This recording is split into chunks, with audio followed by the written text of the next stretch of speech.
Chapter 945. Ahem. Xian, come out with me. I have something to tell you.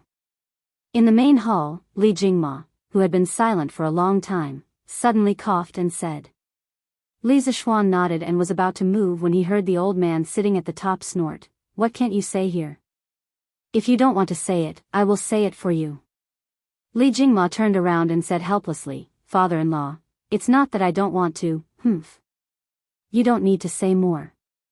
After so many years, your nature of wanting to save face still hasn't changed. Let me say it for you. The old man mercilessly interrupted Li Jingma again. Then he looked at Li Zishuan and said, You were sick when you were young and followed spiritual master Ling Su to Mount Longhu to recuperate. There are many things you don't remember. I don't blame you. But you don't have the right to blame me. Speaking of this, the old man stood up and walked to Li Zishuan's side and continued, I am Yi Guozhong, and this is your uncle, Yi Huiming. The Yi family has cultivated for 4 generations and is also a prominent family in Nanyang. Although I didn't have much opinion about family background, I also hoped that my only pearl could find a good husband to entrust her life to. But I never expected that your father, who was just a traveling merchant and a poor boy, would cheat away my beloved daughter's heart. Being poor is nothing. Although the Yi family is not a wealthy family, we still have some money to spare. As long as your father is someone who is worthy of being entrusted with her life, seeing that both of them are in love with each other, it is not a big deal even if this old man marries my daughter to him. But when I first saw your father, I noticed that your father's middle was flat and there was a deep vertical line between his eyebrows. I have cultivated for decades. Although I'm not as good as your master, spiritual master Ling Su, I know that your father's face is the child-killing sword in the study of physiognomy. It's hard for someone with this face to have a son. Even if he does have a son, he won't have a good ending and will most likely die prematurely. At that time, it will be another tragedy of a white-haired person sending off a black-haired person. I only have one daughter, your mother. How can I marry her to someone like your father, who curses children? Even if your father's family is rich and powerful, this old man will never marry my daughter to him. But at that time, your mother was already deeply in love with him and was unable to extricate herself. Even though your grandmother and I tried to stop her, your mother still tried to find a way to secretly meet your father. With no other choice, this old man locked your mother up and arranged another marriage for her. The other party was the son of the Nanyang County chief. He had a dignified appearance and was quite talented. When your mother found out, she resisted with her life. She didn't eat or drink for 6 days and 6 nights. In the end, she fainted in her room. When your father heard the news, he tried to break into the mansion several times, but he was beaten out of the mansion by the servants of this old man. Later, the doctor woke your mother up, but your mother still refused to eat, drink, or take medicine. Seeing that your mother's eyes were gloomy, I was afraid that she was about to die. Your grandmother's heart softened, and she begged me to agree to this marriage. How could this old man agree? But if this old man didn't agree, your mother definitely wouldn't have lived for more than 3 days. In the end, this old man's heart softened. But because of this, your mother was expelled from the family by the elders. This old man was also angry at that time, so I broke off my father-daughter relationship with your mother. We agreed that we would never meet again. But because of this matter, the Yi family also thoroughly offended the local chief. Both sides had constant friction. The Yi family sacrificed a lot of benefits, and their vitality was greatly damaged. However, in exchange for a temporary peace. Fortunately, not long after, Emperor Yang was killed in Jianghu, and the Great Sui dynasty collapsed. The heroes of the world rose in revolt, and the Central Plains fell into the flames of war. The chief of Nanyang County died in the hands of a group of bandits. The Yi family accumulated virtue and did good deeds. They built roads and bridges, and had a good reputation in the Nanyang area. That was why they were able to survive in this chaotic world and gradually recover. Your mother gave birth to you many years after your father and your mother got married. At that time, your mother remembered that this old man once said that your father was a jinx. She was worried, so she came to Nanyang with your father and asked to see this old man. She wanted this old man to take a look at your face and examine your body. But because your mother and father eloped that year, it brought great losses to the Yi family. Many people in the Yi family hated your mother, and no matter what, they wouldn't let your father and mother take half a step into the Yi family. Later, your grandmother couldn't bear it and secretly went out by herself. She met your mother and you at the inn. After your grandmother returned, she begged this old man again and again, saying that this old man must see you no matter what. This old man couldn't persuade her, so I also went to the inn. But after looking at your face and taking your pulse, this old man only said 2 words, 6 years, and then left. From then on, this old man never saw you, your father, or your mother again. This old man also didn't let your grandmother go to Jianghu, because this old man knew that you definitely wouldn't live past 6 years old. Why should I let her go? If she saw too much, when the time came and you died, wouldn't your grandmother be even more sad? Besides, all of this was caused by your father. This old man doesn't want to see him for the rest of his life. Later, I heard that after you grew a little older, you often fell ill, and your health deteriorated. Your father and mother began to take you everywhere to find a doctor, but all of this was already predestined. Your illness was congenital, so how could ordinary doctors in the world cure you? The facts proved that this old man wasn't wrong back then. Your father shouldn't have been with your mother at all. But later, even this old man didn't expect that spiritual master Ling Su would take a fancy to you and bring you back to Mount Longhu. But even so, this old man still didn't think that your illness could be cured, so I didn't tell this news to your grandmother. It was better to let her treat you as a dead person, so that she wouldn't be happy about it. But this old man still underestimated spiritual master Ling Su's ability. He could actually help you go against the heavens and change your fate. Now, your face has already your physiognomy. At this point, Yi Guizhong subconsciously looked at Li Zixuan's face. With this look, Yi Guizhong's face suddenly changed. There was shock, and even more disbelief. Seeing this, Mrs. Li immediately panicked. She walked over and asked anxiously, "Father, what's wrong? Is there something wrong with Xian'er's face?"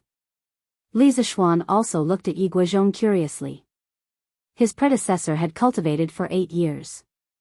Although he wasn't very proficient in the 5 Taoist metaphysics, mountain, medicine, fate, physiognomy, and divination, he had dabbled in all of them. As an atheist from the 21st century, Li Zixuan didn't believe in these things at first. But after merging with the memories of his predecessor, he started to believe. A few days ago, Li Zixuan also stared at his face for a long time, but he was interrupted. Now, Yi Chongyang's expression made Li Zixuan curious. What's wrong with my face? Why does this old man have such a reaction? Chapter 946. Marquis Mansion, Main Hall. Yi Guizhong was shocked for a long time before he recovered. He shook his head and sighed. The problem isn't his physiognomy, but that I can't see his physiognomy clearly. Could this be the person of destiny? If this old man came from the modern world, he would definitely scold, "Why the F***ck is your face covered in mosaic?" Yes, Li Zixuan's face is indeed covered in mosaic. Ordinary people can't see it, but if a physiognomist looks, they will find that his fade is gray, as if he is in a fog, making it difficult for people to see through. Mrs. Li didn't understand and hurriedly asked, "Father, what do you mean? What is the destined person? Is this physiognomy good or bad?" Yi Guizhong looked at Li Zixuan with a complicated expression. He was speechless and said, "The destined one, the destined person is also called the person outside of fate. The person who has this kind of fate is already out of the control of the heavens. In the future, he may conquer the world, intimidate the world, or he may be the enemy of the world and die an unnatural death. In short, it is difficult to predict whether it is good or bad. It is either great luck or great misfortune. It is all up to the destined person to choose." At this moment, the young man who had been sitting quietly on the chair stood up and said as he walked over. Madame Li and Li Jingma were both stunned. They never expected that this unremarkable little fellow would actually say such words that did not match his age. Li Zixuan was also a little surprised. From the moment he entered the room and saw this young boy, he felt that this child was somewhat different. Now it seems that his guess was not wrong. This child is most likely a Daoist, and his cultivation time is definitely not short. While talking, the young boy had already walked in front of Yi Guizhong. He raised his head and stared at Li Zishuan's face with burning eyes. But don't forget, he is only 11 or 12 years old. His face is still childish. Coupled with such a mature expression, it will make people want to laugh and think that he is pretending to be profound. Yi Guizhong's face didn't show any surprise. He was probably used to his grandson's behavior. At this moment, he put his hand on the boy's head with a comforted look on his face. A trace of kindness flashed across his solemn face. At this time, the old lady also stood up and walked over. She took the boy's hand with a smile and said to Li Zishuan, "Xiao Xian, this is your cousin, Xiao Shan. Since he was 4 years old, he liked to go to your uncle's study to read books about Taoist cultivation methods and talisman seal scripts. He is always mysterious and always likes to wander. This time, I brought him here to let him see the world in Chang'an. Xiao Xian, you are familiar with Chang'an. Take your cousin out for a walk when you have time." After listening to Yi Guizhong's narration, Li Zishuan didn't have much resentment towards his maternal grandmother. Instead, he had a lot of respect for her. It was said that in a big family, there were all disgusting and filthy fights for power. It was already not easy for his maternal grandmother to help his mother time and time again. At this moment, he nodded in response. "Well, grandmother, don't worry. I will often take Xiao Shan out for a walk." Then, in order to show the care of an elder brother to his younger brother, he reached out and patted the boy's head. He didn't expect that the boy deftly avoided it. "Cousin, please don't call me Xiao Shan. That's what grandfather and grandmother call me. My name is Yi Fashion. Please call me by my name." The boy raised his head and frowned slightly. He said with a serious face. It seemed that he was very dissatisfied with Li Zexu's behavior and the way he called him. The old lady laughed and everyone laughed. Li Zishuan was amused and wanted to laugh too. But after hearing the boy's real name, the smile on his face suddenly froze. "Huh, father, mother, Xiao Shan is so cute. By the way, father, what Xiao Shan said about the destined one, is it true?" Mrs. Li smiled and returned to the topic she was worried about. Yi Guizhong stroked his beard and said with emotion, "Of course it is true. No one can say for sure about this child's future. No one can affect it. Only he can decide. But Yuzhu, you don't have to worry. From the fact that Xiao Xian has been conferred the title of Marquis at such a young age, his future will definitely be smooth." Mrs. Li heard this and felt a little relieved. She smiled and said, "Father, mother, sit here. I'll go to the kitchen to arrange the food." The old lady smiled and nodded. At this moment, she saw Han Yushi, who had not made a sound since she entered the door. She smiled and said, "Oh, this is Xiao Xian's wife, right? Come and let grandmother take a look." A trace of panic flashed across Han Yushi's face. Mrs. Li saw this and came over to pat her on the shoulder. She smiled and said, "Yushi, go and talk to your grandmother for a while. Mother will go to the kitchen to arrange lunch." "Yes, mother." Han Yushi nodded reluctantly. Then, she walked to the old lady's side and bowed. She shouted, "Yushi greets grandmother, grandfather, and uncle." The old lady held Han Yushi's hand and smiled from ear to ear. "Yushi, right? Your name is nice, and you're really handsome. You and my good grandson are really a match made in heaven." Yi Guizhong did not show any expression this time. Instead, he nodded at Han Yushi rather kindly. Yi Huiming, who was sitting on the chair, also stood up and nodded in greeting. The old lady of the Yi family looked Han Yushi up and down. The more she looked, the more satisfied and happy she was. She pulled Han Yushi to the side and sat down. She rolled up her sleeves and took off the bracelet on her wrist. She smiled kindly and said, Come. Grandmother came in a hurry this time and didn't prepare a gift. This bracelet has accompanied grandmother for most of her life. Today, I'll give it to you as a greeting gift. I hope that you and Xian heir can give birth to a great-grandson for grandmother as soon as possible. He. Mother. Yi Huiming was shocked when she saw this.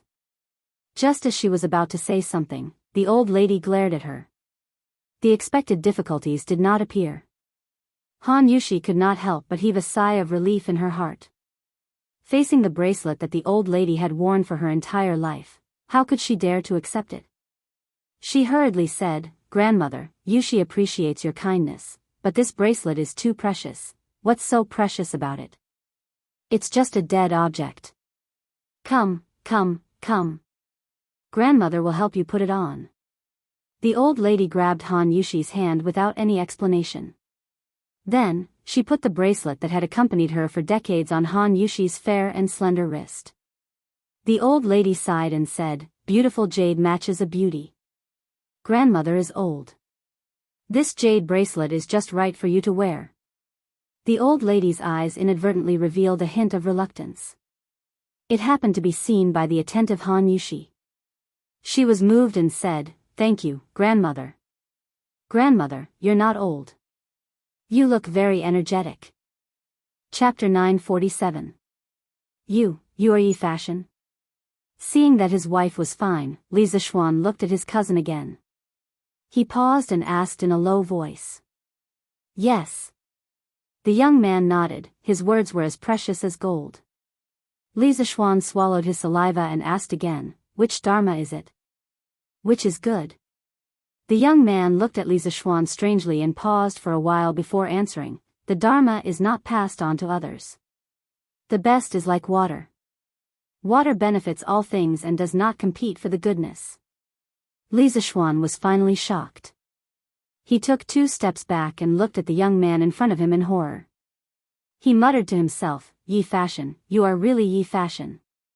Previously, Li Zixuan still had a trace of luck, thinking that it was possible that they had the same pronunciation but different characters. At this moment, his heart really grasped the grass. He never thought that his cousin was actually Yi Fashion. Yi Fashion. In the Tang dynasty, other than Li Chunfeng and Yuan Tiangang, the most famous Taoist priest was Yi Fashion. His disciples were rare in the history of Taoism. According to historical records, Yi Fashion had the skills of nourishment and divination. He was good at writing talismans. He lived in Gaozong, Wuzetian, and Zhongzong for 50 years. He often went to the mountains and was summoned to the palace. In the Gaozong dynasty, Yi Fashion completely became the leader of Taoism in the world. Not only did he win the respect of the world, including the emperor, but he also actively participated in politics. He made a great contribution by helping Li Dan to ascend the throne and Li Longji to rise to the throne. He was once titled as the National Celestial Master and Duke of Yu. The status of the Yi family of Nanyang also reached the peak because of this. In the 10th year of Emperor Minghuang's Kaiyuan, Yi Fashion, who was 107 years old, died without any illness. It was said that the courtyard he lived in at that time was full of fragrance and celestial music. It was even more confirmed that Yi Fashion had ascended to immortality. 19 years after Yi Fashion's death, Emperor Xuanzong of the Tang dynasty wrote the Inscriptions of Honored Master Yi, describing in great detail Yi Fashion's diving into the water palace, flying into the fire room, cutting open the stomach and cleaning the intestines, cutting open the eyes and selecting the membranes, conscripting the ghosts, running away from the gods and other mystical techniques. Gradually, Yi Fashion became the god worshipped by the Yulu believers. In the official history, Yi Fashion was a human, a noble and virtuous person. But in the folklore, he was a god, a Tao immortal with remarkable abilities. Such an awesome, national heavenly master and immortal of the mortal world had become his cousin? At this moment, Li Zixuan's brain couldn't wrap itself around the situation. At this time, he couldn't help but feel that his mother was really awesome. She was actually born in such a big family, and she even had such an awesome nephew.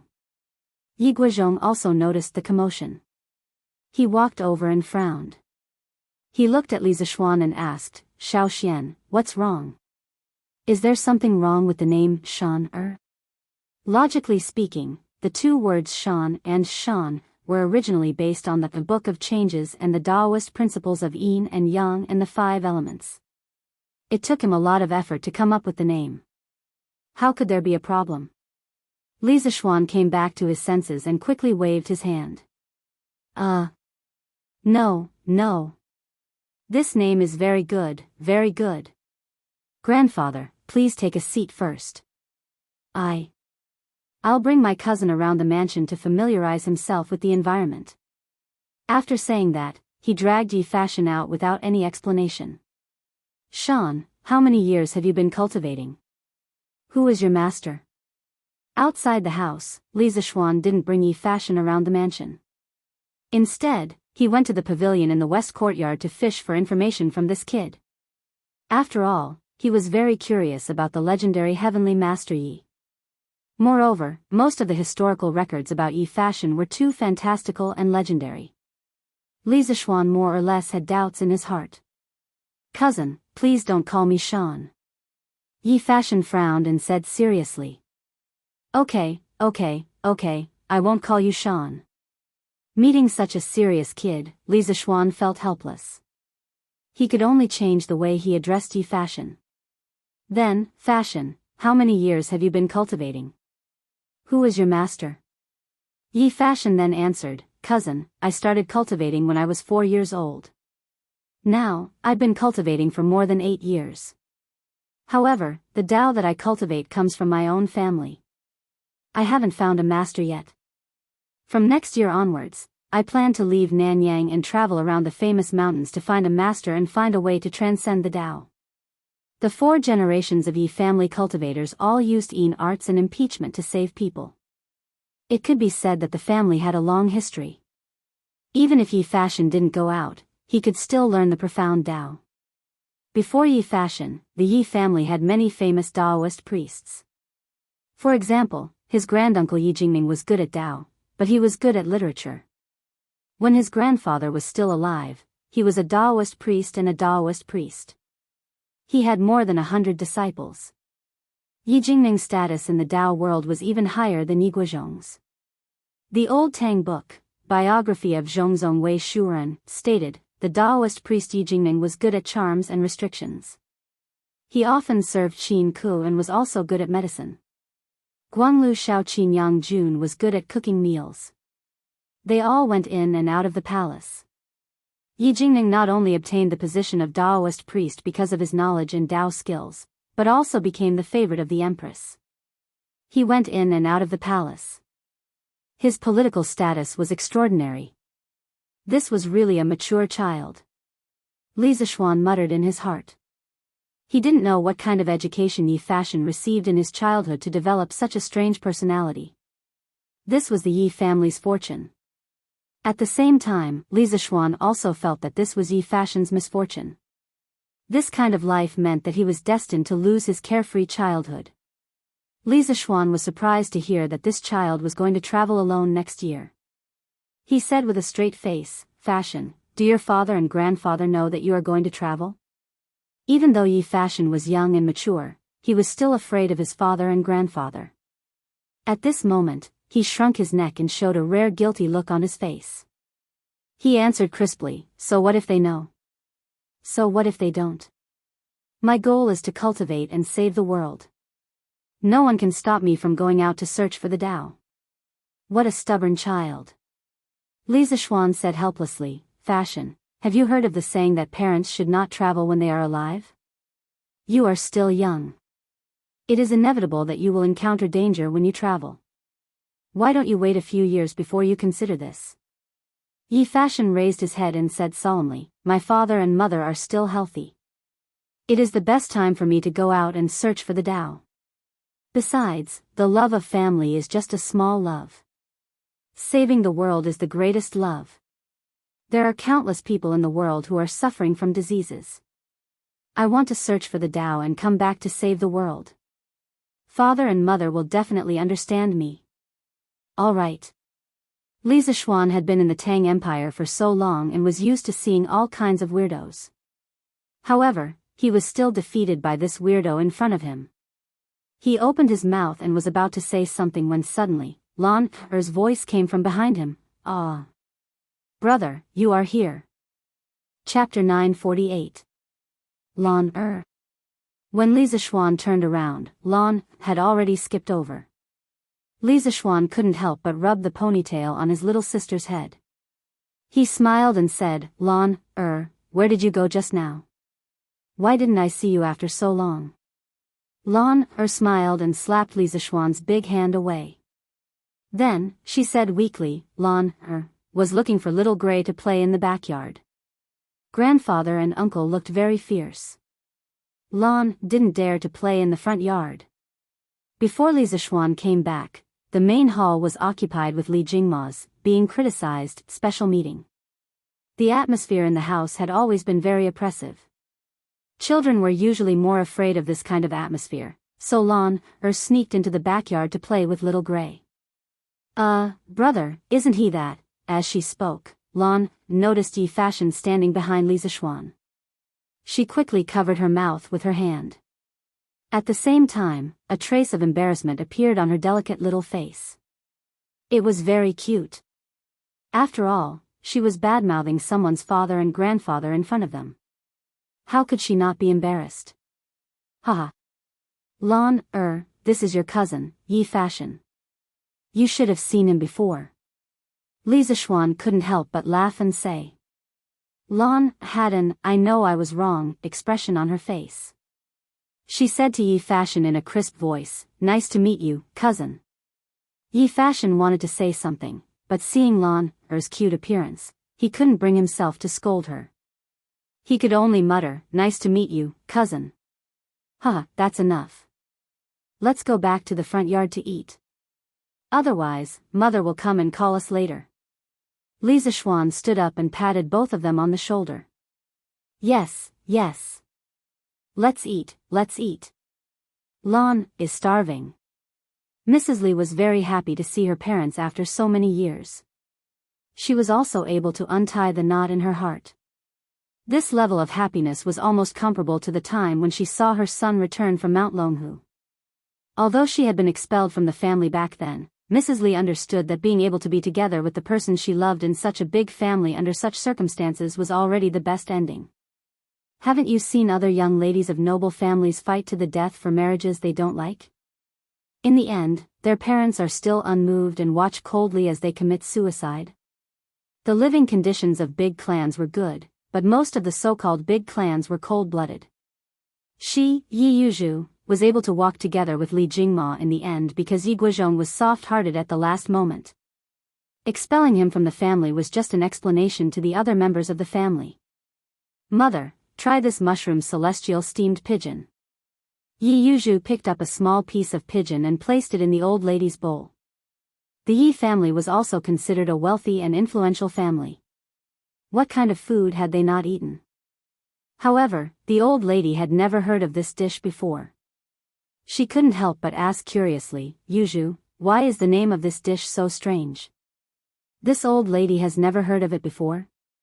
Yi Yuzhu chuckled and said, "Mother, this dish is a new dish that Yushi came up with a while ago. Put the pigeon into a pot in advance, add mushrooms, scallions, ginger, garlic, immortal wine, and salt, and mix it well. After marinating it for 2 hours, put it into a pot and steamed it for 2 hours. This dish is the most nourishing. Mother, quickly try it." The old lady said in surprise, "Oh. It's actually a dish that my granddaughter-in-law came up with? This old lady has to try it properly." After saying that, she picked up the white and tender pigeon and put it into her mouth. Who knew that the pigeon meat would melt in her mouth? It was even more tender than tofu. Moreover, a strong mushroom fragrance and wine fragrance instantly exploded in her mouth. The old lady had lived for most of her life and was not a greedy person at all. At this moment, her eyes widened and she picked up another piece for herself. After eating, the old lady sighed. Yuzhu, this pigeon tastes really good. It melts in the mouth, is smooth and tender, and leaves a fragrance in the mouth and teeth. It's simply endless aftertaste. The kitchen maids of the Marquis's mansion definitely can't do this. It should be you who made it, right? I didn't expect my Yuju's cooking skills to be so good now. Jingma, Lan, and Xiao Xian have been blessed these years.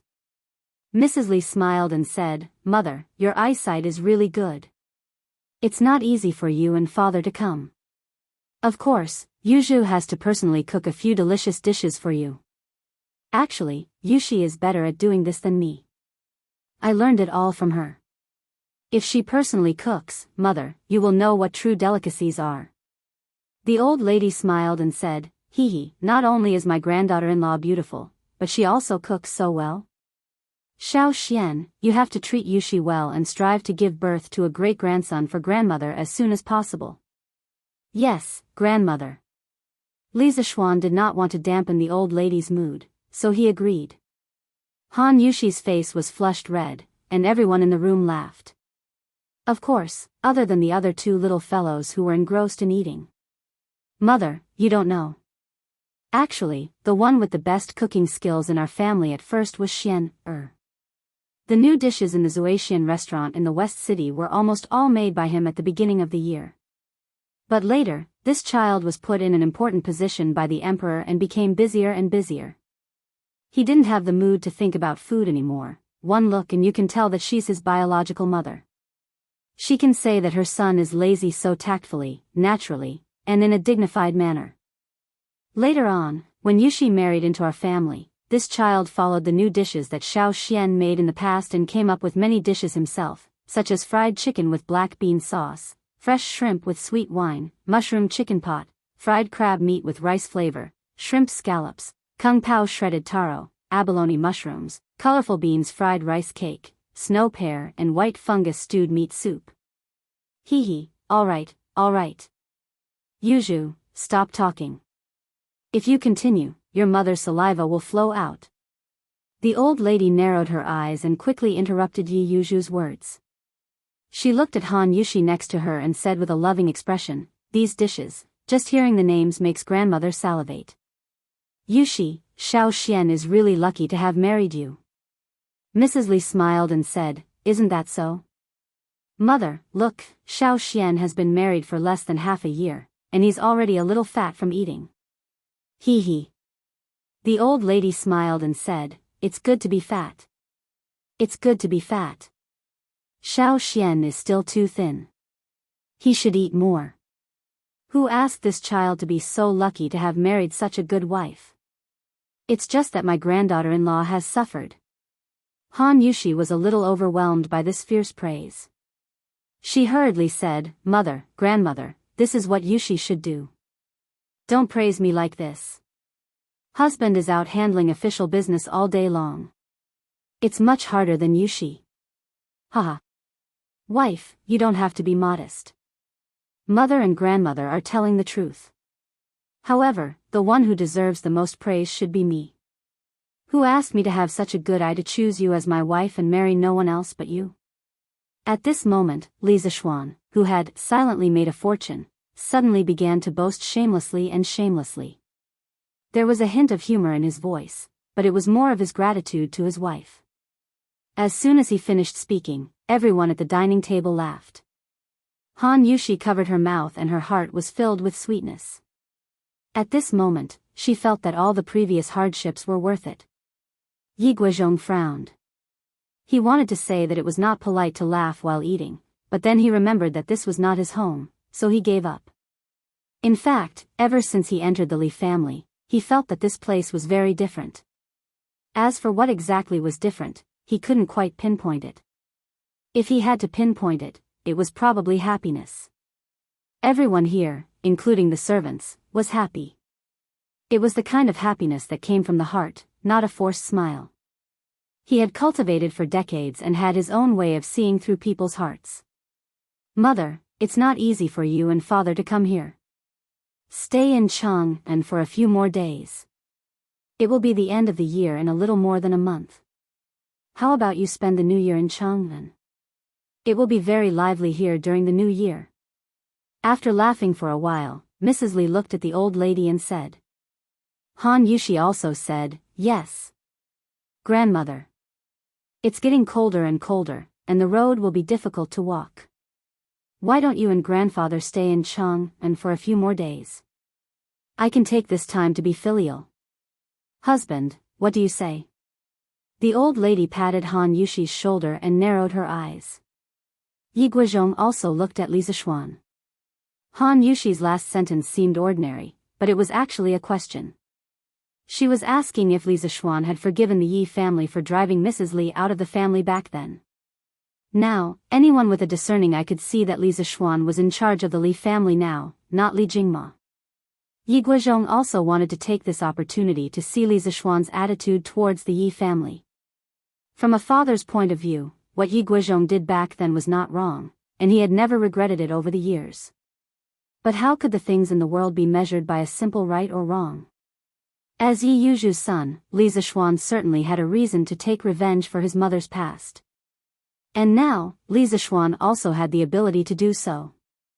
Although the Yi family had a good reputation in Nanyang, they were not qualified to go head-to-head with Li Zishuan, the Marquis of the Great Tang Empire who was favored by the emperor. But if Li Zishuan really shed all pretense of cordiality, he would also be cursed for being unfilial. In this era, if anyone was labeled as unfilial, then that person's future was basically over. Therefore, it could be seen that the Yi and Li families were in a delicate situation where both sides would benefit if they cooperated, and both sides would lose if they fought.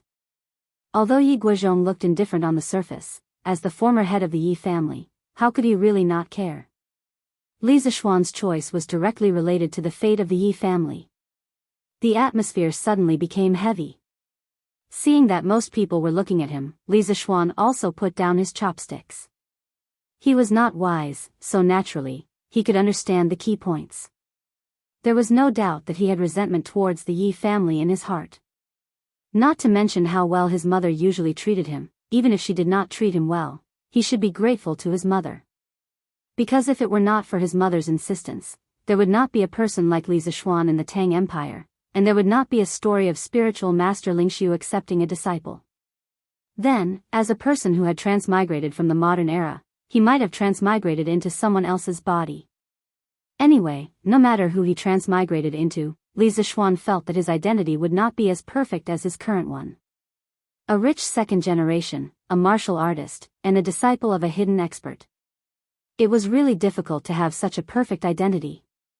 Therefore, not only was Mrs. Li a good person, but she was also Li Zishuan's great benefactor. In the end, he did not expect that his mother had been expelled from the family many years ago, and his father had been beaten by the Yi family servants with sticks. How could Li Zishuan not be angry? To be honest, when he first heard about this kind of thing, he even had the thought of burning down the Yi family. But, seeing that his mother looked at him with a trace of pleading in her eyes, Li Zishuan's heart suddenly softened. It seemed that even though his mother had been hurt by the Yi family, she still had a lot of feelings for the Yi family. Also, as the saying goes, blood is thicker than water. His mother, Yi Guizhong, and the old lady of the Yi family were connected by blood. How could it be broken just like that? Forget it, forget it. Li Zishuan sighed silently and said with a smile, "My wife is right. Grandmother, you should stay in Chang'an for a few more days. Yushi knows how to cook a lot of dishes. She can take advantage of these days to cook one by one to show filial piety to you." The heavy atmosphere in the house suddenly disappeared without a trace as Li Zishuan's voice fell. The old lady laughed heartily and said, "Okay. Since my good grandson and granddaughter-in-law like me so much, then I will stay in Chang'an for a few more days to enjoy my life and try my granddaughter-in-law's cooking while I'm at it." Hee hee. Okay, okay. Grandmother, don't worry. Yushi guarantees that you won't eat the same dishes every month, and all of them will be delicious. Han Yushi breathed a sigh of relief. She actually understood Li Zishuan's current situation better than anyone else. She was afraid that Li Zishuan would let his emotions affect his decisions. For the sake of the resentment in his heart, he would disregard everything and do the unfilial act of putting righteousness before family. At that time, he would be spurned by the world. Fortunately, Li Zishuan made a wise choice and did not let his emotions affect his decisions. Yo! There won't be the same dishes every month? What you're saying makes your grandmother want to stay here forever. The old lady said half-jokingly. Mother, what do you mean by staying here? If you like it here, what's the harm in staying here forever? Yuzhu can fulfill her filial piety by your side. Mrs. Li heard and hurriedly said. He, good, good, good. Old master, what do you think? The old lady replied with a smile and then asked Yiguozhong. Yiguozhong coughed twice and said reservedly, I think there's nothing going on in the family recently. There's no harm in going back a few days later. However, as the current head of the Yi family, Huiming can't stay outside for too long. After 3 days, Huiming, you will return to Nanyang. As for Shan, stay in Chang and to accompany me. Logically speaking, although he did not like Li Jingma and had made things difficult for Li Jingma many times in the past, now that Li Zishuan had given him a way out, wouldn't he be too insensible if he still put on the airs of an elder? It seemed that Yi Huiming respected Yiguozhong very much. She quickly put down her chopsticks, stood up, and said solemnly, Yes, father. When you and mother want to go back, please send someone to inform me in advance so that I can come and pick you up personally. Li Zishuan interrupted, Uncle, there's no need. When the time comes, I will send guards to escort grandfather and grandmother. Chapter 949. Cousin, after your master passed away, why didn't you stay at Mount Longhu to continue your cultivation? Why did you return to Chang'an? Is it because you didn't have a good life at Mount Longhu?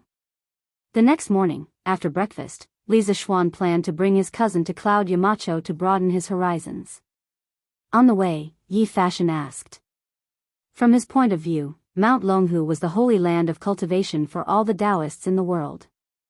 Li Zishuan had been cultivating for 8 years, but he suddenly left to return to Chang'an. This was something that Yi Fashion, who was determined to use his Daoist skills to save the world, could not understand. When Li Zishuan heard this question, he subconsciously thought to himself, if the original Li Zishuan had really stayed at Mount Longhu to cultivate, how would I have the chance to transmigrate here? I might have already been reported to the King of Hell. Although this was what he thought, he could not say it out loud. He smiled and said, No, the head of Mount Longhu and junior marshal uncle are very good to me. The reason why I returned to Chang'an is because my parents are getting old. If I don't return to fulfill my filial piety to them, how different would I be from a beast? Yi Fashion's expression was a little unnatural. He said, Then cousin, how will you continue your cultivation in the future? Li Zishuan turned around and looked at Yi Fashion's young face, which was pretending to be mature. He said, Fashion, I think you have a misunderstanding about cultivation. Who said that you can only cultivate in a Daoist temple? As long as you have the Tao in your heart, where can you not cultivate? What is not Tao? What is not cultivation? The heavenly Tao is not kind-hearted, it is always with good people. The level of a cultivator depends on the depth of their use of Tao. Tao is not the private property of any immortal, god, or true saint. Why should we care about where we cultivate? Yi Fashion was stunned. After a long while, he bowed to one side and put his hands together in front of his stomach. He bowed from bottom to top and said, Cousin, you are wise. Fashion has learned a lot. Li Zishuan's expression changed. Yi Fashion's etiquette was very particular. Daoists had 3 etiquettes and 3 kowtows. Towards mortals, they would bow and kowtow. Towards gods, immortals, and immortals, they would bow and kowtow. Yi Fashion's etiquette was the standard Daoist kowtow. This was usually done towards the elders of the sect. From this, it could be seen that Yi Fashion was really touched by the words just now. Li Zishuan returned the etiquette by cupping his hands and said, Monk, everyone has their own Tao. Cousin's Tao is the Tao of the mortal world. In the world of mortals, treat your family well and help those around you that you can. Of course, I also hope that you can be a Daoist of the mortal world in the future and not hide in the mountains to cultivate. You don't have to sit and watch the change of dynasties and not think about the people of the world. Yi Fashion bowed again and said, Cousin, don't worry. Fashion wants to learn the profound Tao and walk the world to save the people of the world. I will not be a blind Daoist who only knows how to cultivate in seclusion. Li Zishuan smiled and nodded. He brought Yi Fashion and continued walking towards the Cloud Mountain. Yes, they were walking. He didn't know what was wrong with this cheap cousin of his. The Ho mansion clearly had horses, but he wasn't willing to ride them. Even if there was a carriage, he wasn't willing to sit in it. He said that he wanted to see how the people were living. Although Li Zishuan didn't want to, he couldn't just tie this kid up on a horse, right? Even though he had only spent a day with Yi Fashion, Li Zishuan already knew that when his cousin was stubborn, even 8 horses wouldn't be able to pull him back. Therefore, he might as well accompany this unlucky kid and walk together. Bang, bang, bang. Use more strength. The soil is still loose. How can you do it? Han Xiaodong, didn't you eat? Second Master Lu, I won't hide it from you. I really didn't eat this morning. Hey, you little rascal. You only know how to talk nonsense with me. Motherf asterisk Kerr, work harder. The weather is getting colder. If we can't fix it by the time it freezes, we will delay Marquis' important matter. Look at the construction team of the 4th Regiment. How fast are they progressing? After they left the city, they walked through a section of the official road and arrived at the small path leading to the Cloud Mountain. They walked forward for about 2 or 3 miles. Then, they heard a series of loud crashing sounds as well as the noise of some people. Yi Fashion looked over curiously.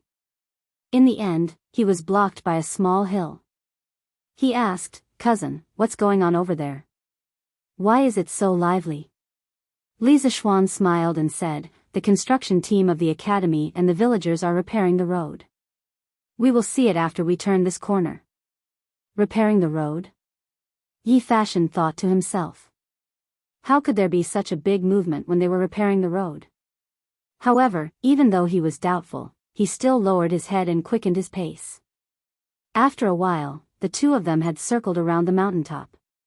What entered their eyes was a dense mass of people. Some were hammering the ground with large hammers, some were shoveling soil to fill holes, some were pushing carts to dump sand and stones, and some were dumping mud onto the flat road.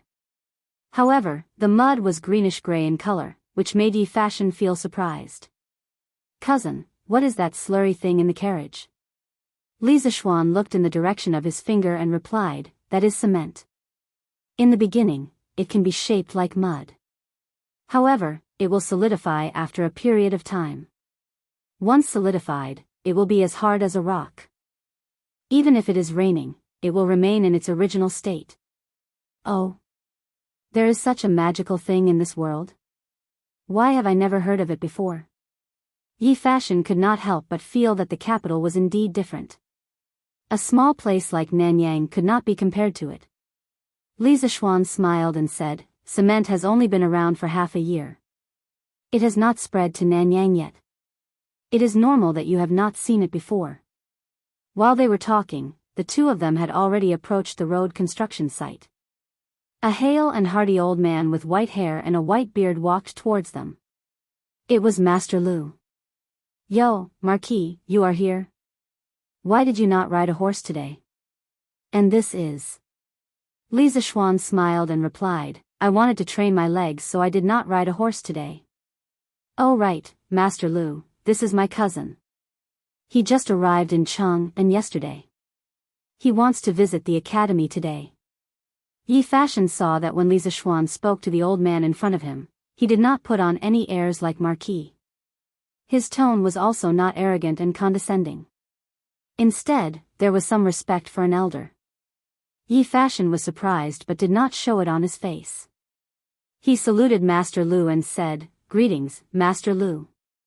Master Lu was flattered and said, "Hey, little Lang Jun, you are too courteous. Since you are Marquis' relative, I should be the one greeting you." Li Zishuan smiled and said, "What are you saying, Master Lu? You are my elder." "Oh right, Master Lu, this road looks like it is almost finished, right?" Master Lu wiped his sweat and said, "Hey, Marquis, it is almost over, almost over. There are only about 3 miles of road left to be repaired. It will take about 10 days to completely repair it." It is just that I am ashamed to say that we farmers are not very good at repairing this kind of cement road. We are dragging Regiment Commander Gong and the others down. When Li Zishuan first divided the construction corps, he set up 5 regimental commanders. They were Hu Hanyun, Master Lu, Chao Xiaofu, Gong Minyong, and Ni Taifeng. Later, in order to repair the cement road and the academy's project was almost completed, Li Zishuan disbanded 2 construction regiments, with a total of nearly 5,000 people. One was the 2nd Regiment of 2nd Master Lu and the other was the 4th Regiment of Gong Minyong. Master Lu's prestige in this area was still very high. Later, the farmers who came to help repair the road were also under his command. In this way, Master Lu's 2nd Regiment now had more than 3,000 people in name. However, these farmers who came to help had not experienced the big project of Yanhuang College. Naturally, they lacked experience. As a result, although Master Lu's 2nd Regiment had more people, the overall progress was not much different from Master Lu's 4th Regiment. Li Zishuan smiled and said, "It's okay, there is no rush. Don't let the villagers be too tired. By the way, Master Lu, I asked my father-in-law to inform everyone to go into the mountains to pick herbs. Do you all know? It was out of good intentions that the farmers were willing to help with the road repairs." At first, Li Zishuan wanted to pay the workers who came to help, but the farmers refused to accept it no matter what. It was only after he changed the wages to a bucket of rice that the farmers reluctantly accepted. The price of a bucket of rice was much lower than the wages of the construction site. Facing such a group of kind-hearted farmers, what else could he complain about? Master Lu heard Li Zishuan's question and grinned, "Marquis, we all know. In the afternoon, it is said that each village will organize some young men to be guards. Even if they encounter wild beasts, they will not be afraid. Then, each family will send one person to go into the mountains to pick herbs. It is a pity that I am not free now. Otherwise, would also go into the mountains to hunt wild beasts and let the kids in the village see Master Lu's archery skills." Li Zishuan could not help but laugh and said, "Haha. Other people's treasured swords are not old, but Master Lu's divine arrows are not old. Haha." Master Lu said proudly, "Of course. Back then, the villagers were hungry and wanted to go to the west of Yunshan to hunt. I, Master Lu, went as well. I met a big tiger with white forehead. Master Lu, I." Master Lu began to explain the heroic deeds of the past to the two of them. Li Zishuan was also happy to rest at the side. Yi Fashion, on the other hand, was frowning deeper as he listened. Half an hour later, they bid farewell to Master Lu and continued to walk on the wide and flat cement path towards Yunshan. Yi Fashion suddenly opened his mouth and said, "Cousin, if the farmers go into the mountains to pick herbs, then just pick herbs. Why do they have to fight wild beasts in the mountains? Everything in the world has spirituality. Wild beasts are also living creatures. That mountain forest originally belonged to them. Let's not talk about the farmers taking over the magpie's nest. Why do they have to search and exterminate them? Cousin, as a Taoist, not only did you not stop them, but you even secretly encouraged them? When it came to killing, many people would think of benevolence like sweeping the floor for fear of harming the lives of ants, and covering the lamp with gauze to protect the moths. However, some Taoist priests did eat meat. The Taoist doctrine did not support killing, but it did not forbid it either." Li Zishuan was inexplicably stunned. He did not expect Yi Fashion to ask such a question. After thinking for a while, he said in a deep voice, "Fashion, you are not wrong. Everything that is bloody has spirituality. That is to say, they have Taoism. There are early and late stages of enlightenment, and there are also differences in the speed of cultivation. Wild beasts are also living creatures. Logically speaking, they should not be killed easily. But sometimes, killing is to protect them. When a wild beast wants to attack a person, what should you do? Kill? Or use your Taoism to influence it? The people are just mortals. They only care about food, clothing, and taking care of the old and young. Everything they do is for survival. Is there anything wrong with that? Li Zixuan remembered that during the war of resistance against Japan in his previous life, Daoists held guns in one hand and incense in the other. After killing the Japanese, they also worshipped the gods. Compared to those Taoist priests who only knew how to cultivate in seclusion deep in the mountains and forests, and did not care about the suffering of the people, such Taoist priests were the ones he admired. Killing is to protect them? Yi Fashion muttered under his breath and fell into deep thought. When the sun was about to reach the top of their heads, the two finally reached the top of the Cloud Mountain. When they stepped through the mountain gate and saw the tall and majestic Yanhuang College building, Yi Fashion was still greatly shocked even though he had mentally prepared himself. That small face of his that liked to pretend to be mature was now filled with shock and astonishment. How is it? Fashion? Cousin, this college is not bad, right? Li Zixuan saw that Yi Fashion finally showed a rare look of shock and was somewhat proud of himself. Gulp. Yes, it is not bad. Yi Fashion swallowed his saliva and said. This was more than just not bad. It could be called a celestial palace. Li Zixuan laughed and said, haha. Let's go. I'll show you around the college. After that, he led Yi Fashion into the college. They visited the Red Building, the auditorium, the sports field, the cafeteria, the student dormitory, the laboratory building, and so on. Finally, the two returned to Guanghua Building and went to the courtyard where the telescope was placed. He did not expect to meet Li Chunfeng here. Oh, Taoist Li is here too. Li Zixuan walked up to him and said with a smile. Marquis.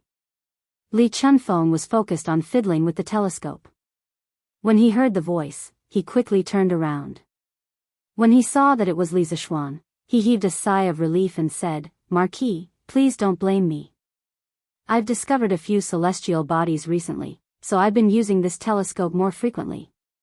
Li Zixuan waved his hand and said, it's okay. Isn't this thing made for humans to use? Use it as you please. Oh, the light is so strong now. Aren't you afraid that it'll hurt your eyes? Li Chunfeng shook his head and said, I can't use it now. I could use it when the sun was just rising. Oh, who is this little friend? It was then that he noticed Yi Fashion behind Li Zixuan. Li Zixuan introduced him, this is my cousin, Yi Fashion, from the Yi family of Nanyang. He has been cultivating for more than 8 years. Fashion, this is Taoist Li Chunfeng, currently working in the Taisher Bureau. He's an expert in Taoism and has a noble character. Yi Fashion walked up and saluted, greetings, Taoist Li. Li Chunfeng returned the salute and said in surprise, the Yi family of Nanyang? Are you the Yi family of Sanzhou? Who is Yi Jing to you? Yi Fashion answered, yes, the Yi family of Sanzhou. The person you're talking about is my granduncle. Li Chunfeng mumbled, granduncle? You're the descendant of Elder Yi. What a coincidence. Chapter 950. The Yi clan of Nanyang had a long history. They were the descendants of Yi Wang, the founder of the Yi clan of Jiangnan. Yi Wang was originally from Yi County of Nanyang Commandery, now part of Hunan. He was once the governor of Yanmen and became the Guanglu minister at the end of the Han dynasty. In the second year of Jianmen, he came from Qingzhou to Jiangnan and lived in Danyang Jurong, now Jurong, Jiangsu. He was the founder of the Yi clan. Yi Ju was the governor of Qiantang, now Hangzhou, Zhejiang. He loved the people like his own children and was known as Father Yi. Yi Ju settled down in Qiantang under the persuasion of the people and became a prominent family there. After Yi Ju passed away, he was buried on the right side of Mao Mountain in Songyang of Kuo Prefecture. He was known as the founder of the Yi clan of Kuo Prefecture or Mao Mountain. Yi Ju had 4 sons. The second son, Yi Jianshi, was promoted to General Zhichong and stayed in Songyang. Yi Jian's descendants lived on the right side of Mao Mountain. Because of the long history of the temple, they were known as the Yi clan of Mao Mountain. Yi Fashion was Yi Ju's 19th descendant. Therefore, it was not wrong to say that Yi Fashion was from the Yi clan of Kuo Prefecture. Taoist master, you know my granduncle? Yi Fashion heard Li Chunfeng's mumbling and was confused. His granduncle Yi Jingning was in his 70s. Li Chunfeng looked like he was in his 20s or 30s at most. Logically speaking, he should not have any connection with his granduncle. When your granduncle was still the chancellor of the Imperial College, I had a relationship with him. However, your granduncle might not remember it clearly. Li Chunfeng smiled but did not want to go into details. Yi Fashion did not want to force him. The two Daoists who had left a deep mark in the history of the Tang dynasty talked for another hour. Seeing that it was almost noon, Li Zishuan invited the two to Yanhuang College's cafeteria. Li Chunfeng could not help but sigh at the grandeur of Yanhuang College when he saw the clean and luxurious cafeteria. Yi Fashion was not surprised because this kid had just visited the cafeteria. The students were still in school and there were no students who dared to skip classes to eat in advance. So the cafeteria was not crowded. Only a few teachers who did not have classes in the morning. When they saw Li Zishuan, they hurriedly greeted him. Li Zishuan greeted them with a smile and did not say much. The three of them ordered a few dishes and a pot of wine. They found a seat by the window and began to drink. Daoist Li, my cousin plans to travel the world to seek Dao next year. You are his elder in this regard. You should teach him well. Li Zishuan took a sip of wine and a bite of soaring success. Then, he looked at Li Chunfeng and started talking about serious matters. He had only known Yi Fashion for a little more than a day. Logically speaking, they weren't close enough to worry about him, but he couldn't help but worry. Perhaps he, who had transmigrated from the modern world, knew that Yi Fashion was destined to be extraordinary, so he couldn't help but worry. Haha. Marquis, you are worried that your younger brother will be in danger when he goes out, right? Li Chunfeng took a sip of wine and looked at Li Zishuan as if he could see through the world. He smiled and said, actually, Marquis, you don't have to worry. When I was 9 years old, I left home to travel the world. I went to the Calm Cloud Temple in Nantua Mountain to learn Dao. I didn't meet any bad people along the way. Moreover, your younger brother's forehead is high, his eyebrows are raised, and his forehead is full. These are the signs of wealth and wealth. He won't encounter any accidents in a short period of time. Li Zishuan realized that this Daoist priest in front of him was even more powerful. He started to travel the world when he was 9 years old. He couldn't help but think to himself, are all the people in the ancient times so powerful? Thank you for your kind words. Li Zishuan felt a little relieved. At the same time, he felt a little enlightened. If Li Chunfeng could see Yi Fashion's face, how could Yi Guizhong not see it? No wonder that old man was not worried at all. Everything was probably under his control. I should be the one thanking Marquis. I'm afraid that my son has caused trouble for Marquis in Yanhuang College. Li Chunfeng said politely. Li Zishuan shook his head and said, you must be joking. Your son has always been one of the top students in the college. How could he cause any trouble? The college would like to thank you for your good upbringing. Cultivators were also humans. Even though Li Chunfeng's heart was as calm as still water, he couldn't help but smile when someone praised his son. He raised his wine glass and said with a smile, It's boring to keep thanking me. Let me toast to Marquis to thank you for your hospitality today. Li Zishuan nodded and drank his glass with a smile. Suddenly, Li Chunfeng said, Marquis, I've found a celestial body that is very close to us. Although it's a little farther than the moon, it's much closer than the stars in the night sky. But what I find strange is that this celestial body can only be observed in the morning. It's impossible to find it at night. And there's a circle of light around this celestial body. It's very beautiful. I've looked through all the astrological maps left behind by our ancestors, but I couldn't find any record of this celestial body. It's really strange. Astrological maps were not the patent of modern people. The ancient people of China had been observing the heavens for a long time. They had made many achievements that modern China was proud of. They invented astronomical tools such as the celestial sphere, and many others. During the Sui and Tang dynasties, people combined astrology and numerology, and the astrological theory was born. It was based on the idea of heaven and man as one, and used the changes of the stars to predict the good and bad luck of people. By observing the changes of the stars in the sky, people could predict the good and bad luck of people. The 3 enclosures and 4 signs, the 28 mansions, the 7 political systems, and the 4 miscellaneous elements were the basis of the astrological theory. After Li Chunfeng finished speaking, Yi Fashion's eyes widened. He never thought that the cylinder with a support frame in the courtyard of Guanghua building was actually used to observe the stars. Furthermore, from what Li Chunfeng said, it was to observe the stars during the day. Why did it sound so mysterious? Li Zishuan was secretly shocked. Based on Li Chunfeng's description, it was very likely that he had found Saturn by accident. Saturn could be regarded as one of the more peculiar planets in the solar system. Through a telescope, its appearance was like a straw hat. The existence of the halo made Saturn the most beautiful planet among the stars, causing the viewers to exclaim in admiration. At first, people thought that Saturn was the only planet in the solar system with rings. However, from the late 1970s to the late 1980s, the discovery of the rings of Uranus, Jupiter, and Neptune changed this view. The telescope made by Mo Lingwei did not have a large aperture and magnification, so the imaging effect was not good. Therefore, it ruled out the possibility that the celestial bodies Li Chunfeng saw were Uranus, Neptune, and Jupiter. Compared to these celestial bodies, Saturn's rings were more obvious and easier to find. If one was lucky, they could see Saturn's rings with their naked eyes even without the help of a telescope. Congratulations, Daoist priest. You have found a new planet. In time, you might be able to perfect the existing astrological map. By then, your name will be recorded in history.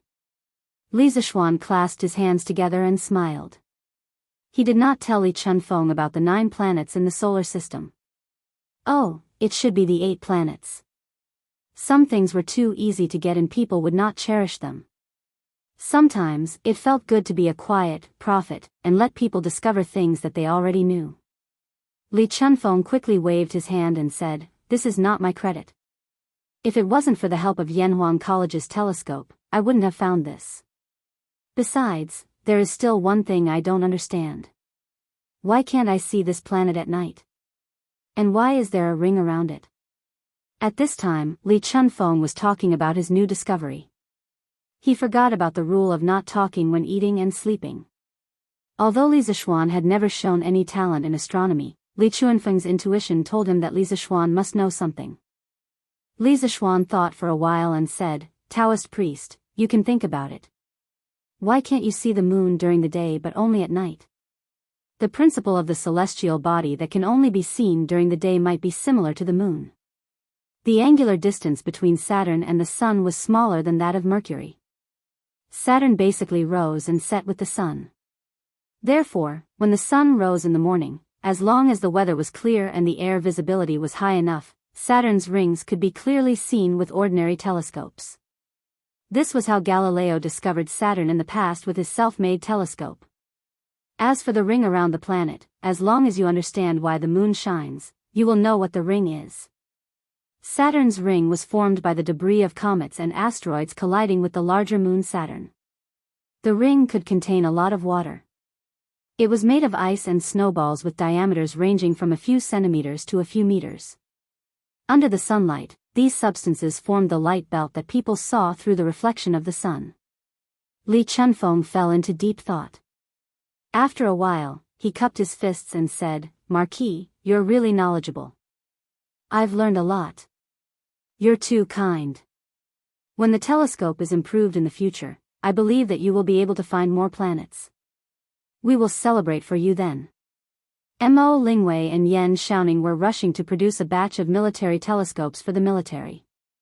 Therefore, the improvement of the astronomical telescope was temporarily put on hold. However, Li Zishuan believed that as the telescope technology in the workshop became more mature, the telescopes produced would be more advanced. By then, Li Chunfeng might be able to find all the planets in the solar system with the help of the telescope. In that case, Li Chunfeng might bring up the heliocentric theory. However, he did not know if he would be seen as an outlier. After all, when the theory was first brought up in the West, many people suffered because of it. Yi Fashion was stunned as he listened to their conversation. In the past, he was proud of his knowledge. Of course, he had heard a lot about Li Zishuan. He thought that his cousin was quite capable since he was able to reach such a high position with his own efforts. However, he did not expect him to be so knowledgeable.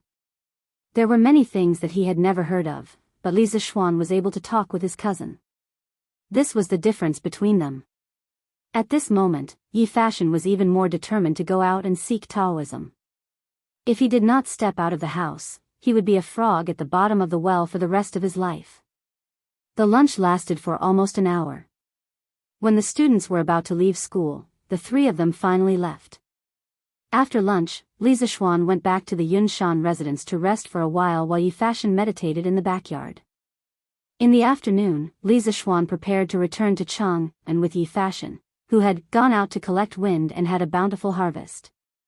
Originally, he wanted to bring his cousin to the west of Yunshan to see if the farmers would encounter any beasts when they were gathering herbs. However, Yi Fashion could not bear to see the beasts killed, so he gave up on the idea. When they came to Chang'an, Li Zishuan did not want to continue walking. He felt that it was a waste of time, so he borrowed 2 horses from the guards of the academy. Each of them rode 1 horse and rushed back to Chang'an. Da. All the horses of Li Zishuan's guards were equipped with horseshoes. When they walked on the hard and flat cement road, the sound of the horses' hooves hitting the ground was particularly clear. Not only did people like to walk on the cement road, horses also liked to walk on it. Once they were on the cement road, they could clearly feel that the horses were running faster. At this speed, it didn't take long for them to reach the end of the cement road. After another quarter of an hour, they finally left the small path and walked onto the main road. Who would have thought that they would be greeted by a large group of soldiers? It was a grandiose group of about a few thousand people. Whoa! When Li Zishuan saw the leader of the group, he hurriedly stopped his warhorse and jumped off to greet him. "Your Highness, are you leading the soldiers to the south?" Li Zishuan asked. Yes, the person was Li Shaogong. There were dozens of officials behind him. When Li Shaogong saw that the person who had come was Li Zishuan, he had the army move forward slowly first. He would catch up with the officials in a while. Then he replied to Li Zishuan, "That's right. Now that the prototype of the Department of Shipping has been completed and the officials of the key departments are in place, His Majesty is in a hurry, so this prince can only bring them to Guangdong in such a hurry." It was obvious that Li Shaogong did not want to go to the south at this time. After all, it would be the new year in a month. If Li Shaogong went to Guangdong now, it was very likely that he would have to spend the new year there. "Your Highness, please be careful." Li Zishuan cupped his fists and said. "Oh. This little guy is..." Li Shaogong saw Yi Fashion and asked curiously. Li Zishuan introduced, "Your Highness, this is my cousin, Yi Fashion. He is from the Yi family in Nanyang. He just arrived in Chang'an yesterday." "Cousin?" Li Shaogong pondered for a moment and said, "Oh. Your mother's family is willing to come and find your mother?" I know a little about your mother's matter. I didn't expect the Yi family to give in the end, Li Zishuan was speechless. Hearing Li Shaogong's words, he already knew about the Li and Yi families. However, this guy was really tight-lipped. He had never mentioned it before. He was really cunning. By the way, Xiao Xian, take a closer look at my team. Is there anyone you know?" Li Shaogong suddenly lowered his voice and said mysteriously to Li Zishuan. Chapter 951. On the official road outside Chang'an City. Li Zishuan's mysterious words had piqued Li Zishuan's curiosity. He had been so focused on talking that he hadn't noticed the lineup Li Shaogong had brought with him to the south. He calmly glanced behind Li Shaogong. Although Li Zishuan didn't know the names of these officials, he had seen them all in court before. There were officials from the Ministry of Civil Affairs, the Ministry of Works, the Ministry of Rights, and the Ministry of Appointments. When he saw the gloomy-faced official at the back of the line, Li Zishuan almost laughed out loud. Who else could it be other than Cui Shanfu? Speaking of which, Li Zixuan hadn't even had the time to take revenge on the old fellow when Cui Shanfu had urged the diplomatic corps to go to Yanhuang College to watch the military training exercise. He hadn't expected Li Xiaogong to be so supportive, silently bringing this old fellow to Lingnan. Let's see how this old fellow can jump around once he's there. Yo! Isn't this Minister Cui? You've been promoted. Congratulations. When dealing with villains, one had to beat them while they were down. Li Zixuan wasn't willing to give up such an opportunity. He walked over to Cui Shanfu and cupped his hands with a smile. The officials turned to look in Li Zixuan's direction and saw Cui Shanfu's old face as black as the bottom of a pot. Humph. The Marquis of Yong and is taking pleasure in other people's misfortune. I'm afraid you've lost your status as a marquis. At this point, Cui Shanfu felt that there was no need to pretend to be nice, so he snorted coldly at Li Zixuan. Li Zixuan was surprised and said, taking pleasure in other people's misfortune? Why would Minister Cui say that? This marquis was clearly congratulating you on your promotion and wealth. All my colleagues here can testify for me. How can you slander me? Assistant Minister Wang, please be the judge. Was this marquis taking pleasure in other people's misfortune? Li Zixuan pulled over an assistant minister from the Ministry of Rights and asked. That assistant minister of the Ministry of Rights had originally been doing well as an official in the capital. Inexplicably, he had been pulled in by Li Xiaogong. However, this fellow was also a smart person. He knew that on this trip to Lingnan, their fates were completely in Li Xiaogong's control. Furthermore, Li Xiaogong's relationship with Li Zixuan was probably known to everyone in Chang'an. How could he stand on the wrong side at this time? Cui Shanfu? Cui family? 5 surnames and 7 hopes. No matter how big it was, could it be bigger than his own future?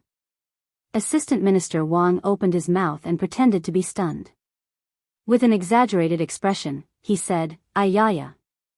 Minister Cui, the Marquis of Yong, and is clearly congratulating you with good intentions. How can you not recognize his good intentions? As His Majesty's subjects, we have to share His Majesty's burdens. Although Lingnan is a barren land, if His Majesty wants us to go there, we have to serve His Majesty without hesitation. Being able to serve His Majesty is a blessing for us subjects. Therefore, we have indeed been promoted. Your attitude isn't right. My fellow colleagues, don't you think what I said is right? That's right. Going to Lingnan this time, we are serving His Majesty. It is indeed the same as being promoted. That's right, that's right. Minister Cui, what you said is wrong. What do you mean by gloating? We are going to Lingnan to serve His Majesty. Where is the talk of calamity? Assistant Minister Wang's words had just landed when the surrounding officials instantly began to denounce Cui Shanfu. This kind of matter was related to political standing. If they didn't know how to choose, then they had really lived for so many years in vain. Cui Shanfu's face instantly turned even darker, shameless. Extremely shameless. A bunch of vile people who invert black and white. This old man disdains to be associated with you. Saying that, Cui Shanfu flung his sleeves and walked to the other side of the road. Ai. Minister Cui, what you said is wrong. How are we shameless? That's right. That's right. Minister Cui, you are clearly flying into a rage out of humiliation. The officials weren't willing to be sinister vile people and immediately began to stab Cui Shanfu. Every stab stabbed into his heart, making Cui Shanfu almost vomit blood. All right. Everyone, get on your horses and catch up to the army. At this moment, Li Xiaogong roared. Everyone hurriedly acknowledged. Speaking of which, when it came to Lingnan, the sky was high and the emperor was far away. Li Xiaogong held a large number of troops in his hands and represented the imperial court. Even the local emperors like Feng Ang and Tan Dian in Lingnan had to be respectful to him. Therefore, these officials were truly obedient to Li Xiaogong because their lives were all in Li Xiaogong's hands. Although Cui Shanfu was unwilling, he didn't dare to say much. Presumably, he had resisted before but later realized that resistance was futile. Now, he could only accept his fate. Little Xian, this prince will be leaving. Help me look after that stinking brat Huiran.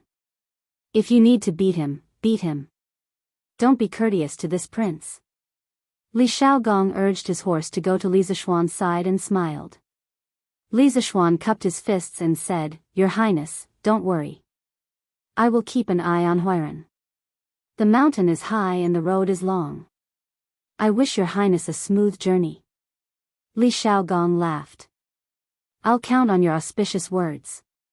But if there's an emergency at the Bureau of Shipping, you, as the right commissioner of the Bureau of Shipping, can't refuse. Li Zishuan hastily replied, I wouldn't dare. But then, he suddenly remembered something and whispered, Your Highness, the Bureau of Shipping deals with an enormous amount of money every day. You must prevent the people below from being corrupted and forming factions. After saying this, he meaningfully glanced at Cui Shanfu's back. Li Xiaogong's lips curled into a cold and profound smile. Ha! Don't worry about that. This king was worried that he wouldn't jump around. His Majesty has already made arrangements. Otherwise, how could one of the 9 ministers be moved by this king? Li Zishuan instantly understood. At this moment, he was completely at ease. Since Cui Shanfu had already been targeted by Li Er, he wouldn't be able to cause any waves in the Great Tang. For the rest of his life, he could only obediently live out his days. The moment he made a move, he wouldn't even need to do anything. Li Er would probably use this chance to eliminate him. The imperial treasury was now plentiful and had many soldiers and generals. Even the great clans weren't afraid. Moreover, Li Er had the time bomb Li Zishuan at his side to intimidate them. The great clans didn't dare to act rashly, because Li Zishuan was a true bomb. Feng Jidai had been able to see the clues in the overnight destruction of Snake Spirit Mountain, so how could those old foxes not see it? This was also why the Chui clan didn't dare to retaliate when the second young master of the Chui clan, Cui Yunhan, had been exiled to Cheongzhou because of Li Zishuan. This was because they were afraid that Li Zishuan would do the same thing to their clans as he had done to Snake Spirit Mountain. If that happened, who the hell would be able to bear it? Since Your Highness and His Majesty have already made arrangements, then this little nephew won't say anything more. Once again, I wish Your Highness a safe journey. Li Zishuan rubbed his nose and cupped his fists. Haha. Until we meet again. Hiya. Li Xiaogong laughed out loud and spurred his horse to leave. Chapter 952. In the Sweet Dew Hall of the Imperial Palace. Xiaogong's group should have left the city by now, right? Li Er softly asked from his throne. Your Majesty, His Highness has already left the city. Zhao Song bowed and replied. Li Er's eyes narrowed as he muttered, whether or not the Great Tang's treasury can withstand the war with the Turks will depend on whether Xiaogong's Bureau of Shipping can shoulder the burden. And also, the Chui clan, Cui Shanfu, Earlier, when Prime Minister Aluo Nazhan of the Jianri dynasty wanted to marry the Great Tang princess for King Jianri, Li Er was naturally unwilling. Chang'e was his most beloved daughter. How could he marry her off to a barbarian? But as the sovereign of a country, he could not let his emotions affect his decisions. Even if he was just going through the motions, he still had to listen to the opinions of his officials. In the end, Li Zishuan's bravery and righteousness had satisfied him, but Cui Shanfu supported the marriage of the Great Tang princess and vigorously advocated for a peaceful marriage between the two countries. At that time, Li Er had wanted to kill Cui Shanfu, but he had never found a good opportunity. He had never imagined that Cui Shanfu's name would be on the list of officials selected to go to Lingnan that Li Xiaogong had brought a few days ago. Logically speaking, Cui Shanfu, as an official of the Chamberlain of Dependencies and one of the 9 ministers, should not have been sent to Lingnan. But when Li Er saw the name Cui Shanfu on the list, many thoughts flashed through his mind, and so, the final list of the Bureau of Shipping shocked everyone. After all, Cui Shanfu was not only an official of the Chamberlain of Dependencies, but also the successor of the Cui clan of Qinghe. Did Li Er not take the great clan seriously by making such a decision? But on second thought, many people realized that Li Er really did have the confidence to not take the great clan seriously. In the past, the Great Tang did not lack good generals, nor did it lack elite soldiers, but it lacked money. If a war broke out, the Great Tang's supply of provisions might run into problems. But now, the imperial court's treasury was abundant. It did not lack soldiers, generals, or provisions. If the great clans dared to be impudent, they would have to consider whether or not they could withstand Li Er's thunderous strike. Would the great clans dare to be impudent? Of course not. Since Li Er had dared to make this decision, it meant that he had already made preparations for the counterattack of the great clans. If the great clans made any strange movements, they might just be playing right into Li Er's hands. After all, for Li Er, stabilizing the rear before dealing with the Turks was not a bad choice. Because of this, East Commandery Duke Cui Junchuo, who had not been to court for decades, came to Ganglu Hall with a walking stick to plead for Cui Shanfu. Of course, Li Er did not neglect, but he did not agree. In the end, he sent Cui Junchuo back with the reason that Cui Shanfu's trip to Lingnan is only temporary. Once the Department of Shipping is on the right track, he will be summoned back. Just like that, under Li Er's strong insistence, the matter of Cui Shanfu following Li Shaogong to the south was completely settled. However, even Li Er did not understand why Li Shaogong would write Cui Shanfu's name on the list. If one were to say that this old man was talented, there were many ministers in the imperial court who were more talented than him. No matter how one looked at it, it seemed that Li Shaogong had deliberately written Cui Shanfu's name. But what enmity did Li Shaogong have with Cui Shanfu? Li Er was not too sure about this. Recently, pay more attention to the Cui family. If there are any strange movements, immediately report to me. A cold light flashed in Li Er's eyes as he instructed in a deep voice. He was now really confident because the Ministry of Works research on gunpowder had made great progress. If the great clans chose to make a strange move at this time, he did not mind giving them another round of justice from the heavens. Marquis, I have found the information you wanted. At night, in the study of the Marquis's residence in Yongla Lane, Li Zishuan stood in front of the window with his hands behind his back. Pang Feiji cupped his fists behind him. Oh. Tell me about it. Recently, he had not paid attention to the situation in the imperial court. After meeting Cui Shanfu on the road today, he had the heart to ask Pang Feiji to find out more information. Pang Feiji cupped his fists and reported, Marquis, according to my investigation, Cui Shanfu was in the first batch of officials selected by the regional prince to go to Lingnan City. Many people in the imperial court were against it, but I did not expect His Majesty to agree in the end. After that, the Cui family's ancestor, the East County Duke, personally went to the palace to plead for leniency, but it did not seem to have any effect. That is why Cui Shanfu went south with the regional prince today. Oh. I see.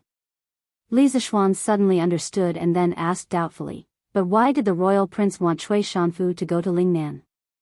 He doesn't seem to have any enmity with Cui Shanfu, right? Pang Feiji's expression was a little unnatural as he said, this. I asked young Master Huiran. He said that the regional prince did not like Cui Shanfu for a long time, so, did not like him? Li Zishuan was stunned. This reason was so strong and so willful. Well, I just don't like you and want to do you. What's wrong with that? People from the royal family are really awesome. In fact, Li Xiaogong's dislike of Cui Shanfu mainly came from the time when the prime minister of the Jianri dynasty proposed marriage for King Jianri. When he saw Cui Shanfu shamelessly insist on marrying the Tang princess to a distant country, Li Xiaogong felt as if his heart had been stabbed by a knife. He did not know why, but when he saw Cui Shanfu's face later, he felt that this old man wanted to marry his daughter to another country. Perhaps this is the fate of the heavens. In history, Li Xiaogong's daughter, Li Shuyan, was married to Tubo thousands of miles away because of a political marriage. Although she left behind the beautiful story of Princess Wenxing came to Tubo, who knows the pain of the separation of father and daughter and the inability to see each other again? Marquis, I inadvertently found out a piece of news about young Master Huiran. Pang Feiji glanced at Li Zishuan cautiously and said in a low voice. Oh. What news?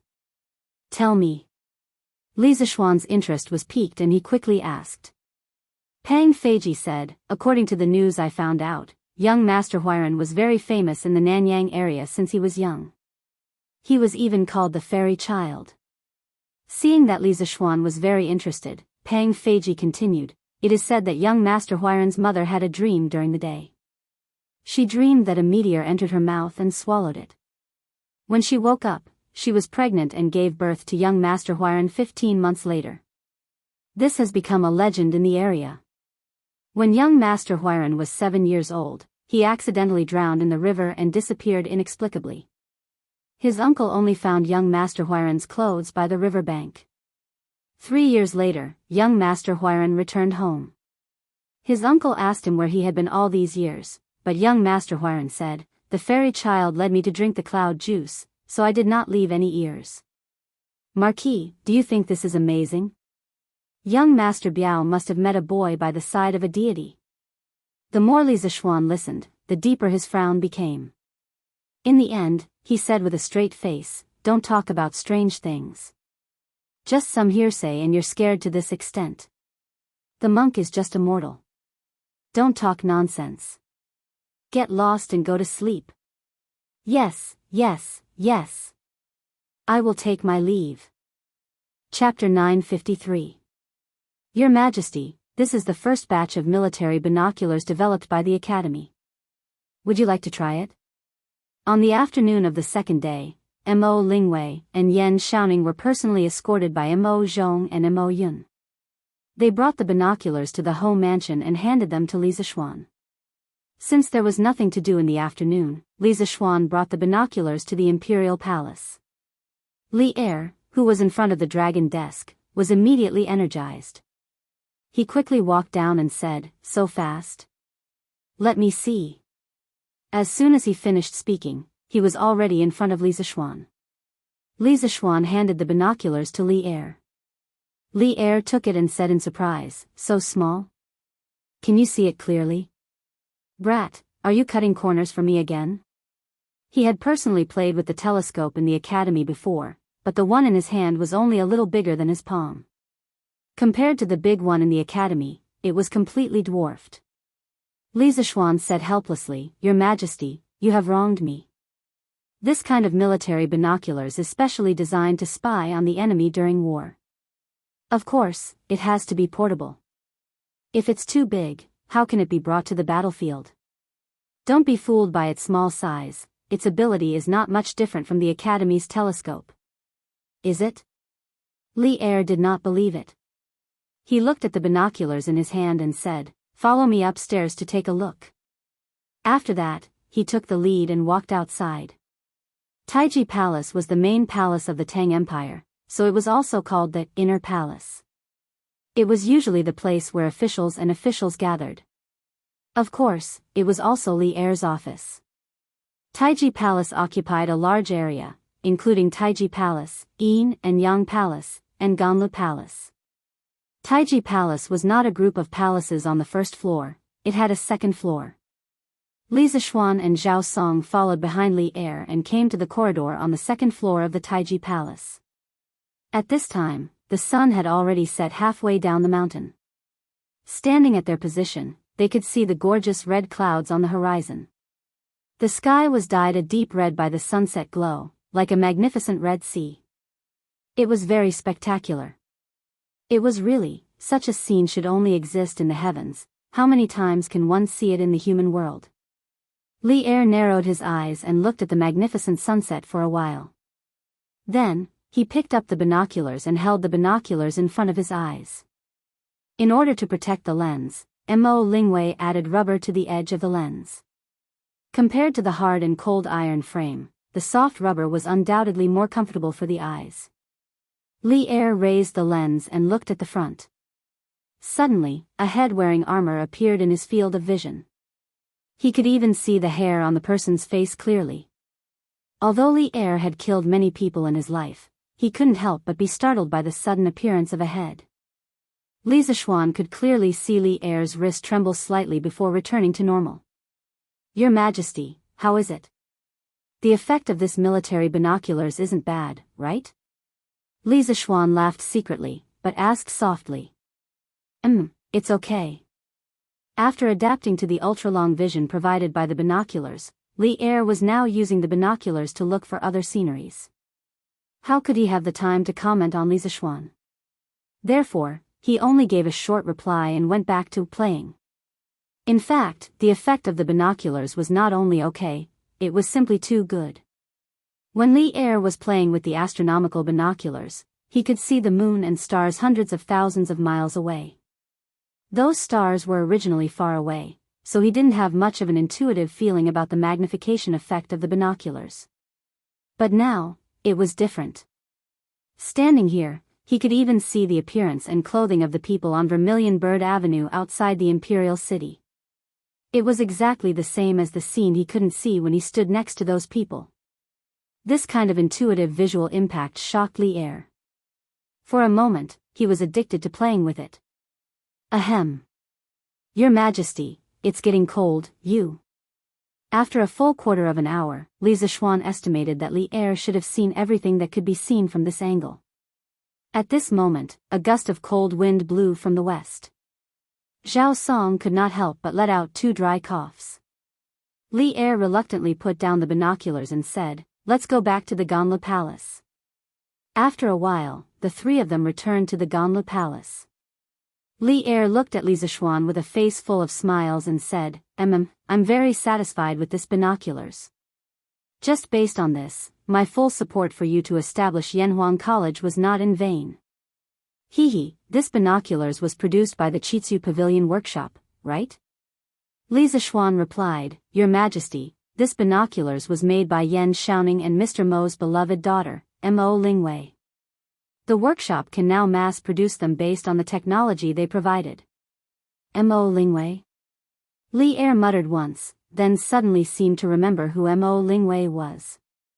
He smiled and said, the idea of this binoculars was originally thought of by you, right? You still want to use them to fool me? Li Zishuan said helplessly, Your Majesty, this was indeed the idea that I provided. However, the work after that was completed by Xiaoning and Ink Girl. The fact that this binoculars could be produced so quickly is due to the 2 of them. Li Er smiled and did not waste his breath on this issue. He paced 2 steps with his hands behind his back and said, Your workshop will produce another batch of binoculars like this. Medicine Master and Jijia have mentioned this to me more than once. Li Zishuan nodded and said, Your Majesty, Your Majesty. However, how much does Your Majesty want? After all, the production of this thing is extremely complicated and the materials are also extremely expensive. Li Er said with a toothache, You brat, don't try to fool me. How would I not know that the most important part of this binoculars is the 4 pieces of colored glass? As for the colored glass in your workshop, it is all made from sand. Li Zishuan never expected old Li to know so much. He quickly coughed dryly and said, Your Majesty, don't think that the materials are cheap. However, the process is complicated. To turn a bag of sand into colored glass, it requires dozens of processes. To grind the colored glass into the lenses of the binoculars, the workshop's old craftsman would have to grind it for several days. Furthermore, it might not even succeed. This is the cost. Shut up. Then tell me, how much are you planning to sell this binoculars to me for? Li Er said with a black face. Li Zishuan stretched out 5 fingers and carefully said, Your Majesty, I'll give you a friendly price. 500 strings of coins for one. How about that? 500 strings of coins? Li Er stared and sneered, 500 strings of coins, you brat, aren't you afraid of dying from overeating? At most 150 strings of coins. Get the workshop to make 50 for the imperial court as soon as possible. Don't try to bargain with me. This is my bottom line. Li Zishuan said with a pained expression, Your Majesty, you are cutting my flesh. Sigh, fine. 150 strings of coins it is. Just treat it as my contribution to the great Tang Empire. Chapter 954. After finishing the deal for the binoculars, Li Er sat back on the throne in satisfaction. He was very satisfied with this deal, and so was Li Zishuan. The price of 500 strings of cash that he quoted to Li Er was just a bluff. He had already expected Li Er to bargain with him. Although the final price of 150 strings of cash was not high, it was not low either. The workshop could make a small profit from this deal. At this moment, Li Er narrowed his eyes and looked at Li Zishuan. He said, "This binoculars is a national treasure. The technology used to make them must not be leaked. In order to prevent people from sneaking into the workshop, I will send a team of Imperial Guards to guard the workshop. Do you have any objections?" Li Er had fought in wars all his life. He understood the importance of binoculars in battle. Because of this, he knew better than anyone else that if the enemy had binoculars, it would be a great misfortune for the Tang army. That was why he was so concerned about the safety of the workshop. Li Zishuan thought for a while and gritted his teeth. He said, "I don't mind if your Majesty sends Imperial Guards to guard the workshop, but your Majesty's men are not allowed to interfere with the daily operations of the workshop. Otherwise, I would rather close the workshop." Li Er narrowed his eyes, which flashed with a dangerous light. The hall immediately fell into silence. Zhao Song could not help but reveal an anxious expression as he silently blamed Li Zishuan for daring to say anything. After a moment of silence, Li Er suddenly slammed the table and stood up. He pointed at Li Zishuan and said angrily, "Bastard! Do you think that I will swallow your workshop? Ridiculous! I have the wealth of the world. Do you think that I lack your workshop?" In fact, he knew better than anyone what was most valuable about the workshop. It was Li Zishuan's endless and amazing ideas. Without Li Zishuan, the workshop was worthless. That was why he had never thought of swallowing the workshop and taking it for himself. "I have misspoken. I hope that your Majesty can forgive me." When Li Zishuan heard this, he heaved a sigh of relief and immediately cupped his hands in surrender. Although his words just now were suspicious of gauging the heart of a gentleman with one's own yardstick and might have even infuriated Li Er, he had no regrets. There were some things that had to be made clear from the start. He did not want his workshop to be a tool for the imperial court to make money. His workshop was to represent the most advanced productivity of the Great Tang. "Humph. You brat, you're getting bolder and bolder. I will remember this and settle it with you in the future." Li Er snorted coldly, venting the dissatisfaction in his heart. Then, he suddenly changed the topic and said, "You know about Cui Shanfu, right?" Li Zishuan was suddenly confused. He didn't understand why Li Er would suddenly mention this. "Your Majesty, I happened to meet Cui Xianxia outside the city yesterday. I didn't expect that Cui Xianxia would follow Commandery Prince Hejian to the south to serve the country after not seeing him for a month. I admire you very much." Li Zishuan thought for a moment, then pretended to be confused and said in a strange tone. Li Er widened his eyes and had the urge to curse. He secretly thought that this brat's mouth was getting more and more despicable. If Cui Shanfu heard this, he would probably be angered to death. However, he didn't know that Cui Shanfu was almost angered to death by Li Zishuan outside the city. According to my investigation, the reason why the Nanyang envoys suddenly wanted to visit Yanhuang College last time was because of Cui Shanfu's instigation. He probably wanted to embarrass you in public. This person actually disregarded the imperial court's reputation because of personal grudges. He really deserves to be killed.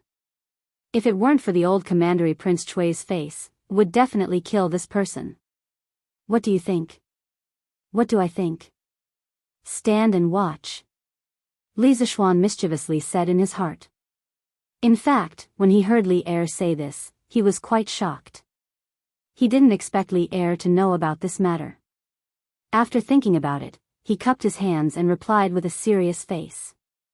"Your Majesty, I think that the country is the country. Only when there is a country can there be a home. The country is first and the home is second. At any time, the country's interests are above everything else. Although I don't know how I offended Cui Xianxia shouldn't have disregarded the Tang Empire's reputation to seek revenge on me. His intentions are truly deserving of death." Li Er looked at Li Zishuan with a faint smile and nodded. Yes, so I sent him to Lingnan. I hope that he can properly reflect on himself. Your Majesty is wise. The ruler and the official chatted for a while more before Li Zishuan took his leave. Outside the palace, pedestrians hurried to and fro on Vermilion Bird Avenue. It seemed that they all wanted to rush home before the curfew. Li Zishuan rode on his horse and happened to meet an old acquaintance. Yo! Dr. Qin. You just came out from the Imperial Physician Bureau and are preparing to go home? That's right, it was the doctor from the Imperial Physician Bureau, Dr. Qin, who had attacked Snake Spirit Mountain with Li Zishuan and tested the poison with his own body. Hey! So it's Marquis. I've seen Marquis before. Marquis, how have you been recently? This old man has just been dismissed from the Imperial Physician Bureau and is about to go home. Dr. Qin hurriedly greeted with a smile. Li Zishuan dismounted and stood beside Dr. Qin. The two walked side by side. Li Zishuan said as he walked, Haha. Dr. Qin, we are people who have been on the battlefield together. There's no need for you to be so polite. I wouldn't dare. Dr. Qin shook his head and laughed. Li Zishuan rolled his eyes and suddenly said, Oh right, Dr. Qin, this Marquis intends to establish a medical school. In the next few years, I will establish public medical centers in all the states of the Tang Empire. The Academy's medical school will cultivate medical talents for these medical centers. Dr. Qin's medical skills are superb and your medical ethics are noble. I wonder if you can recommend some similar talents to this Marquis? To fill up the Academy's medical faculty. Well, this was a rather old-fashioned way of recruiting people. He just had to wait for the willing to take the bait. Public medical centers? Marquis is indeed bold. I admire you. But I've been in the Imperial Physician Bureau for most of my life. I'm afraid that those friends of mine are no longer practicing medicine, right? Dr. Qin praised and then said regretfully. Li Zishuan smiled and said, Since there's no one else to recommend, Dr. Qin, why don't you come to Yanhuang College yourself? Don't you want to pass down your lifelong medical skills? Now that priest's son has a disciple, you. Dr. Qin said in surprise, Is priest's son also in Yanhuang College now? Li Zishuan smiled and said, Yes. And not only that, when the medical students officially enroll, priest's son will occasionally substitute for them. At this time, Sun Simiao was the idol of many medical students. Dr. Qin's eyes lit up when he heard this. He stroked his beard and said with a smile, Good. Since priest's son has already entered Yanhuang College, what's there for me to hesitate? Just as well, I'm getting old and I'm planning to resign from the Ministry of Personnel in a few days. When the time comes, don't look down on my old bones. Li Zishuan smiled and said, why would I? The Academy's doors will always be open to Dr. Qin. Chapter 955. Oh, I'm a little tired of eating fish and meat every day. I'll get the kitchen to buy more vegetables and fruits for a change of taste. On this day, Li Zishuan was eating lunch and subconsciously complained when he faced the table full of fish and meat. Although Han Yushi and the kitchen maid at home were very good at cooking, no matter how delicious they were, they couldn't rely on eating meat every day. Moreover, a healthy life required vegetables. These days of eating fish and meat every day had been going on for more than a month. Li Zishuan couldn't bear it anymore. Child, have you been too busy recently? It's already winter. Where do you want the servants to go to buy vegetables for you? You don't want to eat pickles. It's already good enough to have meat to eat. Mrs. Li knocked on the bowl. Her eyes were full of love and helplessness. Han Yushi also said, Yes. Husband. In this season, other than the warm soup bureau, there are vegetables and cold melons in other places. Husband, why don't you make do for a while? The so-called warm soup bureau was a department set up by the Tang Dynasty Palace to cultivate off-season fruits and vegetables. Don't be surprised. Off-season fruits and vegetables were not the patent of modern people. Off-season fruits and vegetables had already appeared as early as the Qin and Han dynasties. Back then, Qin Shi Huang planned the burying of Confucianism incident because of this. According to the historical records, Qin Shi Huang secretly planted melons in the warm place of Li Mountain's Mausoleum Valley. The melons were ripe and he ordered the scholars to say it. People said different things, so the order was different. In the end, these Confucian scholars didn't know the reason. After seeing that the melons were rare in winter, they were all killed. In the Han Dynasty, the royal vegetable base, Taiguan Garden, began to use the method of storing fire to grow off-season vegetables on a large scale. At that time, there was an official named Xiao Xinchen. He said that off-season vegetables were illegal food and couldn't be eaten. It would hurt people if they ate it. However, these words were obviously to fool people. His real purpose was to persuade the royal family not to be too extravagant. However, the Taiguan Garden, which produced and supplied off-season vegetables for the royal family, was not abolished during the Han Dynasty. In the Tang Dynasty, the Warm Soup Bureau replaced the Taiguan Garden and began to provide off-season vegetables for the royal family. However, the cultivation method of vegetables at this time was obviously more environmentally friendly. They provided heat to the vegetables through hot springs instead of storing fire. Warden of Warm Soup.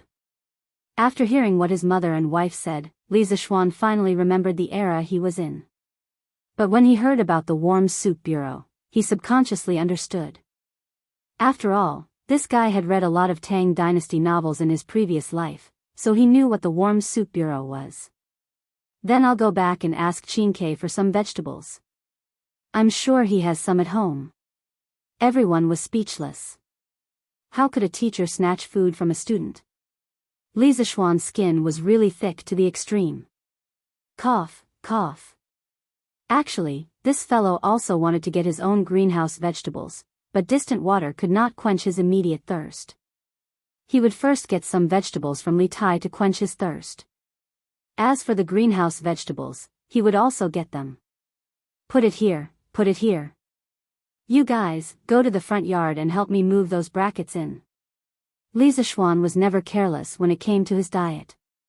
In the afternoon, he asked someone to buy a batch of materials and planned to build a greenhouse in his yard. Young master, why do you need so many oilcloth and wood? He looked at the open space in the yard, which was full of coarse cloth and wooden sticks, and couldn't help but wonder. Li Zixuan smiled, hee, I'm going to build a house. Build a house? Young master, why do you want to build a house? Isn't the house enough for us to live in? He was even more puzzled. You'll know when the time comes. Li Zixuan didn't explain much and ordered the servants to start building the house. First, in an open space in the west courtyard, according to the length and width of the greenhouse that was designed in advance, the four corners of the greenhouse were determined.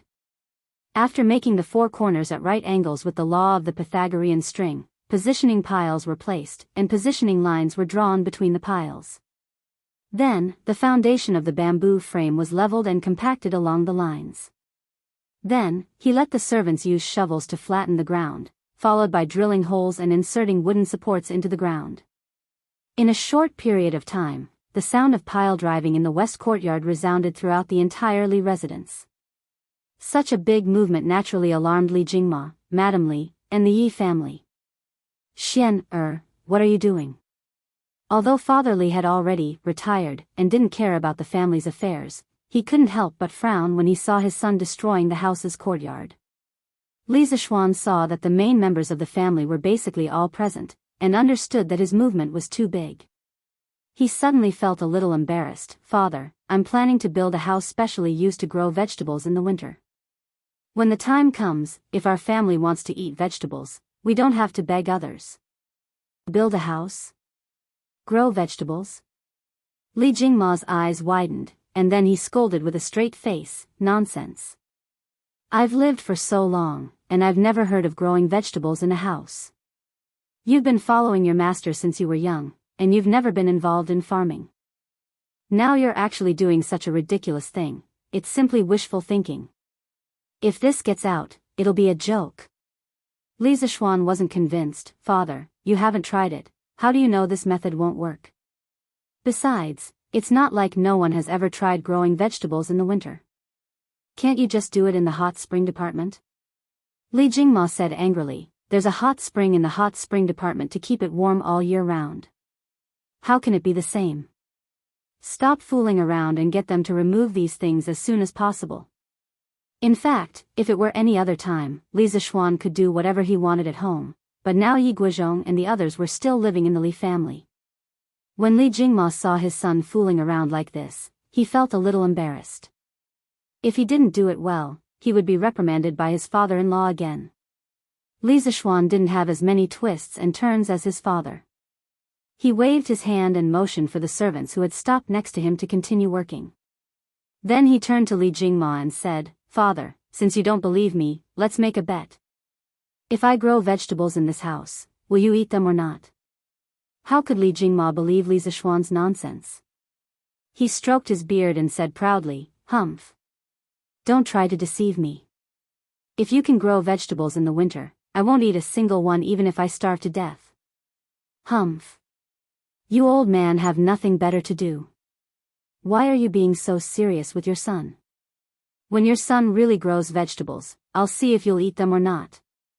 Mrs. Li, who was next to them, couldn't help but roll her eyes when she saw that the old man and the young man were actually betting. In her opinion, although her son's actions seemed ridiculous, countless facts in the past had proven that her son was always right. Chapter 956. Madam, I'm not being serious. Why don't you ask your parents-in-law if they've ever heard of planting vegetables in a house? Madam Li's words were obviously biased. Li Jingma was immediately dissatisfied. Speaking of which, he could be considered an official now. Why was his status in the family still so low? This was intolerable. Yi Guizhong saw that Li Jingma had turned the topic to him. He thought for a moment and said, it didn't exist in the past, but it doesn't mean it won't exist in the future. Little Xian has been good at creating miracles in the past year since he returned to Chang'an. Jingma, as his father, how can you not believe in your own son? It was rare for Yi Guizhong to actually speak up for Li Zishuan. Old Madame Yi smiled and said, Old master is right. Little Xian doesn't look like someone who would boast casually. Jingma, if you speak so confidently now, you'll have to starve in the future. Old Madame Ye's words immediately made everyone laugh. Lan clapped and said, hee hee. Daddy is going to starve. But Daddy, don't worry. Lan will send you food when the time comes. Send food? Your father, I am not going to jail. Do I need a little girl like you to send me food? Li Jingma's old face darkened. Everyone laughed again. While they were talking, 2 rows of wooden sticks of the same height were inserted into the ground in the courtyard. The top of the 2 sticks was supported by a curved bamboo strip. It really looked like the frame of a house. Li Zishuan didn't have time to chat with his father at this time. He personally went down and ordered the servants to tie the custom-made white tarpaulins one by one to the supports. There was no plastic in this era. Li Zishuan thought about it and could only use tarpaulins instead. Although it was white tarpaulins, how could they remain white after being soaked in tung oil? It looked dark yellow, but even so, it was much better than black. After all, black tarpaulins absorbed light and didn't transmit light. It was not conducive to the growth of vegetables. These tarpaulins were specially made by Li Zishuan. There were 2 lengths of rope attached to them at specific intervals, which were used to tie them to the brackets that were inserted in advance. The winter in the north was especially cold. To be safe, 1 layer of tarpaulin was not enough to solve the problem. Li Zishuan made the greenhouse into a structure with 2 layers of tarpaulin. This way, the greenhouse would be even more insulated. Of course, in addition to this, Li Zishuan also prepared a thermal insulation plan, which was the natural heating method. The so-called natural heating was not an increase in temperature for no reason, but the effect of a mysterious substance, which was the fermentation agent.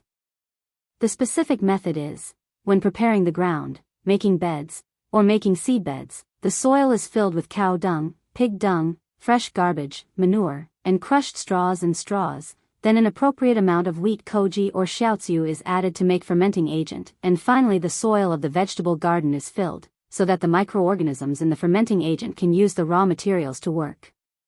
These raw materials can slowly release heat, gradually increasing the temperature of the soil and the air to ensure the normal growth of the plants. Although Li Zixuan had never farmed in this life, don't forget that he was born into a farmer's family in his previous life. At that time, his family had built a greenhouse, and at that time, they used this method of releasing heat through fermentation to ensure the greenhouse's temperature. Reality proved that the effect was quite good.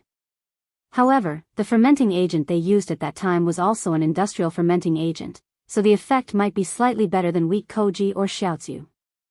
More than 20 servants used more than 2 hours to build the greenhouse that was less than half a mu in size. It was the first time Lan saw such a long house, and she was extremely excited. The little girl shuttled back and forth in the greenhouse, not knowing the meaning of tiredness. She could not be dragged out, as if she wanted to make this her new home. However, when Sanbao came in with a load of dung, the little girl ran out at her fastest speed without needing anyone to say anything. Stinky Sanbao! Why did you bring 2 buckets of dung over for no reason? Ah, it stinks, you're so disgusting. Lan covered her nose and scolded as she ran. Miss, Young master asked me to. Sanbao looked wronged.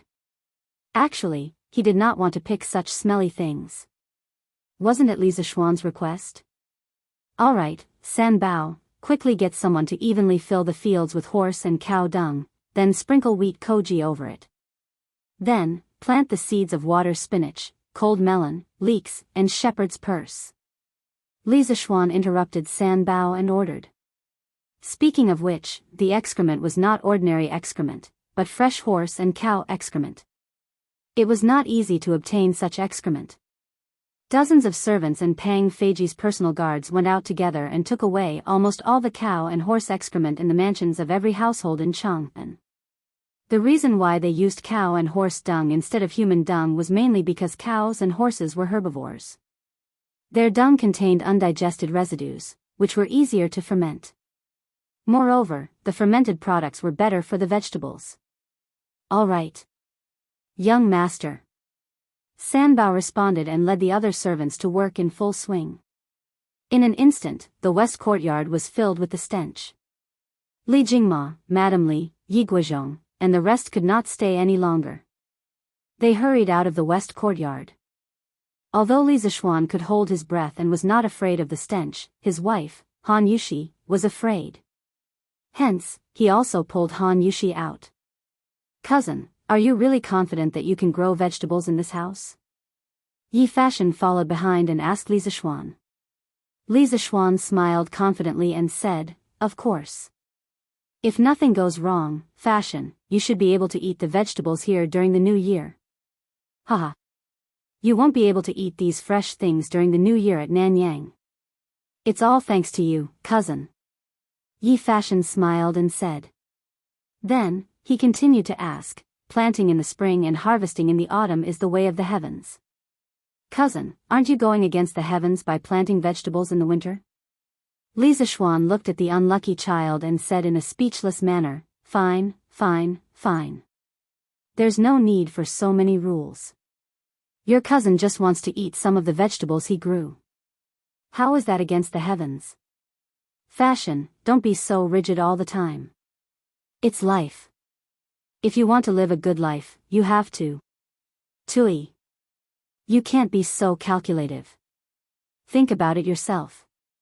After that, he patted Yi Fashion's shoulder and turned to Han Yushi and said, my wife, I'm going back to Yunshan later.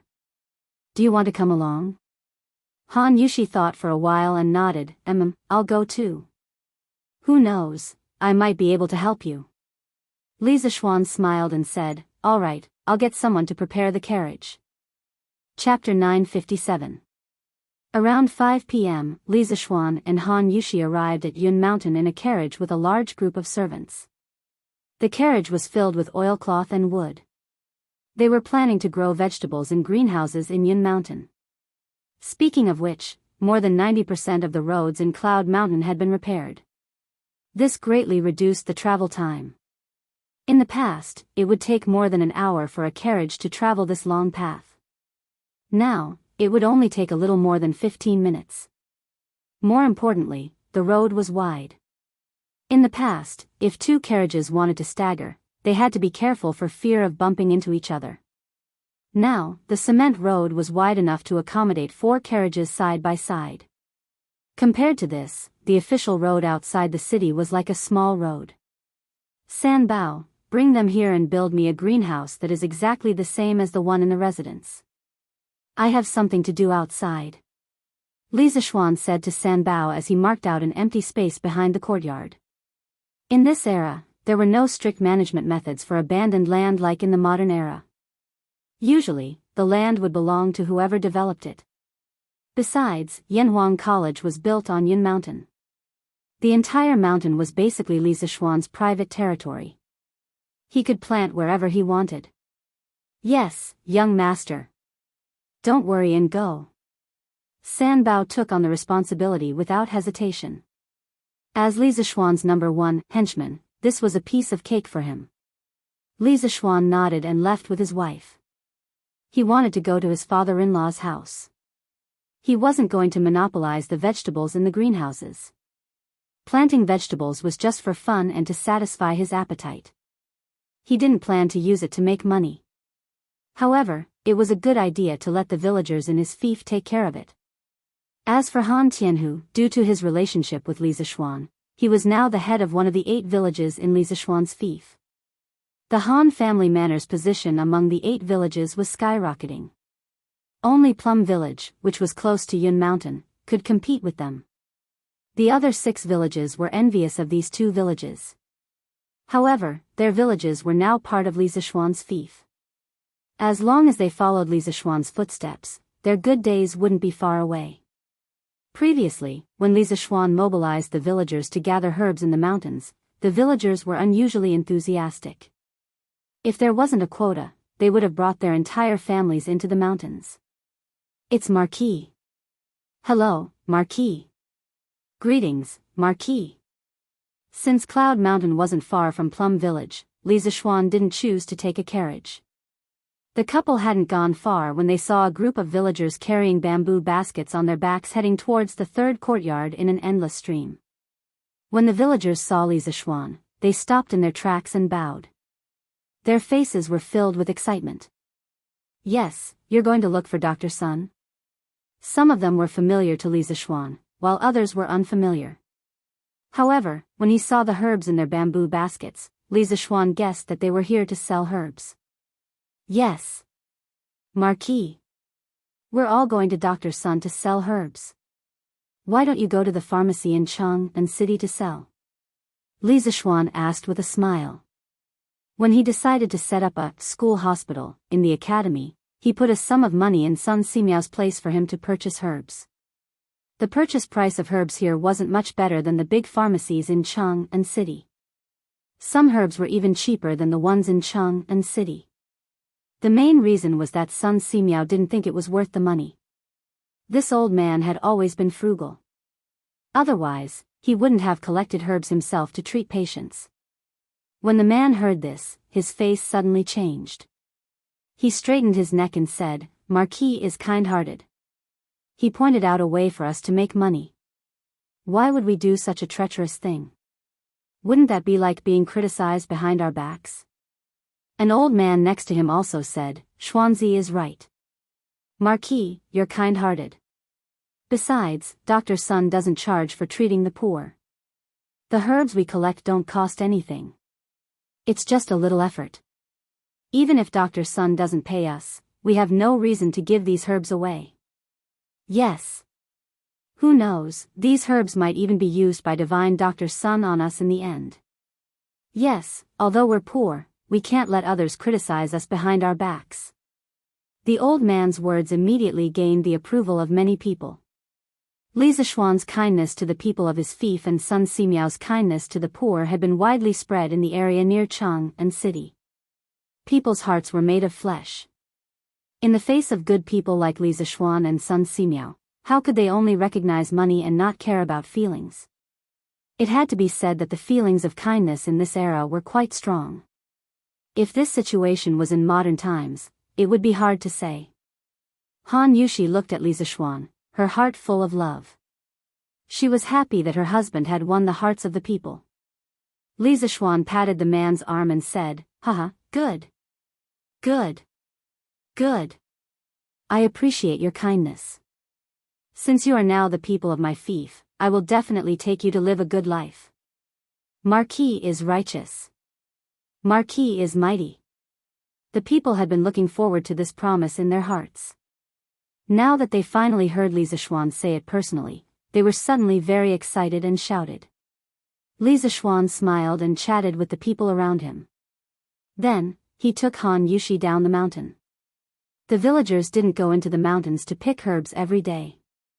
Now, the unified arrangement of the villages was to organize a group to go into the mountains every other day. Therefore, when Li Zishuan and his wife arrived at the Han village, Han Lijing didn't go out. Instead, he was playing chess with old Hu in the courtyard. It was the slack period now.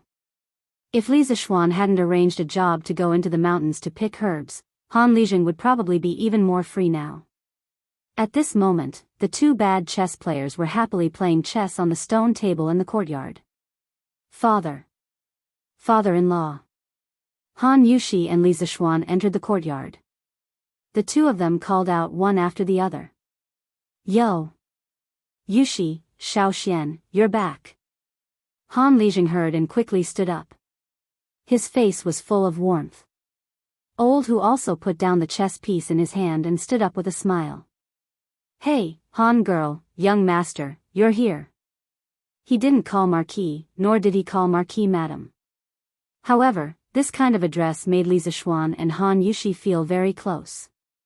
"Yes, Uncle Hu, you're playing chess." Li Zishuan smiled. Old Hu patted his head and said resentfully, "Hey. I was about to win just now." "Alright, Lijing, you lost this round."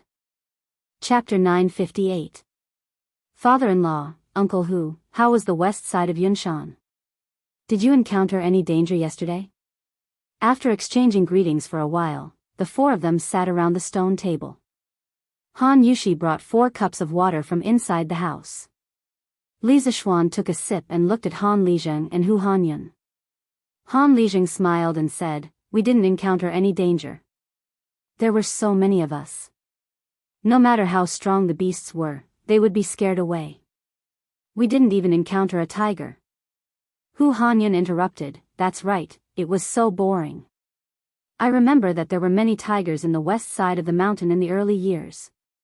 Yesterday, I was planning to hunt one back and use its skin as a mattress on my bed. In the end, we didn't even find a tiger's hair after searching for half a day. How infuriating." In the modern era, using tiger skin as mattresses was usually done by the rich. That was because tigers were protected by the country and were rare, so tiger skin was naturally even rarer.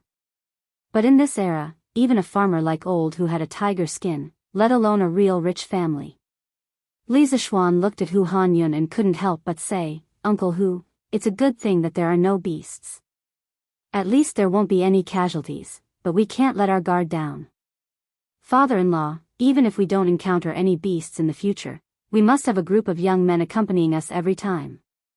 Otherwise, we can't let farmers go into the mountains to pick herbs without permission.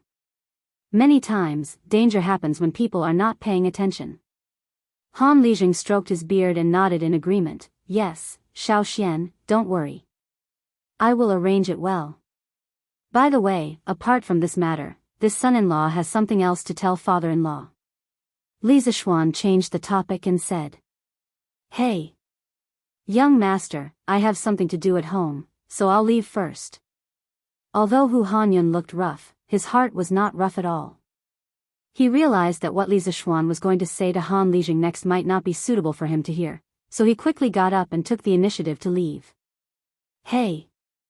Uncle Hu, it's not a secret anyway, and it's also related to you. Sit down." Li Zishuan knew what Old Hu was thinking, so he quickly dissuaded him. He. Then I, Old Hu, will listen." When Hu Hanyun heard this, he laughed awkwardly and sat down again. Li Zishuan then told him about his plan to popularize greenhouses and use this method to cultivate vegetables in winter. When Han Lijing heard this, his eyes widened. He said in disbelief, "Little Xian, is this method of yours really feasible? This old man has lived for so long, but I've never heard of anyone growing vegetables in their house." Before Li Zishuan could say anything, Hu Hanyan interrupted, "Hey, Li Zheng, it's not right for you to ask this question. Since the first time young master came to our manor at the beginning of the year, when has he ever said anything wrong? From what I, old Hu, see, although this method sounds unlikely, but since young master said it, then it will definitely work." Li Zishuan waved his hand and laughed, "Ha! Uncle Hu, don't praise me. How can I be as amazing as you say? Coincidentally, I've just built a vegetable shed in the side yard. Father-in-law, Uncle Hu, why don't you come with me to take a look and learn how to build it and cultivate it? Later on, you can teach the other farmers in our manor who are willing to learn. When the vegetables are ripe, it will bring in a decent amount of income for the farmers, right?" "Good, good, good." Han Lijing said excitedly, "Little Xian, this is not just a decent amount of income. It's simply a huge amount of income. You might not know how precious vegetables are during winter in Chang'an City. This is truly a priceless commodity. If this method of yours really works, then the few manors around our Han Manor will really make a killing this time." That's right, that's right. Young master, you really have a lot of ideas. The farmers in our manor must have cultivated good karma in their previous lives to be able to look forward to your arrival. Old Hu laughed heartily. Han Lijing didn't even lock the door and followed Li Zishuan up Cloud Mountain with Hu Hanyan. Although the security wasn't so good that Tubu couldn't pick up his belongings, with the villagers around to look after them, Han Lijing wasn't worried at all that his belongings would be stolen. The four of them hurried along and arrived at Cloud Mountain's first courtyard in a little more than 15 minutes. At this time, a dark yellow tarpaulin shed about 10 feet long and 10 feet wide was revealed in front of them. San Bao and the servants were in the midst of finishing up the work. "Young master, you're back. This place will be ready soon. Please wait a moment." San Bao saw that Li Zishuan had returned so quickly and quickly came over to inform him. Li Zishuan waved his hand and laughed, "No rush. San Bao, you did well." San Bao immediately grinned, "Hee hee. It's all because you taught me well."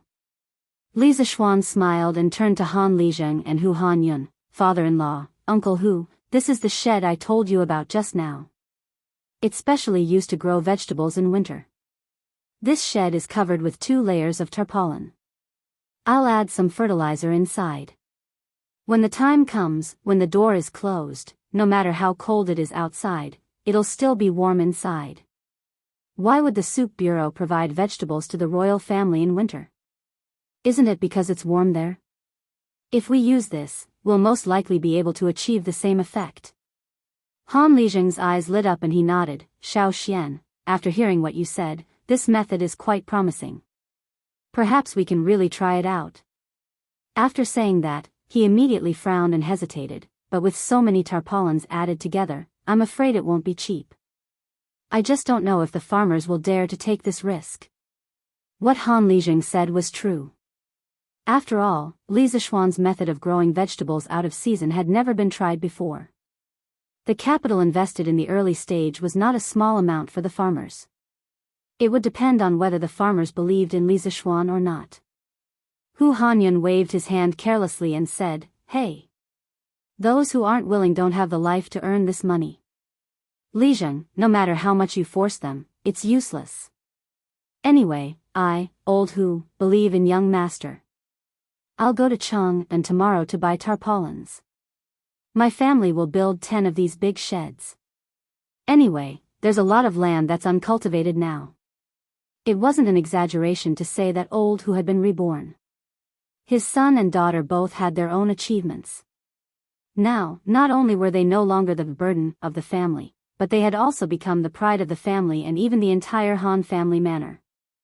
Because of this, the Hu family was getting richer and richer. At this moment, old Hu seemed to be rich and overbearing. He directly said that he wanted to build 10 of these sheds. But sometimes, honest people also had their blessings. It wouldn't be long before Hu Hanyun would be thankful for his current decision.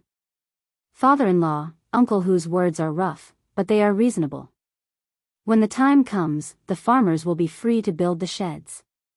If they don't want to, we won't force them. Chapter 959. Little Xian, you can't do this.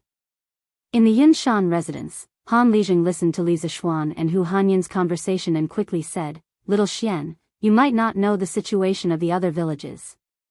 Take the Liujia village for example. Their village just joined your fief not long ago. During the previous autumn harvest, they still paid rent according to the previous landlord's request. In addition, this year's harvest is generally not good, making things worse.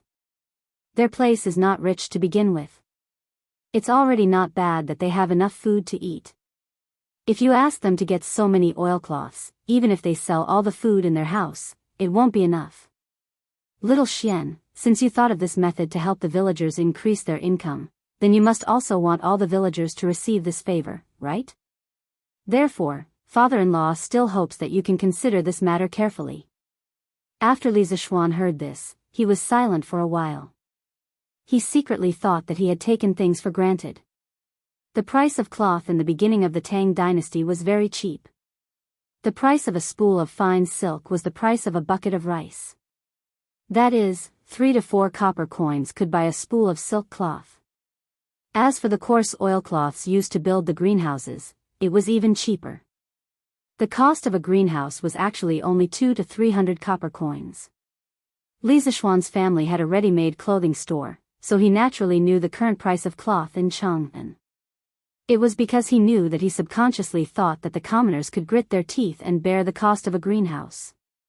200 to 300 copper coins was equivalent to a few $1,000s in the modern era. If a family squeezed together, they should be able to gather together. But he neglected a problem. The extent of exploitation of the farmers by the landlords of this era was far from comparable to the modern era. In this era, people who could not afford to eat enough and wear clothes were everywhere. Was 200 to 300 copper coins really a small amount? For some families, 200 to 300 copper coins could be enough for their family to eat for a year. Father-in-law is right. This son-in-law has indeed not thought it through. Li Zishuan thought for a moment and took the initiative to admit his mistake. He continued, how about this? This son-in-law will take out 1,000 strings of money and leave it with father-in-law. If the villagers are willing to build greenhouses and have difficulties at home, they can come to you to borrow a sum of money. Each family can borrow at most 500 copper coins. They don't need to pay interest, as long as they can repay the principal within a year. Father-in-law, what do you think about this?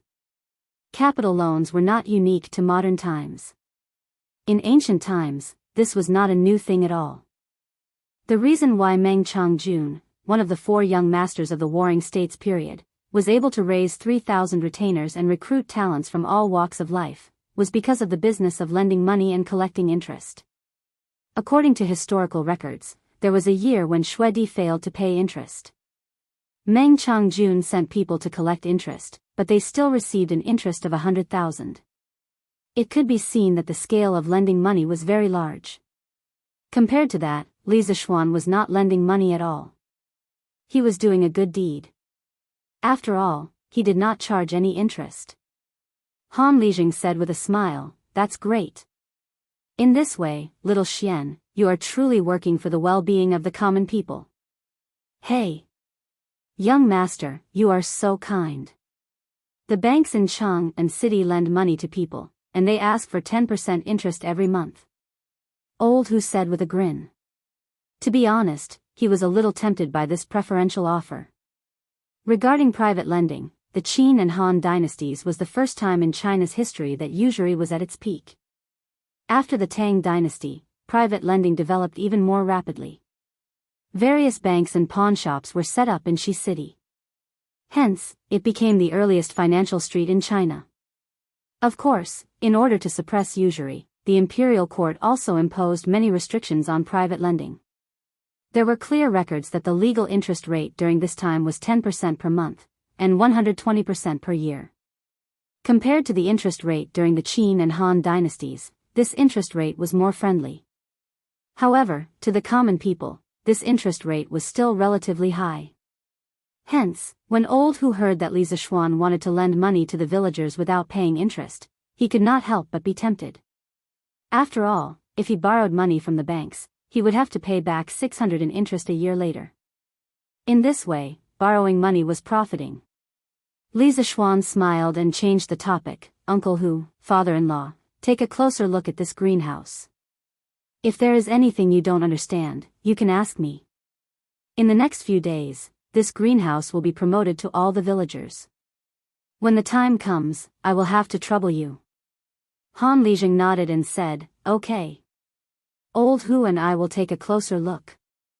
Although he and Hu Hanyun had an unruly time when they were young, later on, they obediently stayed at home and farmed. They could be considered as genuine farmers. Imitating others to grow vegetables was a piece of cake for them. The next day, old Hu went out early in the morning. Today, he did not follow the village's young men into the mountains as a guard. He had more important things to do, and that was to buy cloth. There was no ready-made oilcloth, so he bought coarse cloth, and then some tung oil, and went home to make it himself. When he went there, it was an empty ox cart.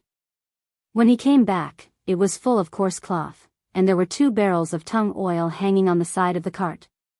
Yo! Isn't this old Hu? Why did you buy so much cloth? Are you making clothes for your son? That's not right. Why didn't you buy silk cloth, but so much coarse cloth? On the way, it was inevitable that he would meet some acquaintances. Old Hu usually laughed and said carelessly, haha. Recently, the family is short of firewood, so I bought some coarse cloth to burn at home. If it wasn't someone from the village, old Hu was determined not to reveal the secret of growing vegetables in the greenhouse. It was just that his response was a little too shocking. Buying coarse cloth to burn as firewood? Hearing old Hu's response, people all suspected that old Hu's brain was fried. Although the situation of old Hu's family was much better this year, it was not to the point of being extravagant enough to burn coarse cloth as firewood, right? My son's mother. I'm back. Come out and help me carry the things. The road from the Chang, an official road to the Han village, was now flat and wide. After a while, old Hu returned home. As soon as he entered the courtyard, he shouted at the top of his voice. Hey, master, you're back so soon. When Lu Yue heard the noise, she hurriedly ran out of the house. When she saw the mountain of coarse cloth on the ox cart, she was stunned. This, husband, how much did you buy these cloth for? Hu Hanyun wiped away his sweat and said with a grin, hey. It's only 3 strings of coins worth of cloth.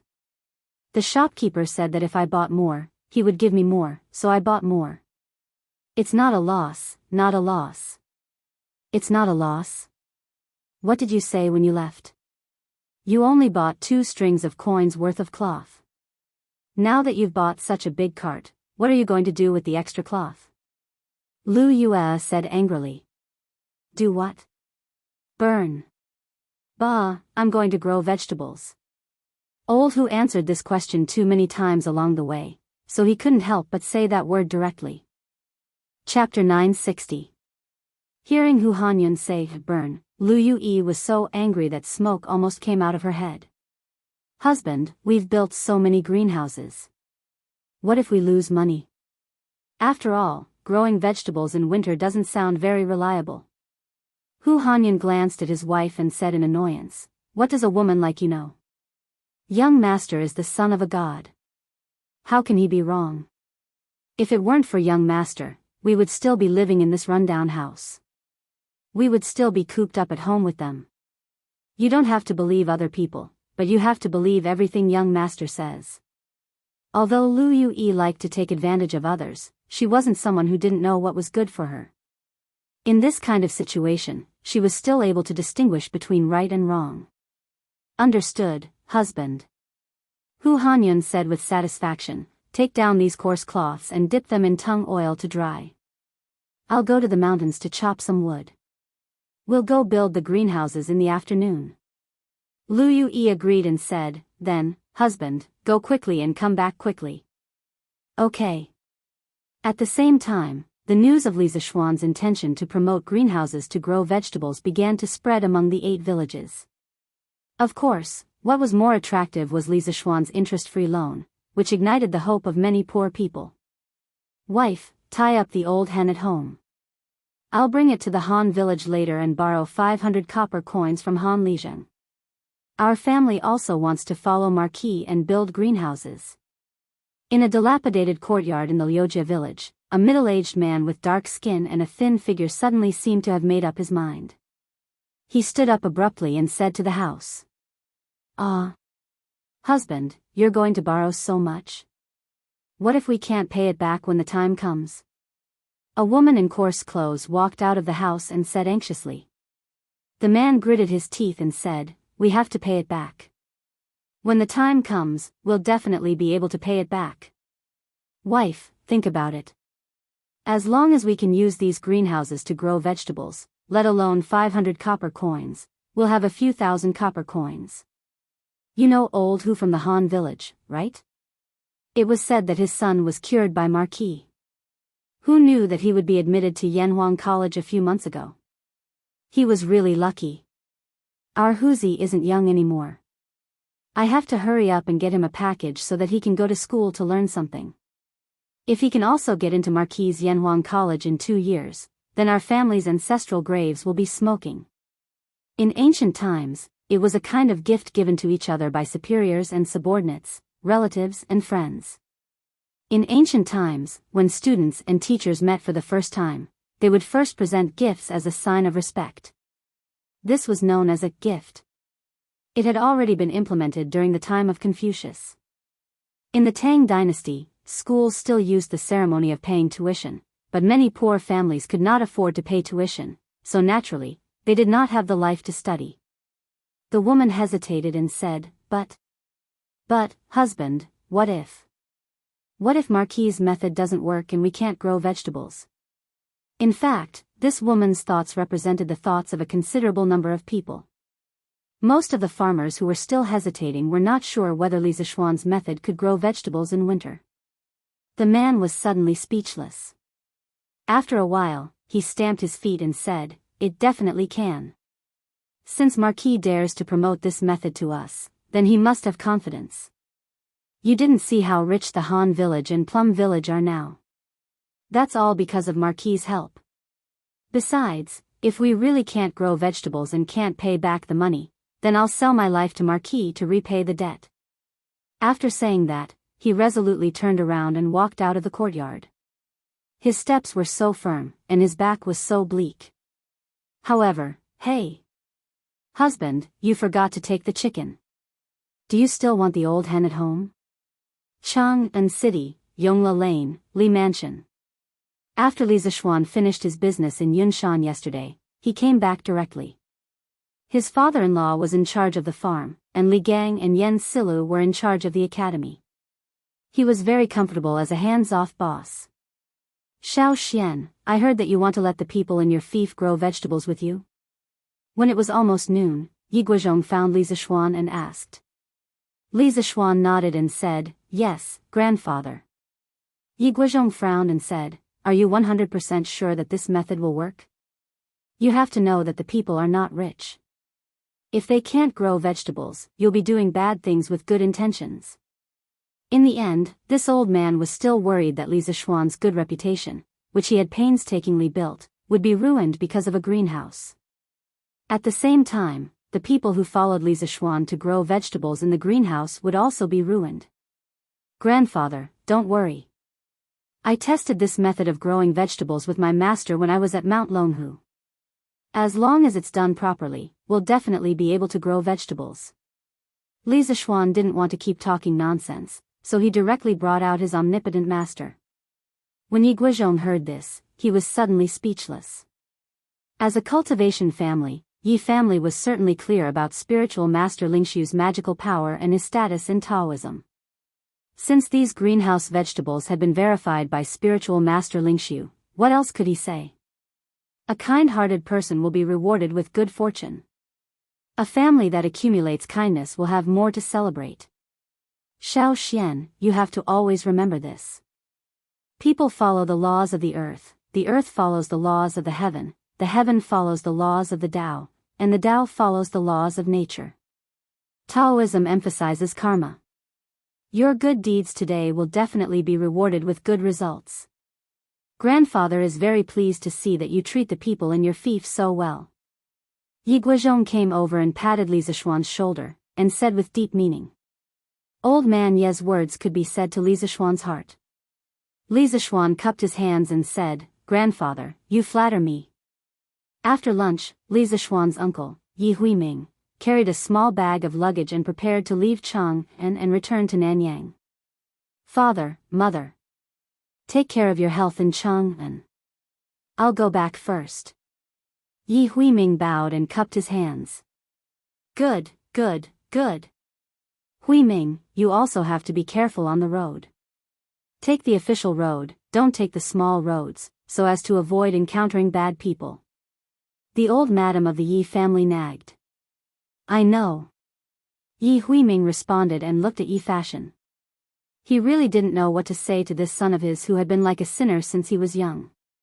After thinking for a while, he decided not to say anything. In the end, he looked at Li Jingma and Yi Yuzhu. Yi Yuzhu quickly said, Big brother, don't worry. I will take good care of father, mother, and Fashion. Yi Huiming nodded and whispered, Don't resent father for what happened in the past. He did it for your own good. Then he turned and got into the carriage at the door. With the coachman's go, the carriage gradually drove out of Yongla Lane and finally disappeared from everyone's sight. Chapter 961. Okay, Lu Mang. Put your thumbprint here and you can borrow these 500 coins. Han Village, Han family's courtyard. There was a long line in the courtyard. Han Li was setting up a table in the courtyard. Beside him stood a middle-aged scholar. At this moment, Han Li was smiling as he spoke to the dark-skinned man in coarse hemp clothing. This man was the father of Liujia village's Hu Zi. He was the one who came here to borrow money but forgot to bring his hen. However, even if he brought it, it would be a waste because Han Lijing would not accept it. Hey! I will press it now. Lu Mang did not look at the content of the paper. He responded and without hesitation, bit his thumb and put a red thumbprint on the paper. Han Lijing's character was well known by everyone in the surrounding area. Therefore, Lu Mang was not worried that Han Lijing would cheat him. Besides, even if he did not believe Han Lijing, how could he not believe Li Zishuan? After all, Han Lijing was helping Li Zishuan. Okay. Here are 500 coins. You better count them carefully. Han Lijing nodded. He took out a string of coins from the wooden box behind him and handed it over to Lu Mang. Lu Mang took it with both hands. He wanted to count but he was a bit embarrassed. Han Lijing saw this and laughed. Hee hee. It is best to count the coins face to face to avoid any misunderstandings later on. Thank you, Han Lijing. Lu Mang was moved. He moved 2 steps to the left to give way to the line. Then he stood on the side and counted the coins face to face. Han Lijing shouted. Next. A young man in his 20s came over. Han Lijing found him unfamiliar and asked. Little brother, which village are you from? Han Lijing, my name is Wang Qingyuan. I am from Shirley village. Last month, my village was annexed to Marquis' fief. The young man quickly replied. Han Lijing looked at the middle-aged scholar beside him. He saw the scholar open the book on the table to a certain page. After looking at it for a moment, he nodded and said. There is indeed this person in Wang village. Han Lijing nodded and asked the young man. Wang Qingyuan. How much money do you want to borrow? Why do you want to borrow money? Wang Qingyuan replied, Han Lijing, I want to borrow 500 copper coins. I also want to build a greenhouse to grow vegetables. Han Lijing nodded and took out a piece of paper with a document written on it and said, just like Lu Mang, put your fingerprint here. Hey! I understand. Wang Qingyuan said excitedly. At this time, Lu Mang, who is next to him, has already counted the copper coins. He scratched his head and somewhat embarrassedly asked Han Lizheng. Han Lizheng, how should we build this greenhouse? I want to learn. Holding the heavy 500 copper coins, he felt a huge pressure in his heart. If he couldn't grow vegetables, then his family would be completely finished. His son wouldn't be able to go to school, and he was afraid that even eating would be a problem. Therefore, before he set up the greenhouse, he had to learn the technique well. Otherwise, the borrowed 500 copper coins would be wasted. Yes. Han Lizheng, where should we go to learn how to build a greenhouse? The other people also looked at this side. The question that Lu Mang asked was also what they wanted to ask. Those who made up their minds to borrow money actually wanted to use this opportunity to completely improve their family's situation. No one didn't want to be able to grow vegetables in their greenhouse. Han Lizheng raised his head and said to everyone, if you want to learn how to build a greenhouse, after you get the money, I can take you to Old Hu's house to have a look. His house has already built a greenhouse. At that time, if you have anything you don't understand, be sure to ask on the spot. Old Hu will also teach you some planting techniques. If you want to learn, you can wait for a while on the side. Lu Mang grinned and said. Hey. That's fine. I will wait for a while on the side. Thank you, Han Lizheng. Yo. There are so many people. At this time, Li Zishuan came in from outside the courtyard. Looking at the long line in the courtyard, he was surprised. In the afternoon, after he sent his uncle away, he remembered the situation in the village and immediately rushed over. Things like greenhouse vegetables, for many people, were entrusted to their family's livelihood. If he didn't come personally to teach, in case something went wrong, it would be a big sin. Marquis? Marquis is here. Greetings to Marquis. Greetings to Marquis. Among the nobles of the Great Tang, Li Zishuan was one of the more down-to-earth nobles. He often interacted with the people of the lower class, so there were many people who recognized Li Zishuan. The moment he entered, many people recognized him, and the people in the procession instantly grew excited and enthusiastically bowed. Li Zishuan nodded his head to greet them one by one. He walked to the front of the line. The middle-aged scholar from before hurriedly straightened his clothes and quickly came over to salute. Lowly official Xiao Hai greets Marquis. Yuan Shikai? Li Zishuan was taken aback subconsciously. Could it be so coincidental? I actually met Yuan Datu in Tang Dynasty. The middle-aged scholar looked embarrassed and said carefully, Marquis, that lowly official is Xiao Hai, not Yuan Shikai. At this time, Han Lizheng said to Wang Qingyuan, who had finished pressing his fingerprint, and handed over a string of copper coins. He hurriedly came over and said, Xiao Xian, this is County Deputy Yuan from the county government. I invited him here today to be a witness. It's more reliable this way. Li Zishuan suddenly understood. He had also heard that in ancient times, it was often necessary to find a well-respected middleman to act as a witness. Generally, commoners like to find a judge from the county government to act as a witness. This way, it would be easier to file a lawsuit. He had to admit that his father-in-law was very considerate.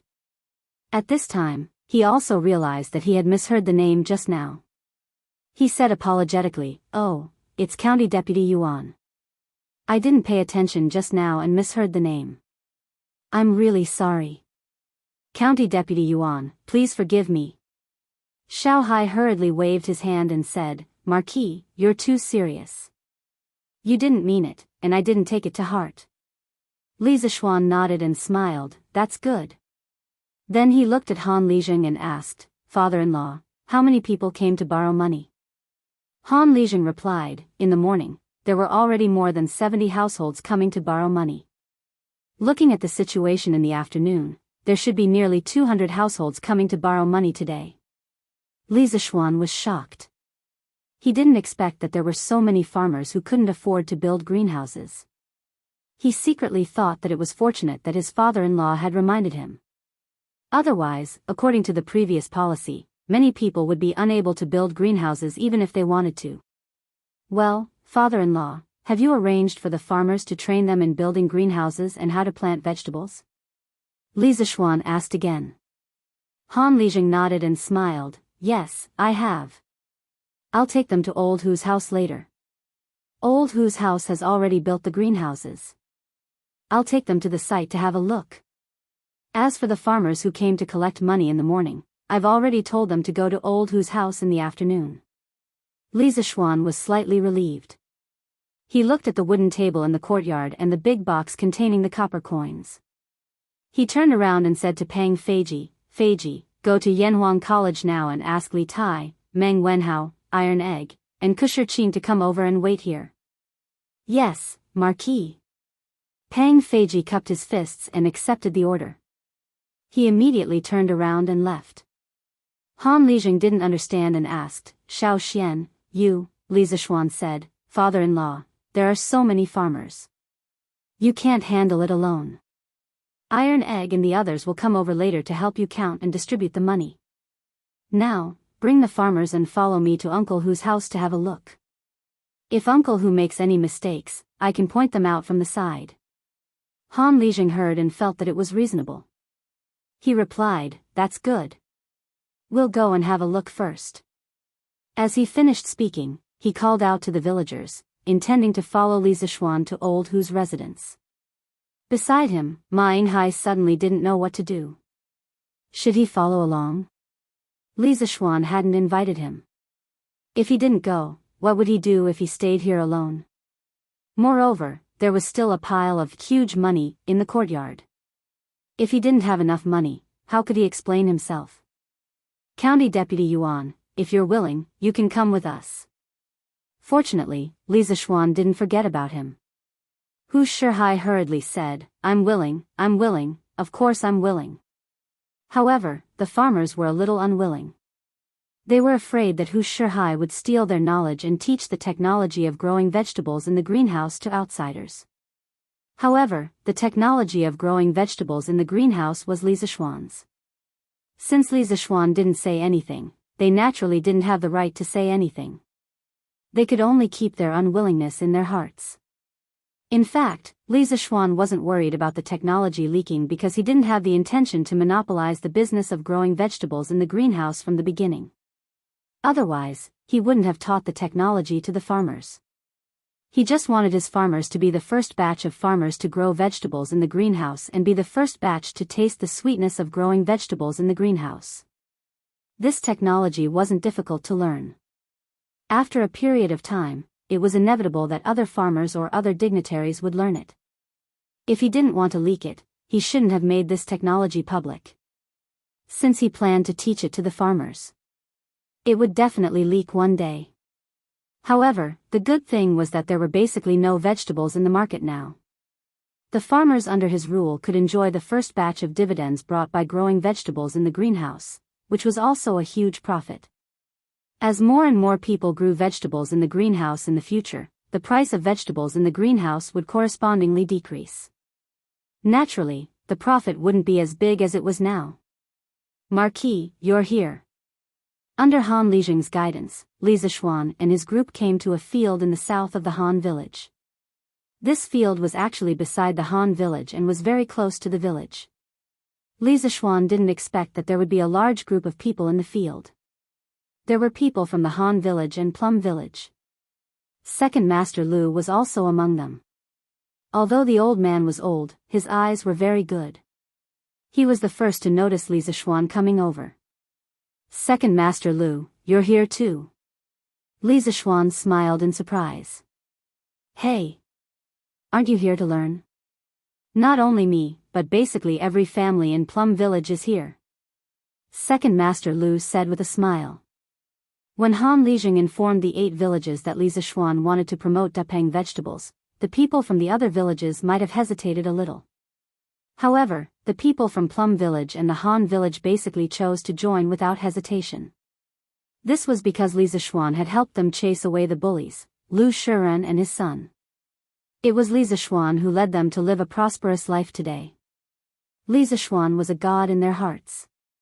They believed in Li Zishuan unconditionally. These two villages were under Li Zishuan's management at the beginning of the year. The people in the villages were basically considered wealthy. When others were thinking about whether to build a greenhouse or where to borrow money to build a greenhouse, they had already taken action. Most of them went into the city this morning to buy the coarse cloth and tung oil. When they were free in the afternoon, they ran over to Old Hu to learn the skills. "Young master, you're here." Old Hu, who was not far away, hurriedly put down his work and ran over. Uncle Hu, your shed is not bad." Li Zishuan glanced at the greenhouse in the field and smiled. Old Hu scratched his head and said, "Hey. It's still a little lacking compared to young master's greenhouse in the other courtyard." Li Zishuan shook his head and said, "Ha. It's not bad, not bad. Uncle Hu, tell them about the techniques of building a greenhouse. I'll walk around and see if there are any flaws in your greenhouse." Old Hu naturally agreed. This was something that had been agreed upon earlier. He led everyone to the side of the greenhouse and began to explain, Actually, building a greenhouse is very simple. I'll explain it to you once. You'll definitely know how to do it. If you want to build a greenhouse like this, first." Old Hu led the farmers into the greenhouse and explained as they walked. Li Zishuan wandered around the outside of the greenhouse. He was checking the airtightness of the greenhouse. Suddenly, he caught a glimpse of a small patch of yellowish green in the mound not far away from the greenhouse. When he took a closer look, he found that there was a small patch of mung bean sprouts growing in the mound. Oh, to be precise, it should be called mung bean sprouts. Those that sprouted in water were called bean sprouts. Those that grew in the ground were called bean sprouts. Damn! Why didn't I think of making bean sprouts? Seeing this, Li Zishuan suddenly thought of something. He could not help but pat his head and said regretfully, "Bean sprouts? Marquis, what's a bean sprouts?" Kuhai, who had just walked over and wanted to talk to Li Zishuan, could not help but be stunned and asked. "Oh, nothing." Li Zishuan came back to his senses and turned to look at Kuhai. He changed the topic and said, "Why didn't you go in with us, County Magistrate Yuan?" Kuhai smiled bitterly and said, "This greenhouse cultivation method was created by Marquis for the farmers under his rule. As an outsider, how can I eavesdrop?" Li Zishuan looked at this person in surprise. He did not expect this county magistrate to be a gentleman. Haha. It's just a folk art. It can't be considered a secret. Since I've taken it out, I don't want to keep it a secret forever. If County Magistrate Yuan is interested, you can go in and listen. Villains were born in troubled times, while gentlemen were born in prosperous times.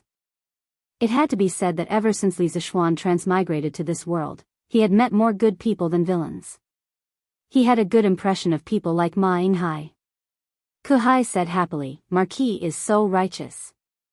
Actually, I've always been curious about how this greenhouse is used to cultivate vegetables in winter. Since Marquis has given me permission, it would be impolite of me to refuse. But don't worry, Marquis. Before I get permission from Marquis, I won't talk nonsense." Chapter 962. Li Zishuan hurriedly left after pointing out a few small mistakes in the shed that the Han family manor had built for Hu Hanyun. "Wife, do you have soybeans or mung beans at home?" Li Zishuan asked Han Yushi when he returned to his home in Chang'an. Yes, he wanted to get some bean sprouts to eat. Although the greenhouse vegetables could provide vegetables on a large scale during the winter, distant water could not quench the immediate thirst. At the very least, they would have to wait for close to 2 months before they could eat them. The vegetables that they ate yesterday were all taken from the Prince of Wei's residence. It was not a big deal to take it once or twice, but it would not be good if they took it too many times. The small bean sprouts in the Hu family's field in the afternoon made Li Zishuan's eyes light up. It took a long time for greenhouse vegetables to mature, but bean sprouts did not. In this season of shortage of vegetables, crisp and refreshing bean sprouts tasted much better than fish and meat. "Hubby, there should be lioli, same pronunciation as green, beans at home, but what is yellow bean?" When Han Yushi heard this, she thought for a moment and asked curiously. Mung beans and soybeans had a history of thousands of years of cultivation in China. They existed before the Western Zhou dynasty. The ancients called mung beans. Although they had different characters, they had the same sound. Therefore, when Li Zishuan said mung beans, Han Yushi could understand what he meant. But soybeans were different. At this time, there was no such thing as soybeans. Later generations generally believed that the word soybeans first appeared in the Tang dynasties, Kaiyuan Zhanjing. The book was written between 718 and 726, and Yuyang Zizu. Before that, they all used the word soybeans. There was also an interesting story about soybeans. During the reign of Emperor Wenzong of the Tang dynasty, a strange thing happened in the capital Chang'an. The price of soybeans, which were originally an agricultural product, soared overnight. 1 stone of soybeans was sold for 10 taels of gold. It was said that Emperor Wenzong loved women with big breasts. There was a palace maid surnamed Wang who became a phoenix just because one of her breasts was unusually prominent. She was promoted to Jiahui and became the favorite of Emperor Wenzong. With this successful precedent, the imperial concubines in the harem began to buy and store soybeans in large quantities. They would eat them every meal. According to the theory of traditional Chinese medicine, soybeans had a certain breast enlargement effect. With the help of the imperial concubines, the price of beans in Chang'an rose faster than the price of houses in modern times. It's soybeans. Wife, do we have soybeans at home? Li Zishuan patted his head, recalled the memories of the previous owner of this body, and quickly corrected himself. Yes. There was. What do you want to do with soybeans and black beans? Han Yushi replied. Li Zishuan chuckled and said, Hey. Wife, you'll know when the time comes. After saying that, he rushed to the kitchen excitedly and asked for a ladle of green beans and a ladle of soybeans from the cook, Auntie Zhao. He then soaked the 2 types of beans in clear water. In his previous life, Li Zishuan's grandmother often made bean sprouts, so he was quite familiar with the steps of making bean sprouts. Soaking the beans in water was only the first step. According to his grandmother's experience, the beans had to be soaked for at least 8 hours before the next step could be done. Husband, why are you soaking the beans? Could it be that you want to grind tofu? Han Yushi followed in and couldn't help but ask after seeing what Li Zishuan was doing. Li Zishuan heard and turned around. He looked at Han Yushi's chest and said with a naughty smile, Husband, I only know how to take advantage of tofu. I don't know how to make tofu. Husband, what are you talking about? Auntie Zhao is still here. Han Yushi's cheeks blushed and she said angrily. Although she didn't understand what taking advantage of tofu meant, she guessed the general meaning when she saw the naughty smile on Li Zishuan's face. She secretly thought that her husband sometimes looked like a gentleman, but sometimes he was perverted and naughty. He was really special. Auntie Zhao, who was outside the door, quickly coughed and walked away. Li Zishuan saw Han Yushi's shy face and couldn't bear to tease her anymore. He went back to the topic and said, I soaked the beans to let them sprout. Although we have 2 greenhouses to grow vegetables, it will take at least 2 months to eat the vegetables inside. After the beans sprout, take the sprouts and stir-fry them in the pot. It can be considered a delicious dish. Before the vegetables in the greenhouses come out, this dish is a very good substitute.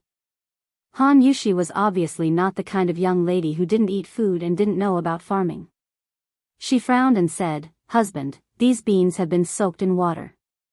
I'm afraid they won't sprout. Instead, they will become smelly. Li Zishuan said with a smile, Of course, I won't let them soak in water all the time. There are still many steps later. When tomorrow morning comes, I will take out the beans and put them in a bamboo sieve covered with wet gauze. The bamboo sieve will then be placed in a basin filled with water. The basin shouldn't be too big. It will be enough for the beans to breathe. Another wet gauze needs to be covered on top of the bamboo sieve. Finally, a slightly heavier bowl needs to be pressed on top. The weight of the bowl can make the bean sprouts thicker. After that, the beans have to be drenched 3 to 6 times every day to maintain the moisture of the beans. After the drenching, you have to continue covering them with wet gauze. By the 5th day, the bean sprouts at the corners will have grown out. Moreover, they will have roots. Then, they can be eaten. Han Yushi listened attentively. In the end, she asked, "Husband, how do you know so much? Have you made them yourself before?" It was mainly because Li Zixuan said it in such a serious manner that she couldn't help but wonder if Li Zixuan had made bean sprouts before. That was why he was so surprised. Li Zixuan touched his nose. Although he hadn't made them himself, he had seen his grandmother make them many times. Cough, cough. You can say that. Li Zixuan coughed dryly and said vaguely, "In short, wife, you will be able to see what these bean sprouts look like in 5 days. Moreover, you will be able to taste this delicacy." Han Yushi put her hand into the water basin and gently stroked the soybeans in the basin. She raised her head and said, "Husband, the farmstead and Yanhuang College need you. You still have a lot of things to do. Leave this matter to me. I have remembered all the steps you mentioned earlier. Since it's not a troublesome matter, I will definitely do it for you." Li Zixuan thought for a moment and nodded, "That's good. Thank you for your trouble, wife." He was very confident in his wife's ability to do things. In some matters, Han Yushi's attentiveness even made him feel inferior. The wife he married seemed simple, but in fact, she wasn't. "Husband, father already knows that you want to promote greenhouse vegetables in the farmstead. He said that since you are confident that you can cultivate vegetables in winter using this method, then use this to make our other 6 farmsteads rich in one fell swoop. However, father said that there is one thing that you might have overlooked. He asked me to remind you." Han Yushi took her hand out of the water basin and suddenly said to Li Zixuan seriously. Chapter 963. Wifey, what did father say? After listening to his wife's serious words, Li Zixuan asked aloud. Han Yushi pursed her lips and said softly, "Husband, in the afternoon, father asked me to tell you that letting the people grow vegetables in greenhouses is a good deed, but you have to consider things more thoroughly. For example, the oilcloth needed to build greenhouses.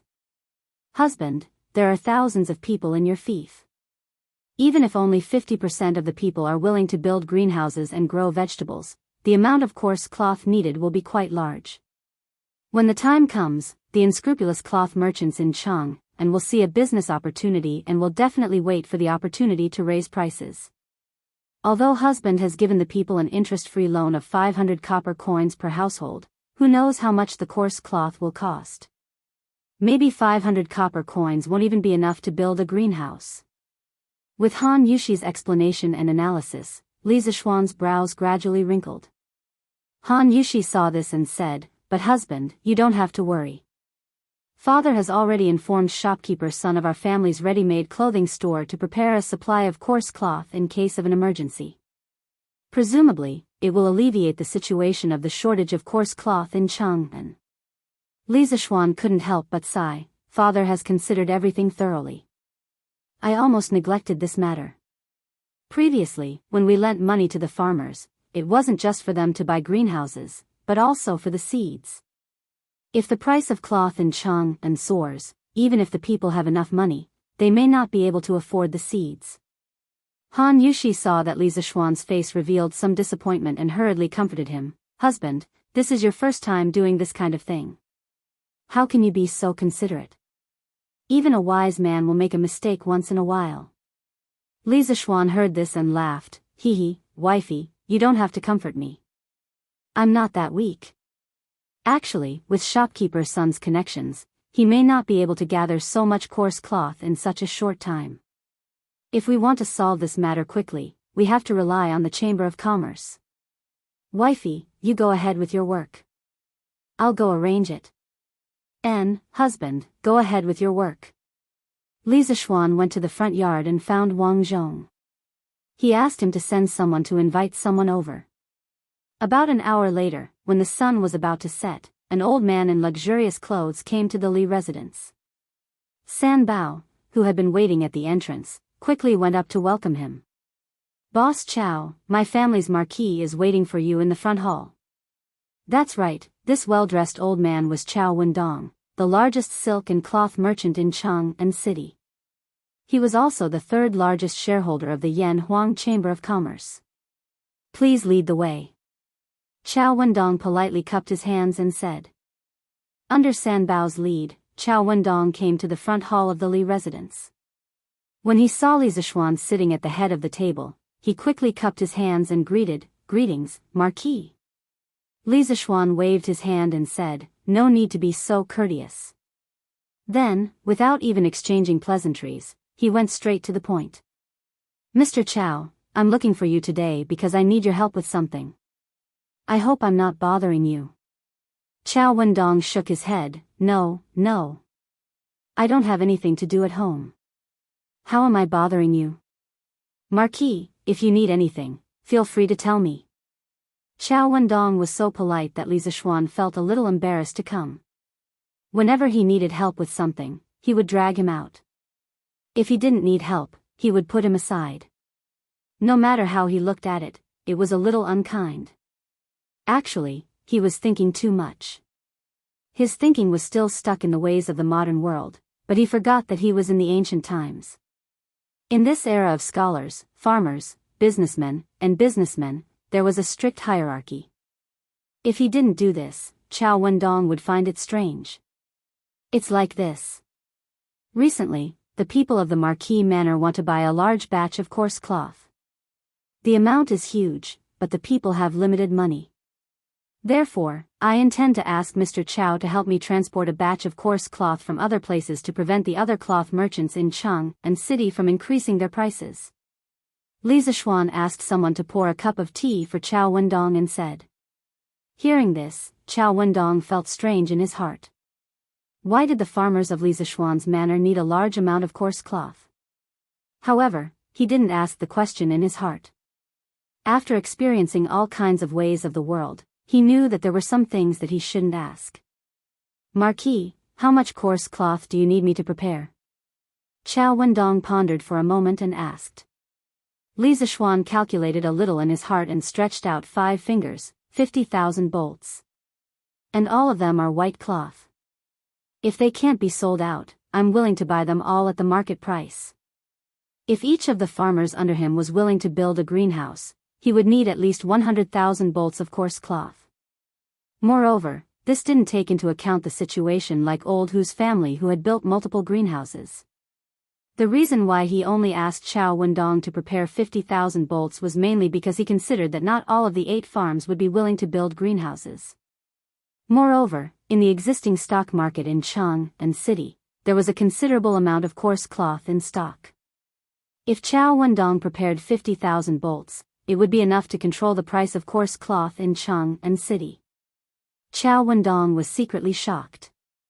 He didn't expect Li Zixuan to ask for so much cloth. He would be lying if he said that he wasn't curious. However, this kind of question, if Li Zixuan didn't take the initiative to ask, he wouldn't and couldn't take the initiative to ask. "Marquis, don't worry. I can definitely gather 50,000 bolts of coarse cloth within a day. If I can't sell them in a short time, I don't need Marquis to buy them. I naturally have my own channels to sell them to other provinces and counties." Chao Wendong said with a confident smile. The reason why he could become the largest cloth merchant in Cheng and City was because of his extensive and high-quality supply channels. Li Zixuan's request might be a little difficult for others, but for him, it wasn't difficult at all. He only needed to move his mouth. "Okay. Then I won't force you. Thank you, Boss Chao." Li Zixuan stood up and cupped his hands.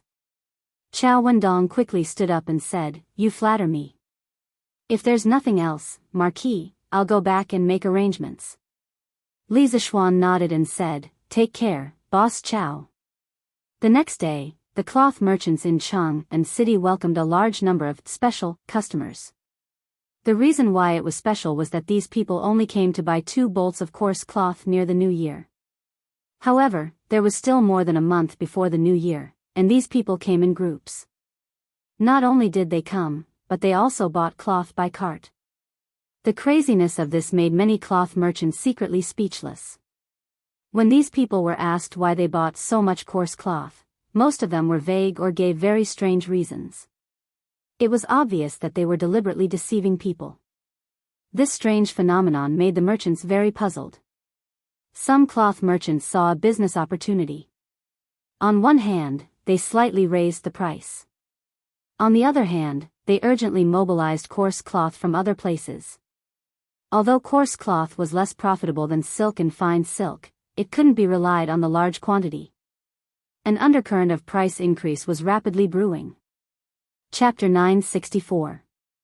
Shopkeeper, do you have any more coarse cloth? Do you want white cloth? No more, no more.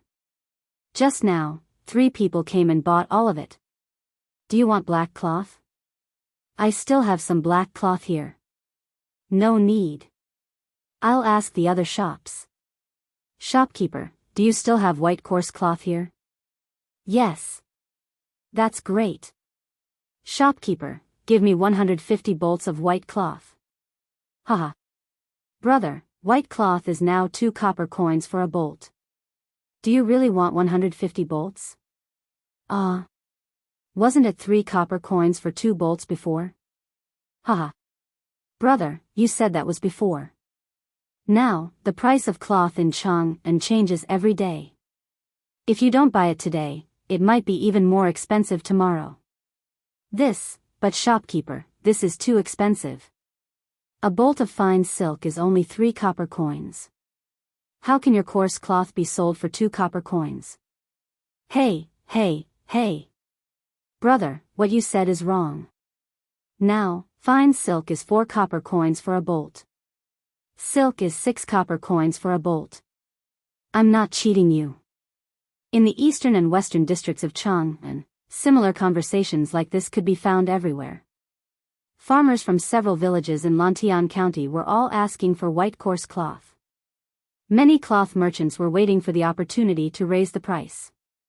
The farmers were caught in a dilemma. If they buy 100 bolts of cloth would be 50 copper coins more than before. This was not a small amount.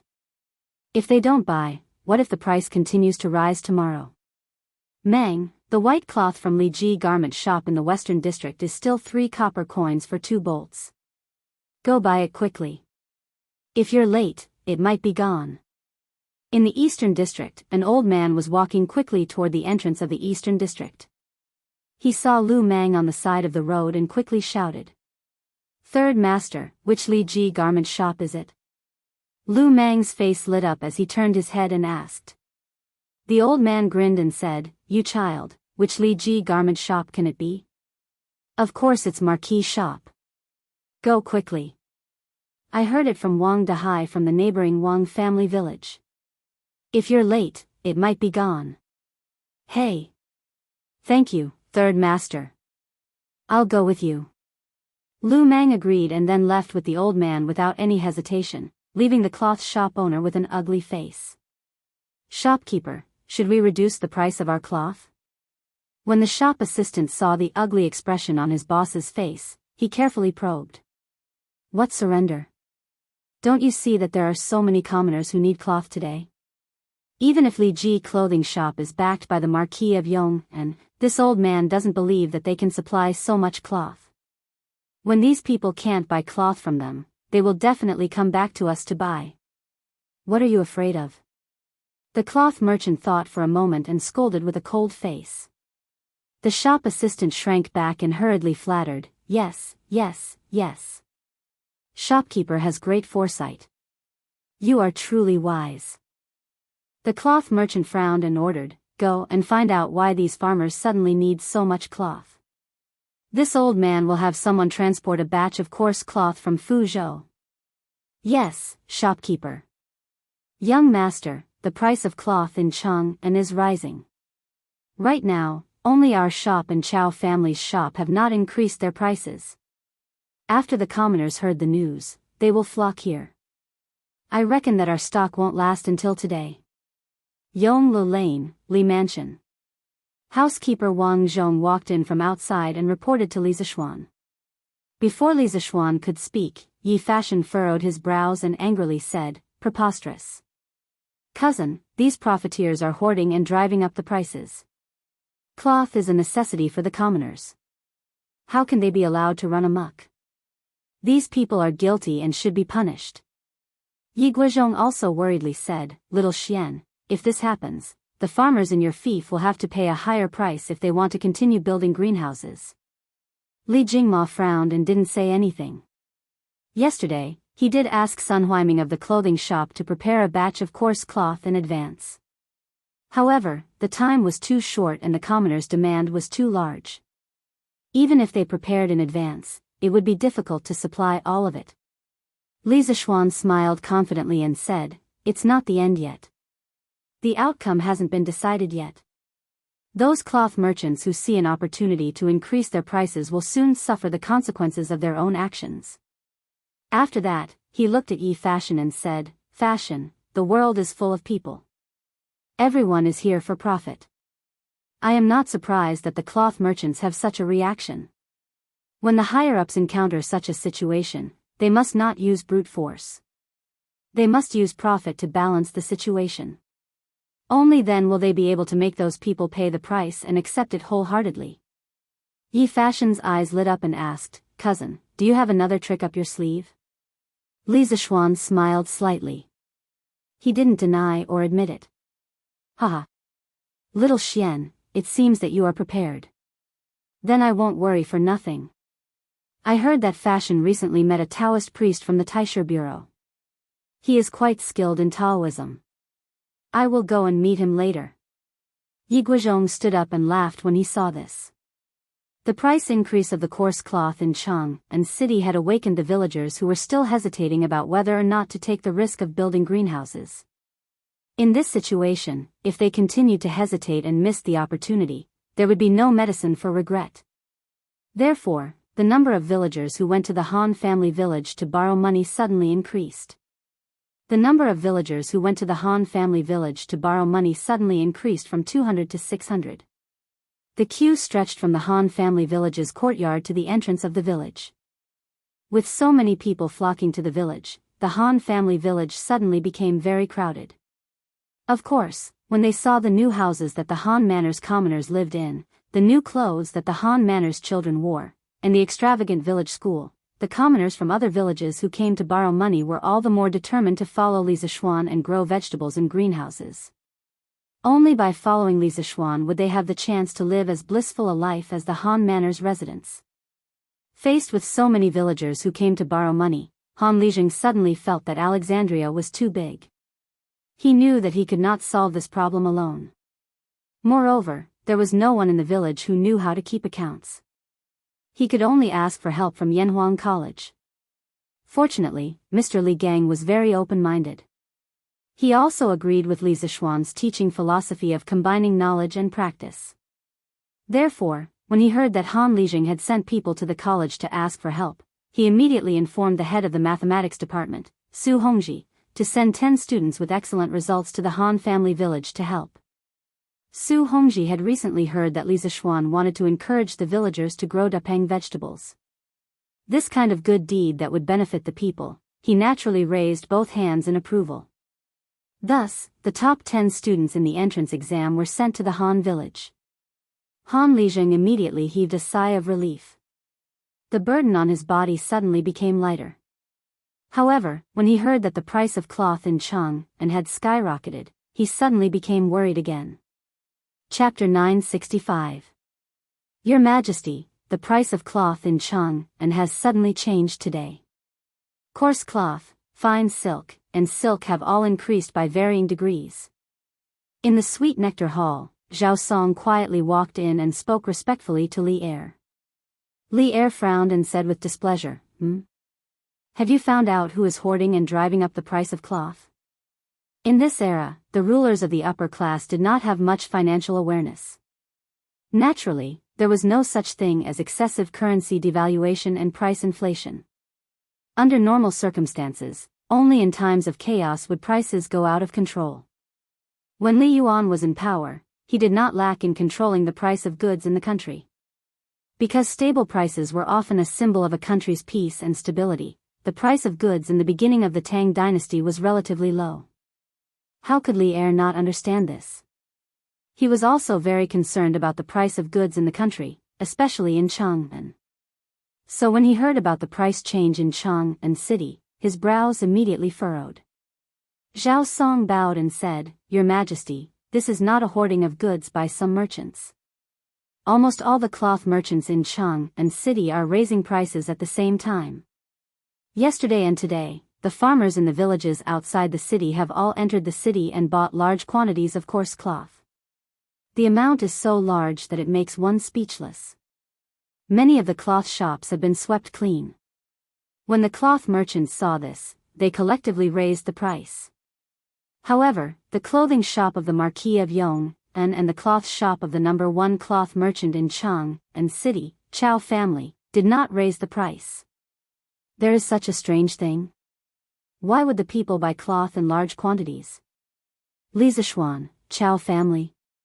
Li Er was puzzled. He stood up and paced back and forth with his hands behind his back. Suddenly, he said, "Li Zishuan and the Chao family formed a Yan Huang Chamber of Commerce a few months ago, right?" Zhao Song lowered his head and replied, "Yes, Your Majesty." Li Er seemed to understand and muttered, "So, the reason why the Chao family did not raise the price of cloth should be because they were instructed by Li Zishuan? What is this kid doing? Why do I feel like he predicted that the price of cloth in Chang'an city would soar? This matter must have something to do with him." Zhao Song's eyelids twitched. Then, like an old monk in meditation, he remained silent. After a long while, Li Er ordered, "Investigate why these farmers suddenly bought so much cloth." At the same time, order Lu Dui, the Chancellor of the Supreme Court, to investigate the peddlers in Chang'an city who have been maliciously raising the price of cloth. This old servant obeys. Zhao Song cupped his fists and left.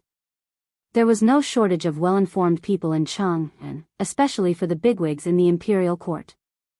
There were few secrets in Chang'an that they did not know. Today, when the price of cloth in the city skyrocketed, they all received the news one after another. Some even knew that the bulk buyers came from Lantian County, Li Zishuan's fief. Combined with the fact that only Li Zishuan's and Chao Wendong's shops in Chang'an city did not raise the price of the cloth, the answer behind the incident was obvious. However, the truth of the matter was really puzzling. What was Li Zishuan trying to do?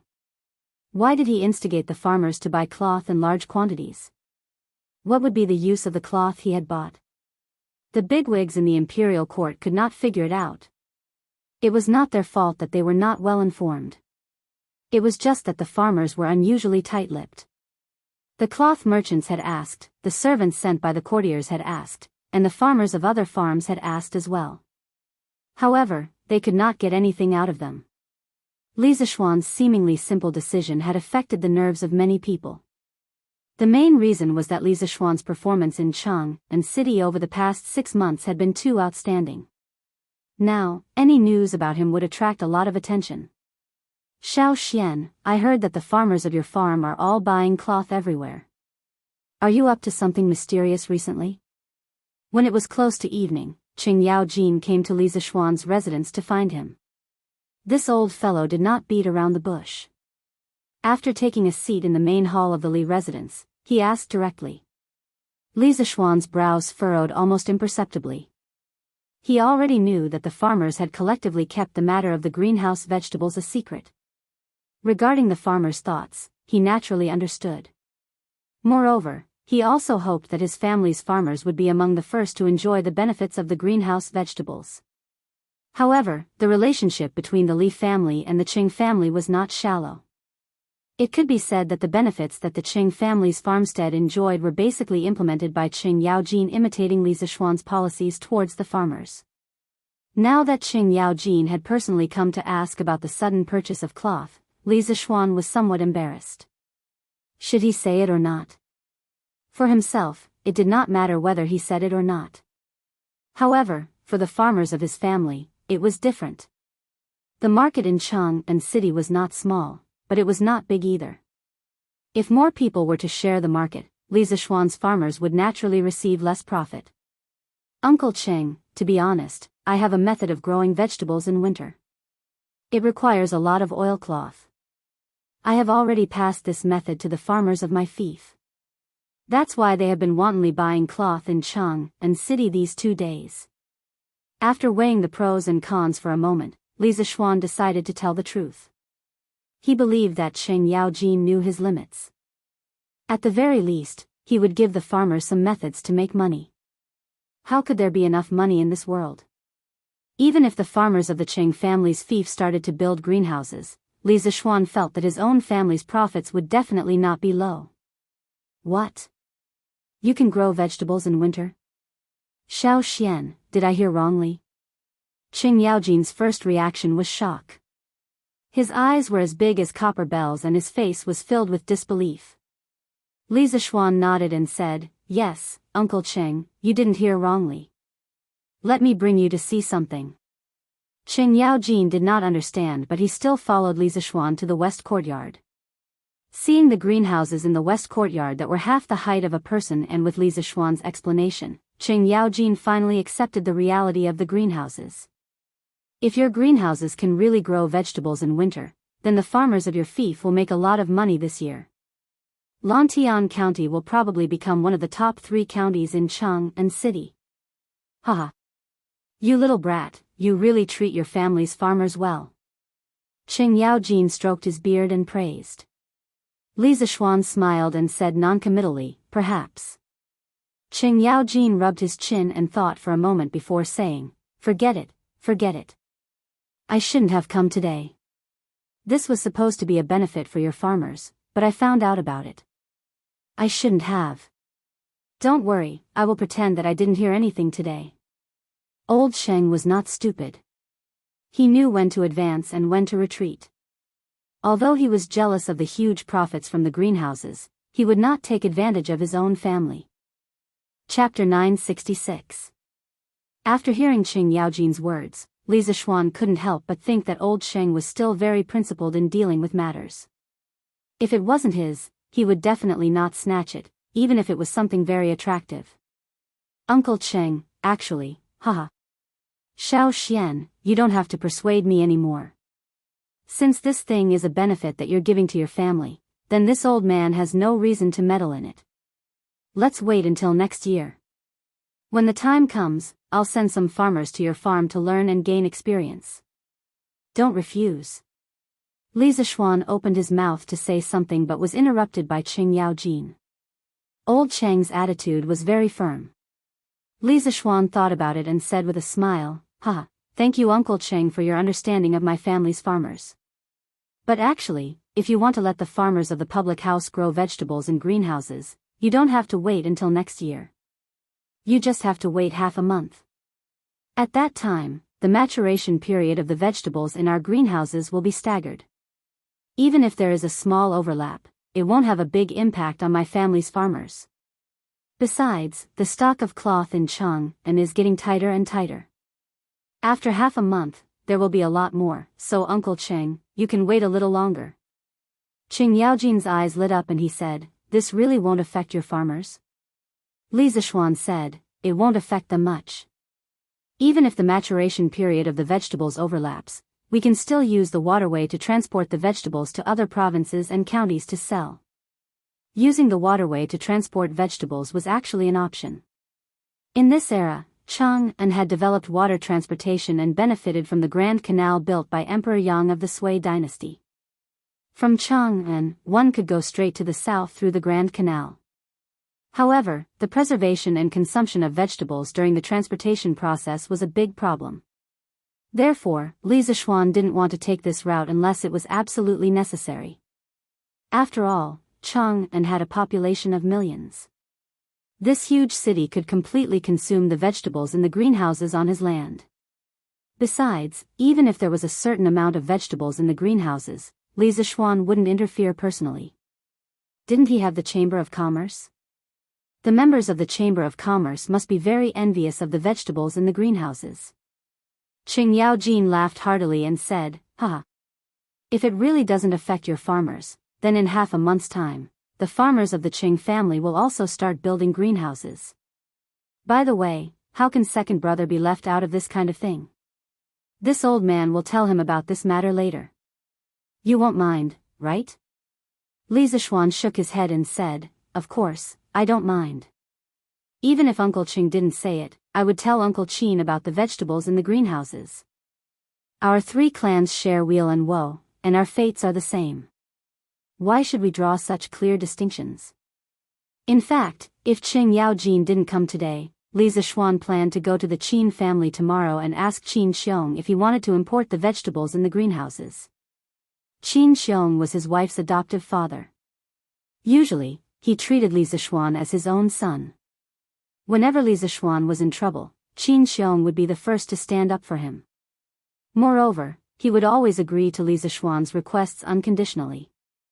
For example, during the military training at the academy, Qin Xiong didn't hesitate to accept Li Zishuan's invitation and come to the academy to be a military training instructor for a month. Therefore, whenever there was something good, Li Zishuan would definitely think of giving Qin Xiong a share. As for Qing Yaojin, of course, he treated Li Zishuan very well. Old Sheng was loyal and valued friendship. Many times when Li Zishuan was attacked, his behavior would be more violent and direct. Li Zishuan respected this old man very much. Otherwise, he wouldn't have told Qing Yaojin about the vegetables in the greenhouses today. Qing Yaojin looked deeply at Li Zishuan and said seriously, good. You are loyal and loyal. Chou Ox didn't misjudge you, and I didn't misjudge you either. But Xiao Xian, don't worry. Second brother Qin and I will never tell outsiders about the vegetables in the greenhouses. I will also tell the farmers in the village to keep it a secret. This winter, the vegetables in Chang and city will depend on us three families. Haha. Now we don't have to ask Her Majesty for vegetables. The next day. Cheer up. There will be a lot of people coming to buy cloth today. Be more diligent. Early in the morning, the owners of the eastern and western cloth shops lectured their workers at the same time. Their faces were full of confidence. Yes, yes, yes. Boss, don't worry. Boss, how can you be so sure that there will be a lot of people coming to buy cloth today? One of the workers couldn't help but ask. The boss smiled proudly. His face was full of a strategist's expression. He said, I received news that the cloth from Li Jiqing clothing shop and Chao family cloth shop were sold out yesterday. Since no one is disrupting today, the people can only come back to sell our cloth that has increased in price. Hey! I have already mobilized 5,000 bolts of white cloth from Fuzhou yesterday. They should be here soon. Ha ha ha. Shopkeeper, you're wise. The workers immediately flattered him. The boss smiled and said, listen carefully. Today, the coarse cloth in our shop will be sold for 3 copper coins a bolt.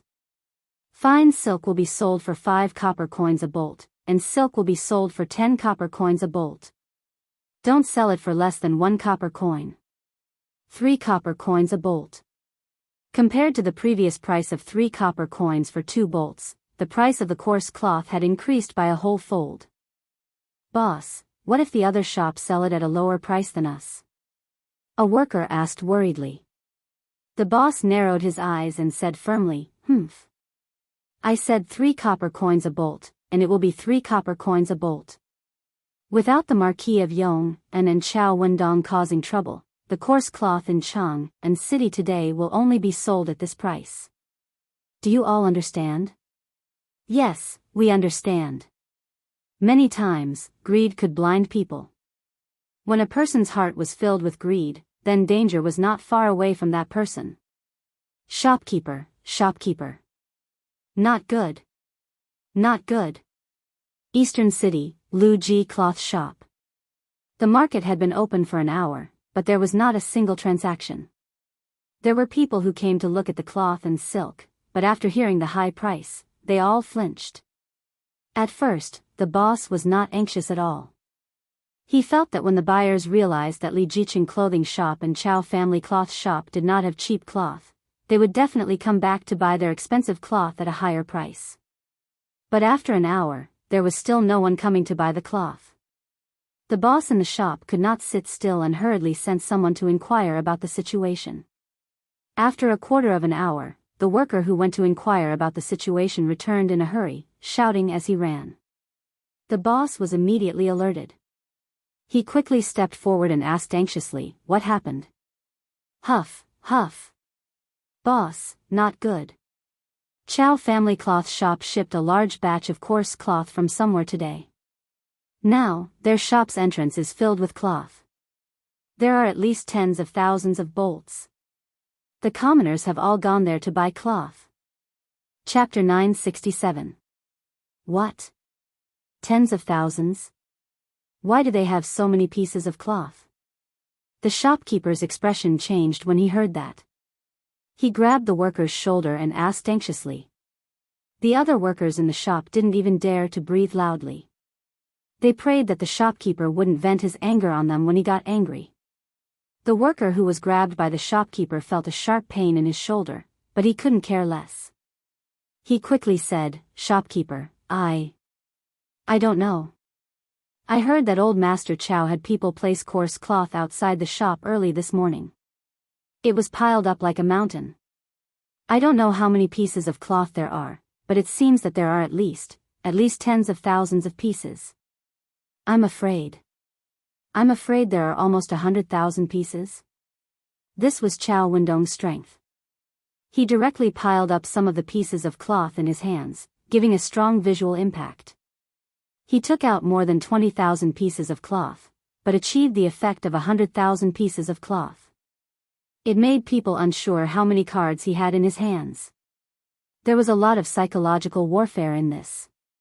The reason why he did this was mainly because Chow Wendong knew that the 50,000 pieces of cloth in his hands couldn't satisfy the appetite of the people in Li Zishuan's farmstead.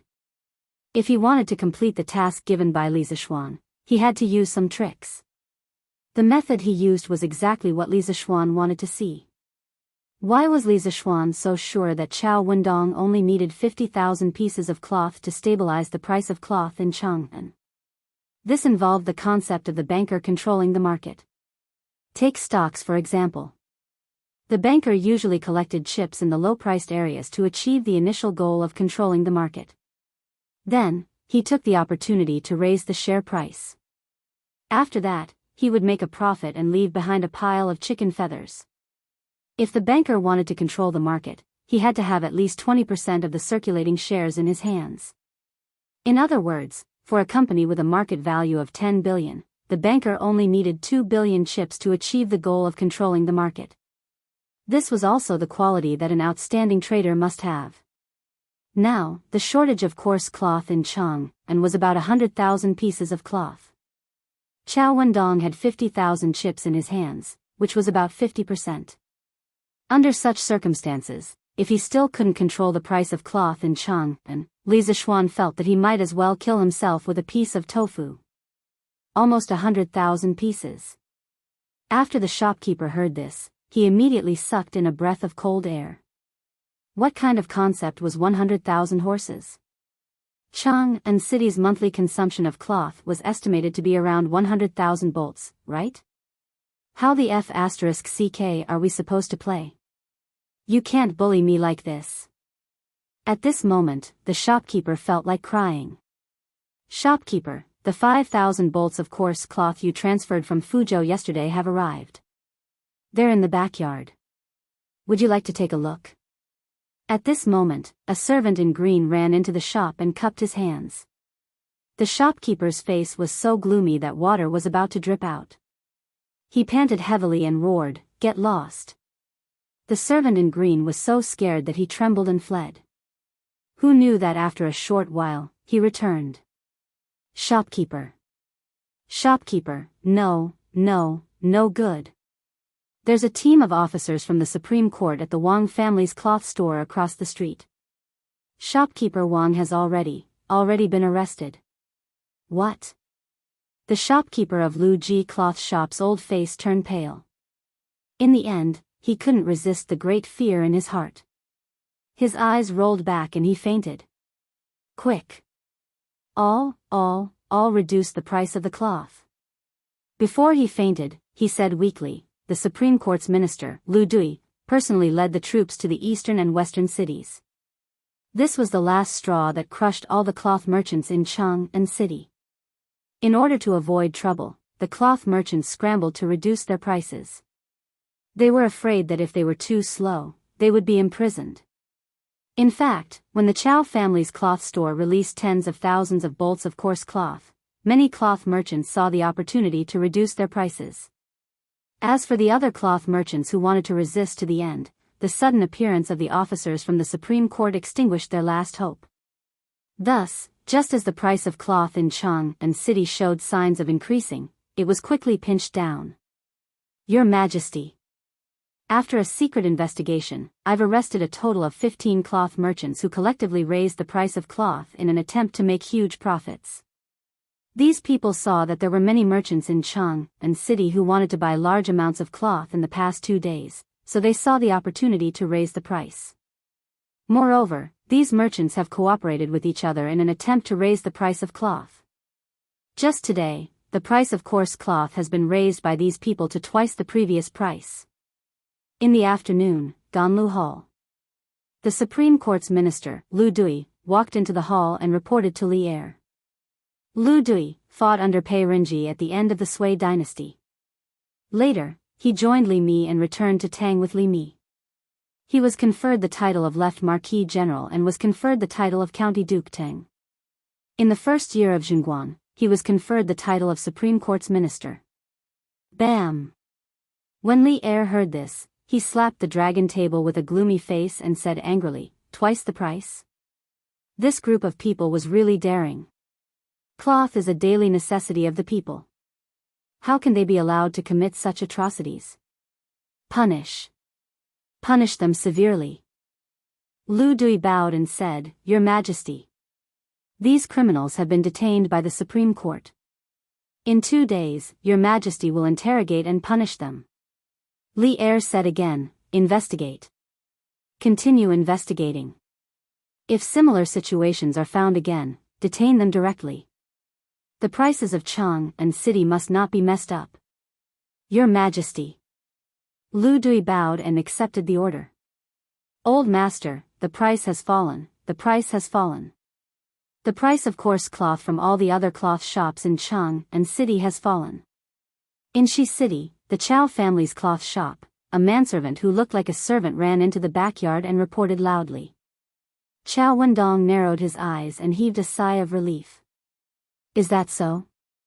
Now it's good to report to Marquis." Haha. At the same time, in the Li residence in Yongla City, Li Zixuan also received the news not long after. "Little Xian, did you expect that His Majesty would send people from the Supreme Court to intervene in this matter?" Yi Guizhong asked Li Zixuan after hearing the news. Yesterday, when he saw Li Zixuan's scheming look, he knew that Li Zixuan had a trick up his sleeve and could settle this matter. However, he didn't expect that Li Zixuan could settle the price of cloth in Chang and so quickly. It was practically a miracle. Li Zixuan shook his head and said, "Grandfather, even if His Majesty didn't send people from the Supreme Court to intervene in this matter, those clowns who only know how to hoard and inflate the price of cloth won't be able to do anything. At worst, they'll just waste a few more days. Good and evil will be repaid. Justice will only be late, but it will never be absent." Yi Guizhong's expression suddenly became complicated. He murmured, "Good and evil will be repaid. Justice will only be late, but it will never be absent. Good. Good. Your master's spirit in heaven must be gratified to have a disciple like you." Chapter 968. Under Li Zixuan's and Chow Wendong's ingenious plan and Li Er's suppression, the price of cloth in Chang and city quickly returned to the previous price. Some shops' prices were even lower than before. As for the shopkeepers of these shops, it was unknown whether they had a guilty conscience or had found their conscience. After the incident, the Supreme Court arrested more than 20 cloth merchants who had jointly manipulated the price of cloth. These people were not wronged at all. Because just the night before, they had made an appointment with each other and finalized the price of cloth for the next day at the same time, using this opportunity to make huge profits. Hoarding and price gouging were things that no one would care about in modern times. However, in ancient times, especially in times of peace and prosperity, the imperial court strictly controlled such things. Marquis, young Master Yen sent someone to report that the cement road from Yunshan to the official road has been completed. He dismissed the construction team yesterday. A few days later, Pang Feiji came to Li Zishuan's residence in Cheng, and in the morning and told him this news. Half of the construction team from the college had been dismissed, and the other half was busy repairing the cement road. Yen Xiaoning was still the leader of the construction team. However, as the leader, besides supervising the construction, he was often caught by Mo Lingwei to be a strong man. Li Zishuan, who was inspecting the greenhouse in the courtyard, was stunned when he heard this. Then, he was overjoyed and said, "Oh? It's been completed so quickly? Ask Sanbao to prepare a horse. I want to see it." The cement road in Yunshan was a road that Li Zishuan had spent a lot of money to build for the Han family village and Mei village. A total of more than 100,000 strings of coins were spent, and the construction team had reached more than 6,000 people. The total length of the road was more than 30 miles. It took nearly 2 months and a huge amount of manpower, material, and financial resources to finally be completed. Perhaps many people would feel that it was not worth it, but Li Zishuan did not think so. In his vision, Yanhuang College would definitely become the top engineering school in the Tang Empire in the future, and it would also have a strong research ability. At the same time, the new workshop of the Wonderful Taste Pavilion, which was backed by the Plum Village, would become the representative of the Great Tang's advanced productive forces. The two of them combined to form a complete closed-loop system of production, learning, and research. Cloud Mountain would gradually develop into the industrial center of the Great Tang. As the industrial center of Great Tang, how could it not have a flat and wide cement road to increase the efficiency of transportation? Riding on Big White, Li Zishuan led Pang Feiji on a mad dash. In the time it took for half an incense to burn, they had already arrived at the intersection of the cement road in Yun Mountain and the official road outside Chang'an City. Looking at the wide and flat cement road in front of him, Li Zishuan was in a trance. For a moment, he felt as if he had traveled back in time to the modern society full of reinforced concrete. Although the more developed the industry, the more serious the pollution would be, the industry could create a large number of high-tech products with added value. Even though Li Zishuan was doing very well in the Great Tang, had power, influence, and a beautiful wife, there were still times when he missed modern society. He missed his former family, and he missed modern mobile phones, computers, and other electronic devices. Without experiencing the days without mobile phones and computers, one would never understand how important these things were. This was also the reason why Li Zishuan had been working so hard ever since he had traveled back in time. If he did not work hard, he would be bored to death. Marquis. Seeing Li Zishuan in a daze while staring at the cement road, Pang Feiji was confused. He waited for a long while, and seeing that Li Zishuan still did not move, he called out. Li Zishuan, whose thoughts were in a mess, heard the call and came back to his senses. He stroked the mane on Big White's neck and said to Pang Feiji, "Let's go. Let's experience this cement road and see how long it will take to reach Cloud Mountain." Hiya. This was the first cement road in Great Tang, but it would definitely not be the last. Li Zishuan thought to himself. "Yes, Marquis." Hiya. Pang Feiji responded and hurriedly urged his horse to chase after Li Zishuan's back. The two of them, one in front and one behind, planned to race on this road. Oh, no, it should be a horse race. Da.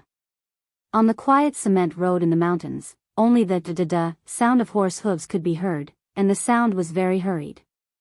The horses galloped on the wide and flat cement road to their heart's content.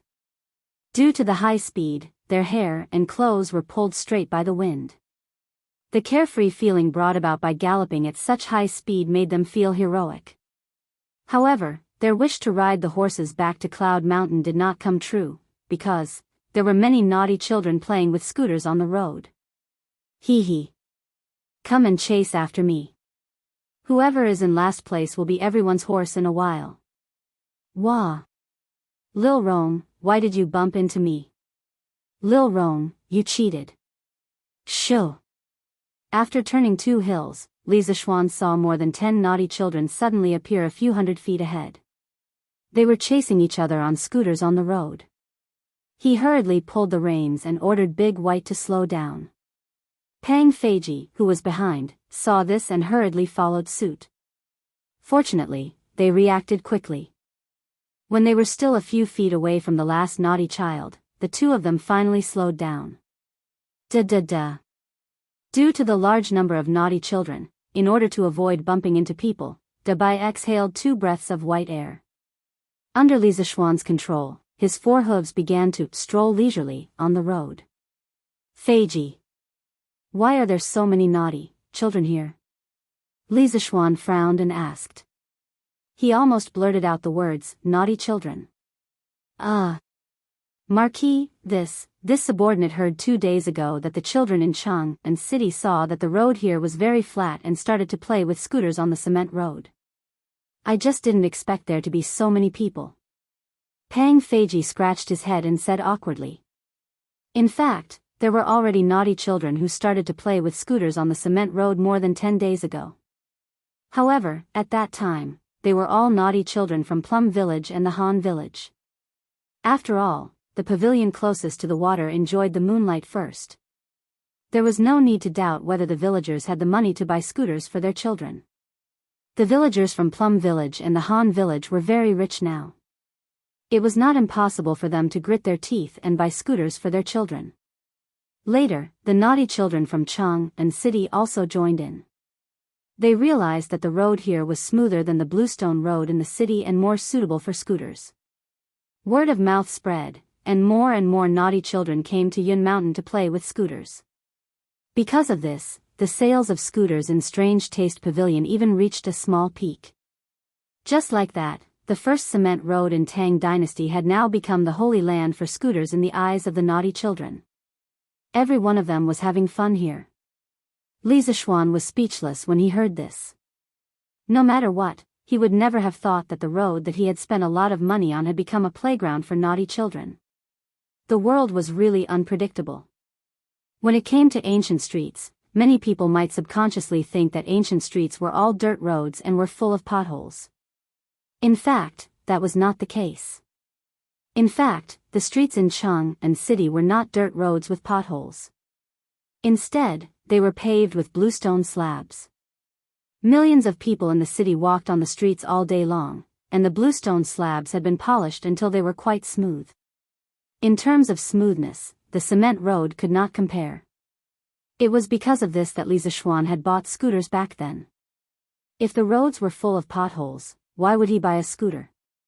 However, although the bluestone slabs were smooth, the joints between the bluestone slabs were not seamless. On this kind of road, the scooter would be bumpy, and it could easily cause a car accident.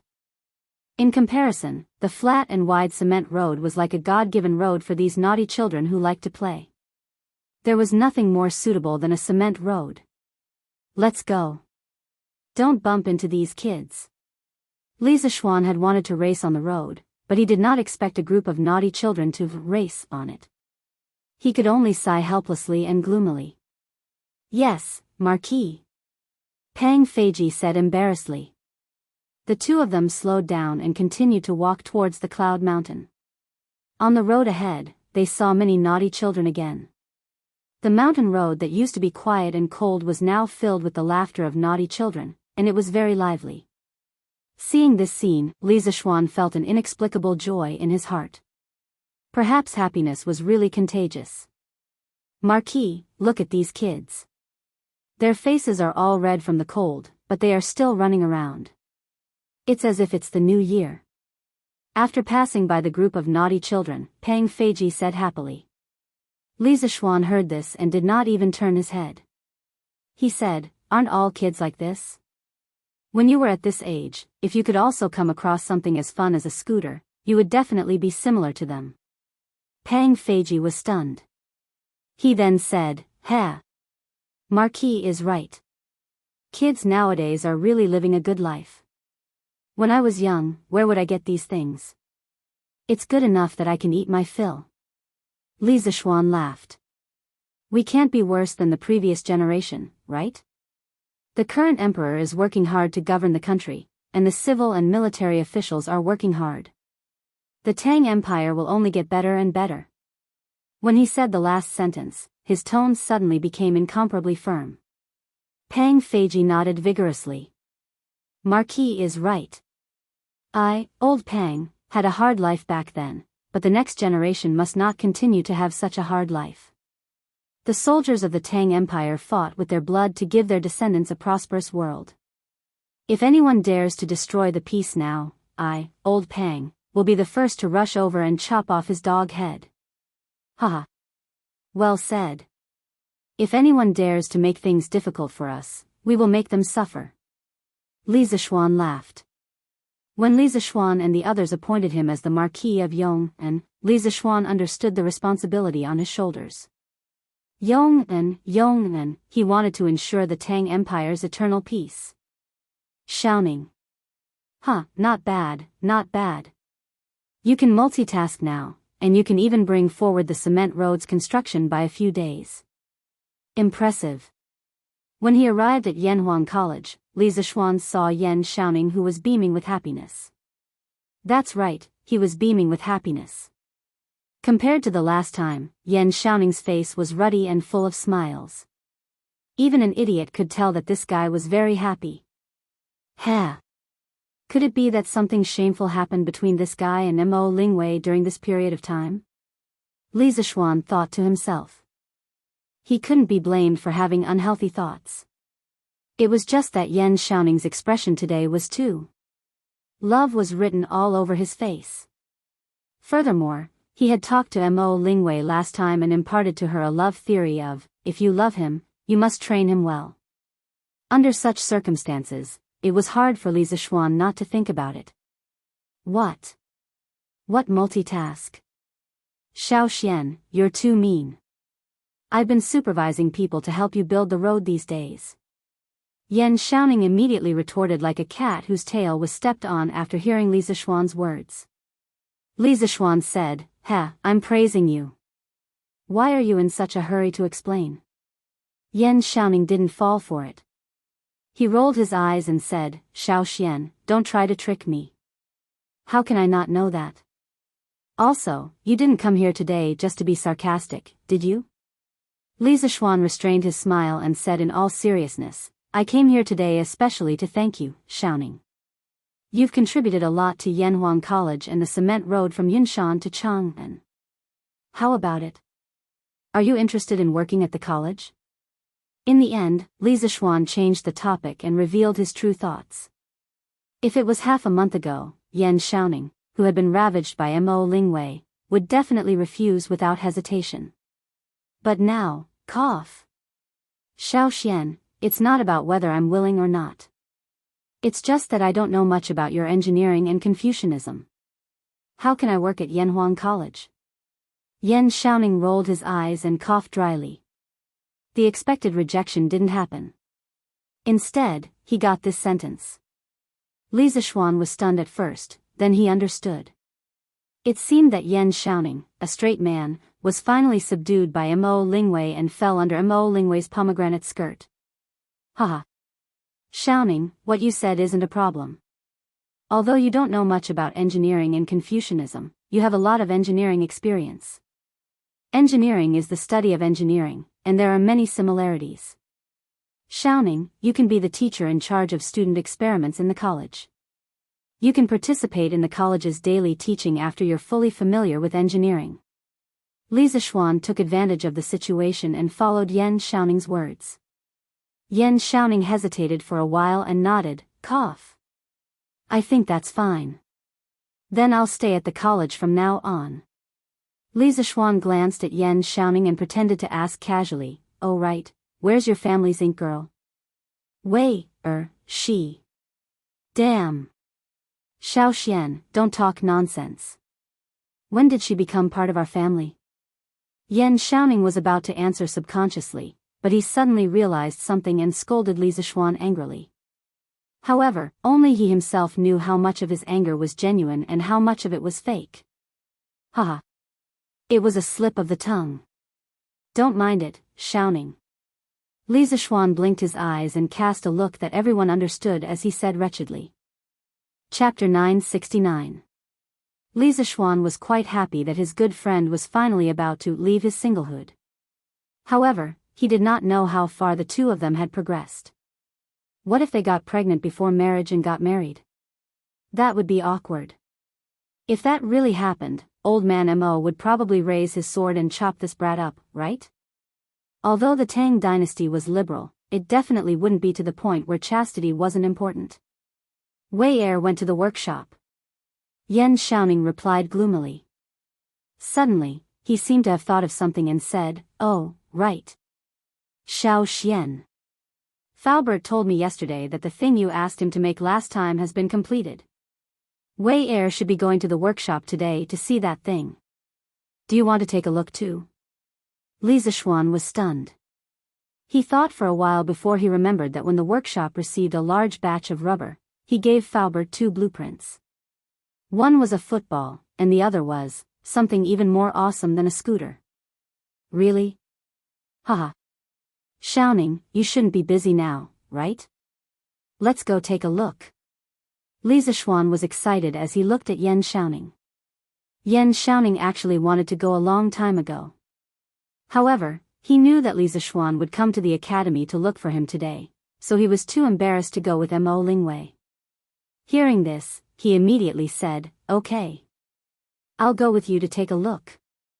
I also want to know what you asked Faubert to make." Li Zishuan smiled and didn't expose the little scheme in his heart. The two of them didn't ride horses and went down the mountain directly to the new workshop near the river. "Hey! Xiao Xian, why are the farmers in Plum Village and the Han family village so secretive recently? Previously, when Wei Er and I went to the village to play, we felt like there were people watching us everywhere we went. Also, there were some places that we weren't allowed to go. Don't you think it's weird?" Yan Xiaoning suddenly sighed when they passed by Plum Village. When Li Zishuan heard this, his heart skipped a beat. If he guessed correctly, the farmers were probably trying to prevent outsiders from stealing the secret of the greenhouse vegetables. He didn't organize this kind of thing. It should be the villagers who did it spontaneously. It seemed like these villagers had a strong sense of secrecy. "Hee, I think you've been too tired recently and are hallucinating, right? The villagers all know the two of you, so why would they keep an eye on you? You're being paranoid." Li Zishuan rubbed his nose and pretended that he didn't know anything. However, he deliberately emphasized the word tired to make it seem like there was a deeper meaning behind it. "Too tired? No?" Yan Xiaoning scratched his head in confusion. When he saw Li Zishuan looking at him with a smirk, he immediately realized what was going on and shouted angrily, "Fuck! Little Xian, you're becoming more and more naughty. You even dare to make such a joke.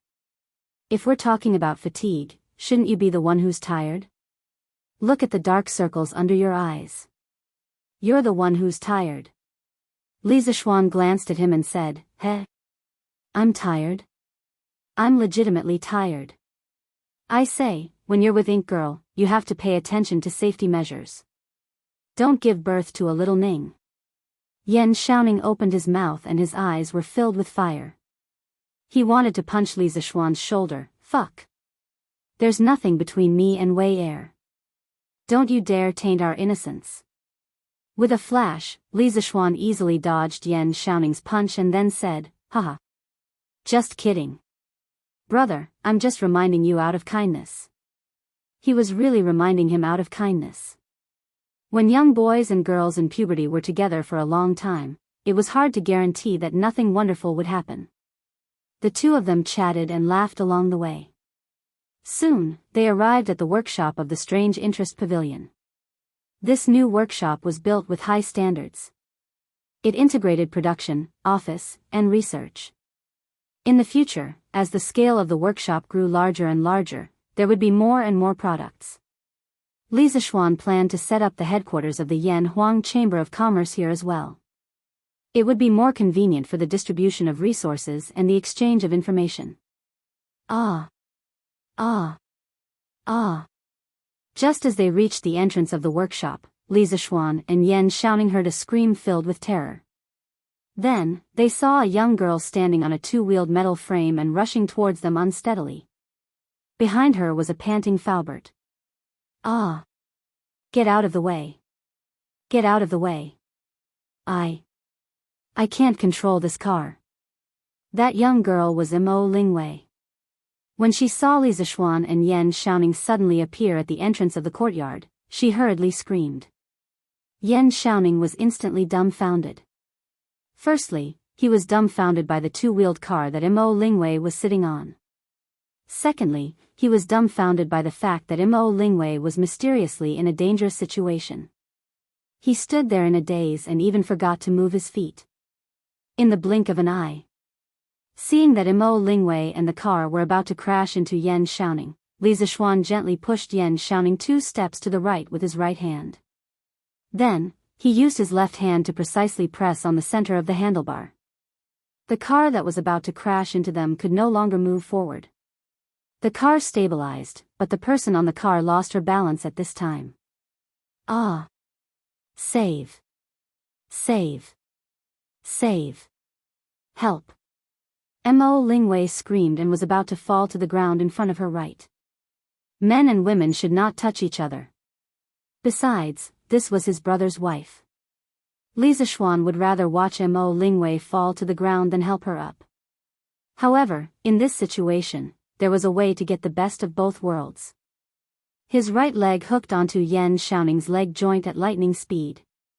Before Yan Xiaoning could react, he had already fallen to the ground before Mo Lingwei. The position where he fell was coincidentally where Mo Lingwei was about to fall. Bam! The collision between flesh and flesh produced a muffled sound, followed by a muffled groan and a scream. Oh! Ah ah! The muffled groan was naturally made by Yan Xiaoning, while the scream was made by Mo Lingwei. This girl thought that she would be disfigured if she fell face first, so she kept screaming. Little did she know that she had already landed safely. Ugh! Cough, cough, cough. I'm the one who's injured. What are you screaming for? Hurry and get up. Yan Xiaoning was lying on the ground. At this time, he couldn't care less about having a soft and warm body in his arms. Oh, it should be on his back. He only felt that his old waist was about to be broken by Mo Lingwei. When he heard Mo Lingwei's scream, he grinned and said unhappily. Ah! Little Ningzi? Why are you below me? Are you trying to save me? Wow! So touching. I'll definitely reward you well later. Mo Lingwei only reacted when she heard Yan Xiaoning's muffled groan. She pressed her hands on Yan Xiaoning's old waist, propped herself up, and said, Ouch! Ouch, ouch, ouch. Chapter 970. Yan Xiaoning's waist was already severely injured, and with Mo Lingwei's push, it could be said to be one disaster after another. He felt like his waist was about to fall apart. Actually, he wanted to say that he didn't mean to save her, but Mo Lingwei's second half of the sentence made him shut his mouth and dispel the thought of telling the truth. Oh. Oh. Oh. Little Ning, how are you? Are you okay? I didn't mean to push you there. Mo Lingwei hurriedly stood up, tidied her clothes, and said apologetically. Cough cough. Yan Xiaoning struggled to get up from the ground. He first looked back at Li Zishuan bitterly, then forced a smile at Mo Lingwei. It's nothing. What's this? At this moment, he noticed the two-wheeled bicycle that Li Zishuan stopped, and couldn't help but feel strange. Mo Lingwei heard Yan Xiaoning mention the bicycle that she was playing with, and immediately became excited. Little Ning, this is the two-wheeled bicycle that Faubert just made. He said that this thing can be pedaled. I've been practicing this before, but I didn't expect the two-wheeled bicycle to suddenly lose control and almost hit you guys. Luckily, Yamacho helped me stop it. After saying that, she patted her chest with a face full of fear. Yan Xiaoning's face turned red, and he hurriedly turned his head. Hee hee. This is called a bicycle. Li Zishuan laughed. That's right, the second blueprint that he gave to Faubert was a bicycle. At that time, Faubert looked at the blueprint and thought that the structure of this thing was quite simple, so he thought that he would be able to give it to Li Zixuan in 10 days. Who knew that when he actually built it, he realized that this bicycle wasn't as simple as he thought. A bicycle can be simplified into a body, handlebars, pedals, chains, seats, wheels, and brakes. These basic parts were first invented in 1885 by the Englishman John Staley. Under his improvements, the bicycle had the basic form of a modern bicycle, a triangular frame, pedals in the middle, chain-driven, and brakes. But 1885, according to the classification of middle school textbooks, was already modern. At that time, the United Kingdom had already established a relatively complete industrial system, and the smelting technology of steel was also mature. It was not difficult to make bicycles. But this was the Tang dynasty. The Tang dynasty had an underdeveloped industrial system. It would be quite difficult to make 1 or 2 bicycles. First, it was the frame. Modern bicycle frames were usually made of steel or aluminum alloy. Carbon fiber. Cough, cough, cough. It would be a bit of a bully to ask the ancients for this. However, if there were not too many requirements for the strength of the frame, bamboo or wood would be fine. It was just that they had to pay attention to fire and prevent insects from eating them. The front fork was relatively strong, so it could be made of cast iron or relatively hard wood. The bicycle in Li Zixuan's hand was made of iron. Next, it was the wheels. If Li Zixuan had not transmigrated, it would be impossible for him to make rubber tires in the Tang dynasty. This was because China had only planted rubber trees for about 100 years. Before the reform, there were not enough rubber trees to make condoms. Rich people had to wash their condoms before using them. That was why the wheels could only be made of wood. But it was different now. Under Li Zixuan's push, rubber was introduced to China more than 1,000 years earlier. At this time, it was not a problem for factories to make rubber tires. Not only did Uncle Fu make the rubber tires, but he also made the pump according to Li Zixuan's drawings. It could be said that he had a complete set of tools. The first 2 parts were not difficult to make, but the next part was the transmission of the bicycle, the chain. The chain was made up of an outer plate, an inner plate, a shaft, and a roller. From the perspective of modern people, it was not difficult at all. It was also very simple to make. Stainless steel or carbon steel. A machine would punch out a pile of steel plates and fasten them together.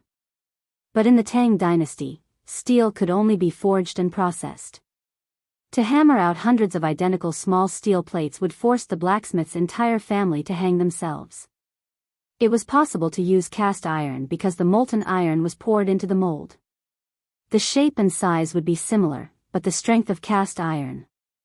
Let's put it this way. If an iron pot in your house broke into 8 pieces, it would be cast iron. As the transmission of the bicycle, the chain had to withstand a considerable amount of tension. The strength of cast iron was obviously not enough. Also, cast iron chains had another disadvantage. Once it touched water, it would rust to death. That was why Faubert had been worried about this for a long time. Later, he could not think of a better alternative, so he went to find Li Zixuan and explained the situation. Li Zixuan then realized that a simple chain in modern society would be so troublesome to make in ancient times. In fact, this problem was not unsolvable. A hydraulic stamping machine would be enough. However, the hydraulic punch machine required strong water power. The flow of the Bar River was relatively gentle. If he wanted to get strong water power, he needed a large water level difference. Then, he needed to build a dam to store water. The project was too big. He could do it in the future, but now, it was winter. In winter, the river might freeze. Even if he did it, it would be useless. At the beginning of October, he had planned to build a generator, but after the cholera and the telescope incident, he felt that it was too late. The river was about to freeze, so the generator blueprints he had drawn could only be locked in the cabinet for the time being. As for the chain, Li Zixuan decided to give up on using the chain because the conditions were not ripe yet. He chose to install the pedals on the front wheel and change it to a front-wheel drive. This form was already made by the Scots in 1839. Although it was more strenuous and easy to fall into a trap, at least it could be used on the road. As for the chain-driven bicycle, because it needed the hydraulic stamping machine, it would have to wait until next year. Coincidentally, he planned to update the workshop with a new batch of professional equipment. After Faubert got the plan, he immediately came back to lead the craftsmen to modify the bicycle. After more than half a month, this kind of front-wheel drive bicycle was finally made. Bicycle? Mo Lingwei heard Li Zishuan's words and her eyes lit up. She said, "This name is very appropriate. Bicycle, bicycle, a bicycle that can walk on its own. Hee hee. But Yamacho, your bicycle only has 2 wheels. It's not easy to ride at all. It's hard to stand still. I've fallen a few times." Yan Xiaoning chimed in, "Yeah, Xiaoxian, can't you make 3 wheels? It's too easy to fall with 2 wheels." Li Zishuan laughed. "Who said that it's not easy to stand still with 2 wheels? That's because you haven't mastered the balancing skills of this type of bicycle. I'll show you 2 later." Chapter 971. Young master, this bike is built, but no one in the workshop can control it. You have to be careful when you ride it. Seeing that Li Zishuan was about to get on the bike, Faubert quickly came over and warned him. Li Zishuan smiled and said, "Faubert, don't worry. With my skills, even if I ride with one hand, I won't fall." After saying that, he looked at Mo Lingwei and joked, "Ink girl, I think your skills are pretty good. Why didn't you just jump off the bike?" As the daughter of a martial arts master, Mo Lingwei knew martial arts, and her skills were pretty good. At least, it was more than enough to beat Yan Xiaoning up. A martial arts master would actually flip over when riding a bike? If this was spread out, people would probably laugh their heads off. Mo Lingwei came back to her senses. Her face turned red, and she stuck out her tongue embarrassedly and said, I just forgot. Li Zishuan was stunned. He really didn't know what to say. Shaking his head, he walked to the side of the bike and said, "Look carefully, the bike shouldn't be ridden like that. Also, not only can you stand on the 2 wheels, you can stand very steadily." The 3 of them immediately focused their attention on Li Zishuan. Cough, cough. Because this bike was a front-wheel drive type, Li Zishuan could only step on one leg and sit on the bike seat while the bike was still. After feeling the flexibility of the steering, Li Zishuan stepped on the front foot of the bike. At first, the bike swayed a little, but then a familiar feeling returned to his body. The bike instantly regained its balance and began to move forward steadily. Wow! Yamacho is amazing. He can ride so steadily. Mo Lingwei saw that the bike that was swaying under her hands was like a well-behaved horse under Li Zishuan's control. Her eyes widened, and she suddenly screamed in excitement. TSK. If it were me, I would definitely be able to ride so steadily too. Seeing Mo Lingwei's excited look, Yan Xiaoning felt a little jealous and immediately began to brag. Hee hee. Little Ning, you really know how to brag.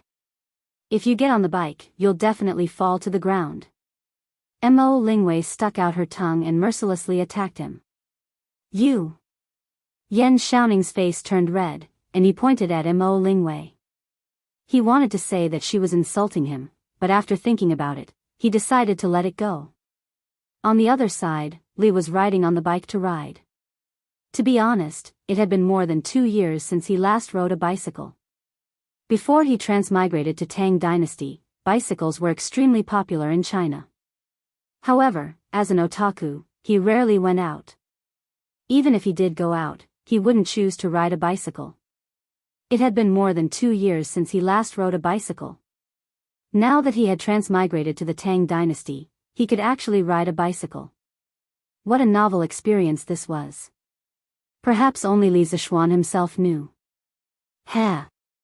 Faubert, I'll ride this bike home first.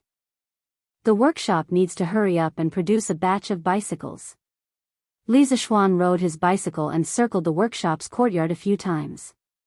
He was in a good mood as he laughed heartily and called out to Uncle Fu. Falbert nodded. Okay. I'll arrange it in the next few days. I didn't expect this. I didn't expect a two-wheeled bike to be so stable. Hee hee. Li Zishuan smiled and said to Yan Xiaoning, I'll have to trouble you to send Big White back to Cheng and later. I'll take my leave first. Yan Xiaoning's face was filled with resentment. They walked together when they came.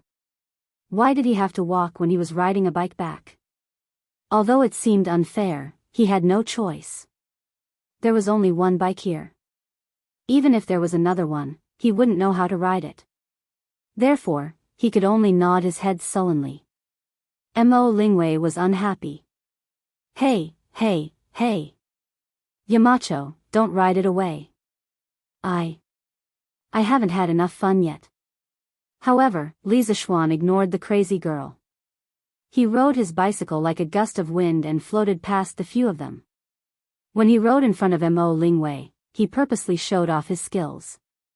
He crossed his arms in front of his chest so that the bike could run faster without anyone controlling it. Mo Lingwei was envious of Li Zishuan's cool and easy operation. She chased after Li Zishuan and said, Wow. Yamacho, come down and let me play with you for a while. But just as she finished speaking, Li Zishuan had already dashed off into the distance. She could use her qinggong to catch up, but she felt that this was a little too absurd, so she could only gloomily stomp her feet on the spot. Falbert.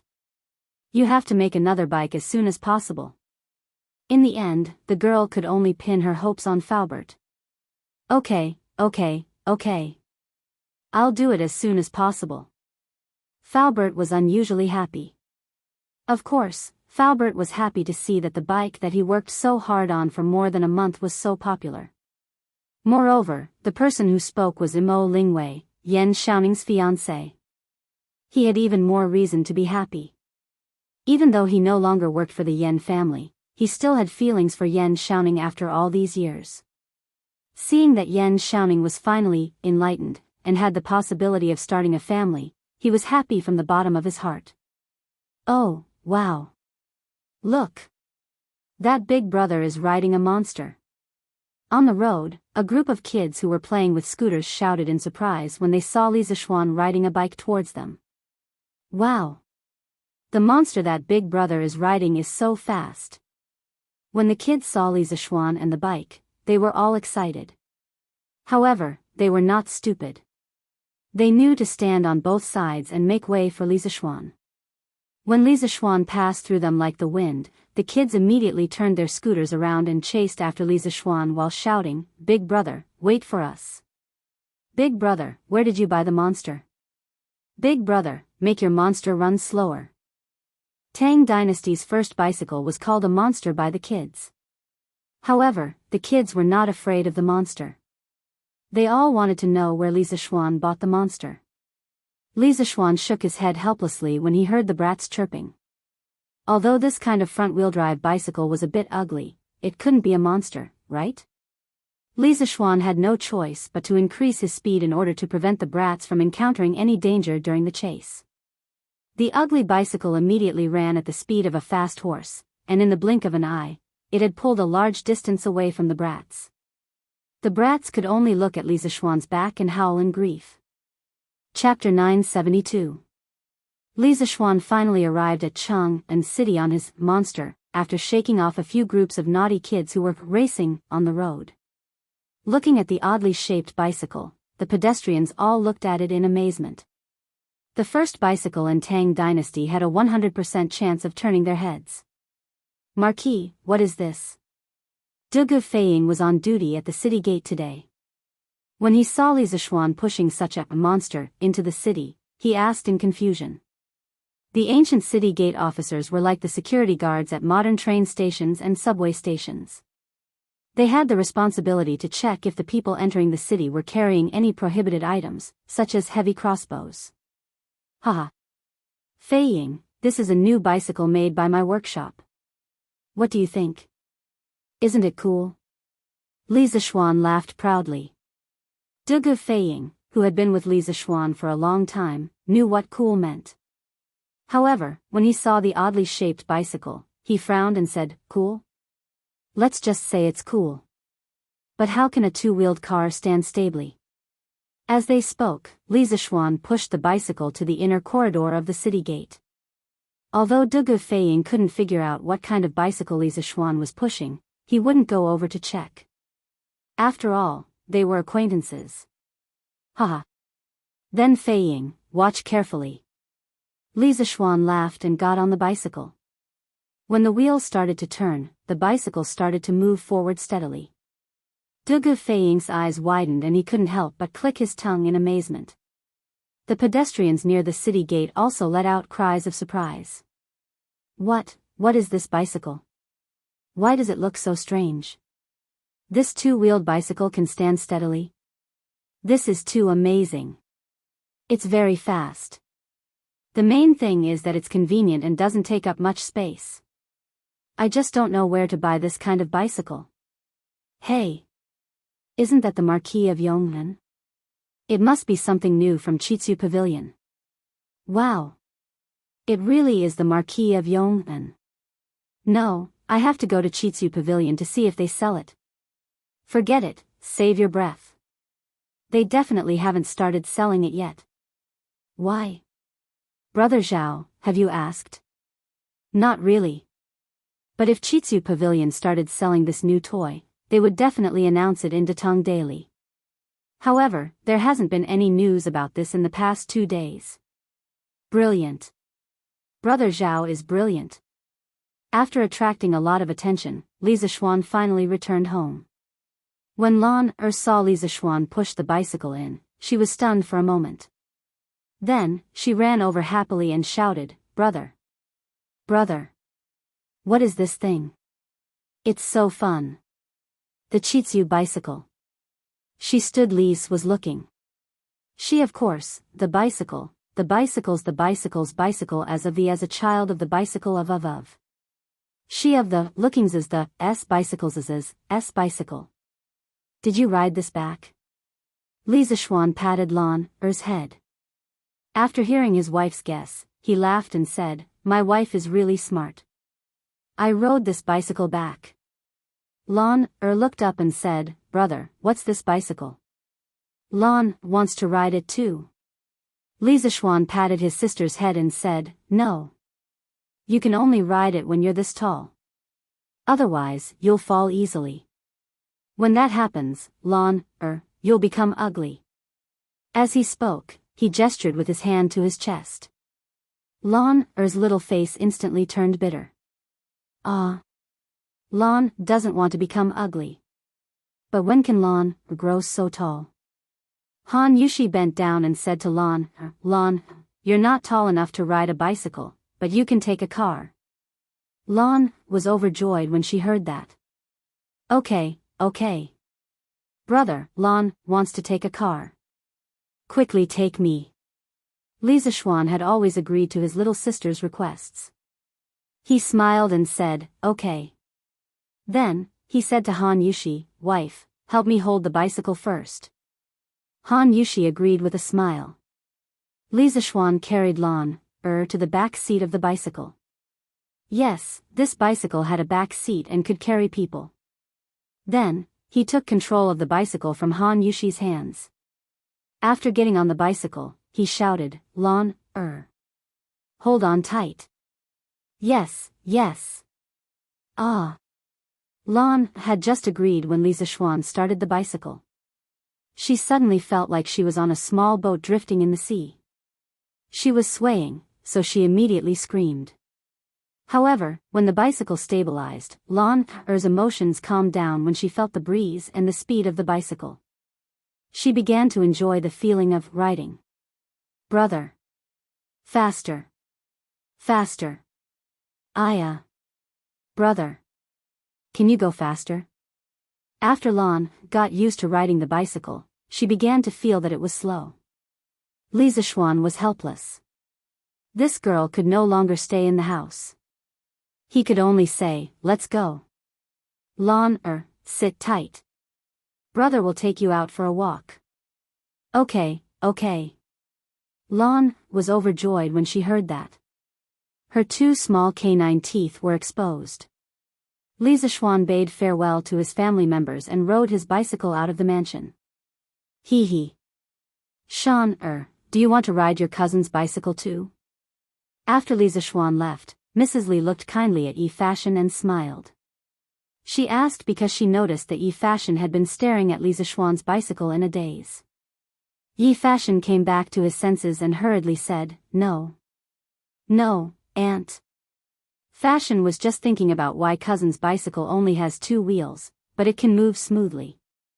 He thought to himself, I'm not a child anymore. How can I still think about playing? I want to save the world.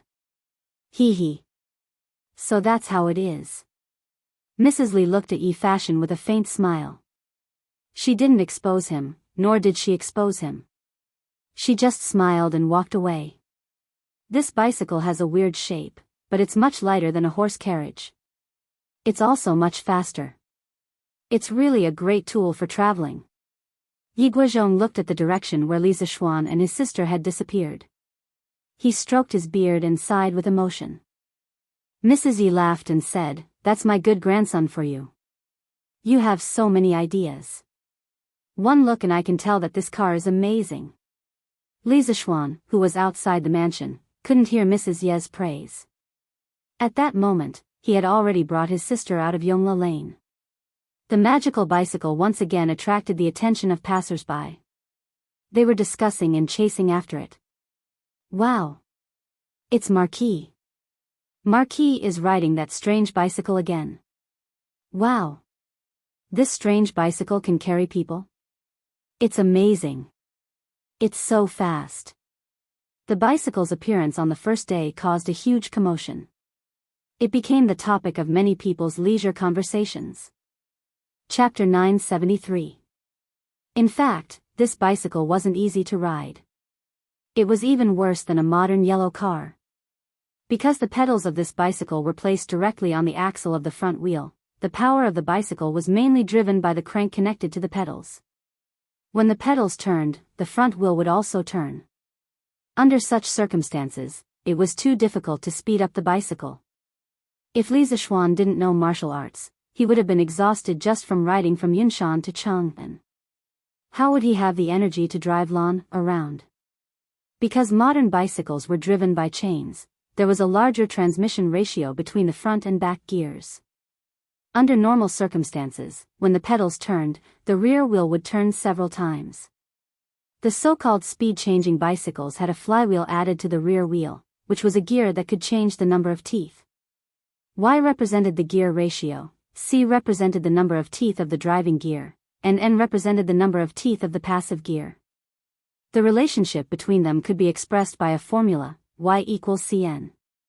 For example, if the wheel of a bicycle had 48 teeth and the flywheel had 16 teeth, then the gear ratio would be 3. In other words, when the pedals turned 1 round, the flywheel would turn 3 times, which meant that the rear wheel would turn 3 times. Although increasing the gear ratio could increase the bicycle's speed, one couldn't ignore the fact that the chain drive in this case was a laborious lever. The larger the gear ratio, the more laborious it would be to pedal. Based on this comprehensive consideration, in reality, regardless of the model of the bicycle, the gear ratio was around 2 to 4. Speed-changing bicycles relied on changing the gear ratio to adjust the transmission ratio, thereby saving energy or increasing speed. Another problem was that the workshop could only make roller bearings for the various rotating parts of the bicycle. They couldn't make ball bearings yet. The roller bearings also caused Li Zishuan's bicycle to be a little jerky. The handlebars weren't flexible enough, and the wheels lost a lot of kinetic energy due to friction. This made it even more laborious to ride. Brother! Look! Look! Isn't that Sister Changle and Brother Crown Prince? Lan suddenly shouted excitedly when they arrived at the entrance of the East Market. Screech! When Li Zishuan heard Lan's voice, he quickly pressed the brakes. A hoarse screech resounded through the street, and the bicycle immediately stopped. Ouch! Due to inertia, Lan's head hit Li Zishuan's back. The little girl couldn't help but let out a cry of surprise. Qingqian? Where is it? Li Zishuan used his right foot to support the bicycle and turned his head to ask. Humph. Stinky brother, why didn't you tell Lan, when you stopped the car? Lana rubbed her head and pursed her lips. Of course, the little girl wasn't really angry. After complaining to Li Zishuan, she said, Hey, isn't that brother Crown Prince An? Hey. Brother, they're coming our way. In fact, Li Zishuan had already found Li Qingxian and Changle in the crowd without her saying anything. There were 2 guards following behind the brother and sister. The guards were holding several brocade boxes in their hands. Presumably, the 2 of them had just finished shopping outside the palace. The horse-breaking sound from before had instantly attracted the attention of the siblings. Once they saw Li Zishuan and Lan, they approached them. Ah! Brother Xiaoxian. What kind of bicycle are you pushing? Changle jogged over and looked at the bicycle beside Li Zishuan with surprise. Yes. Xiaoxian. Why have I never seen this kind of bicycle before? Li Qingxian had also walked to Li Zishuan's side. Seeing Lan, sitting on the oddly shaped bicycle, he also felt a wave of surprise and couldn't help but ask. Brother Crown Prince is so stupid. This bicycle is called a bicycle. It can run on its own, and it runs very fast. Seeing that Li Qingxian and Changle both looked like they hadn't seen the world, Lan, suddenly felt a deep sense of superiority. She couldn't help but think, Mother said that brother Crown Prince and sister Changle were born in the royal family and had noble statuses. But now it seems that the royal family isn't as good as our family. The little girl's thoughts were always so simple and naive. Her family had a bicycle, but the royal family didn't. Clearly, her family was better than the royal family. Haha. That's right. This is a bicycle. The workshop just made it. It's normal that you haven't seen it before, Qingxian. Li Zishuan held the bicycle with one hand and patted Lan's head with the other. Bicycle? Can this bicycle really move on its own? Li Qingxian looked at the bicycle seriously and said with some disbelief. He always felt that this kind of bicycle would fall to the ground as soon as the driver let go. How could it move on its own? Actually, he couldn't be blamed for his lack of knowledge. The main thing was that ancient people often saw carriages and had formed a fixed mindset. A bicycle only had 2 wheels, and the 2 wheels were arranged in tandem. Naturally, it wasn't as stable as a carriage. Before Li Zishuan could say anything, Lan couldn't help but retort, why can't it? Lan and brother Crown Prince rode this bicycle over just now. Changle covered her mouth and laughed, Sister Lan, it should be brother Xiaoxian who rode the bicycle. You rode the bicycle, right? Lan didn't blush and her heart didn't skip a beat, yes. That's what I wanted to express. Sister Changle, you're so understanding. This girl's sweet mouth could make people sick to death. Changle was overjoyed by her sweetness. Haha. Lan, how does it feel to sit on this bicycle? Lan tilted her head and thought for a while. Then, she said, yes. It's quite comfortable. It's just a little cold. Logically speaking, a bicycle was indeed faster than a carriage, but it definitely wasn't as warm as a carriage. After all, there was wind on all sides. This somewhat cute and quick-witted answer immediately made everyone laugh. Sister Changle, do you want to try it too? It's really comfortable. Lan saw that everyone was laughing and thought that they didn't believe her, so she said again. Changle's eyes immediately flashed with a hint of interest. Li Qingxian inadvertently glanced at Changle, and his heart suddenly thumped. He hurriedly said, ahem. Changle, it's not early anymore. If father and mother don't see you for a long time, they'll be anxious. As her elder brother, Li Zishuan had actually noticed that Changle's feelings towards Li Zishuan were a little different. He couldn't tell if it was because of her attachment to her elder brother or because of the feelings between a man and a woman, but no matter which it wasn't appropriate for Changle to get too close to Li Zishuan. As for things like riding the same bicycle, that was even more out of the question. Yes. Then. Brother Xiaoxian, Sister Lan, goodbye. Changle's thin lips moved as she spoke softly. Wearing a pink palace dress, she looked even more delicate and pitiful under the setting sun. Chapter 974. It's getting late. Changle, Qingxian, go back quickly. Li Zishuan's eyes flashed as he spoke. Changle tasted bitterness in her mouth when she heard that. She felt even more regretful, but she could only say, Brother Xiao, Sister Lan, take care. Lan, said crisply, Sister Changle, take care too. Actually, this girl also felt regretful in her heart. However, she regretted that her bicycle didn't have the chance to shine in front of Changle and Li Qingxian. Cough, cough. In layman's terms, she didn't manage to act cool this time. She felt very uneasy. Changle, let's go. We still have a chance to leave the palace next time. Li Qingxian urged.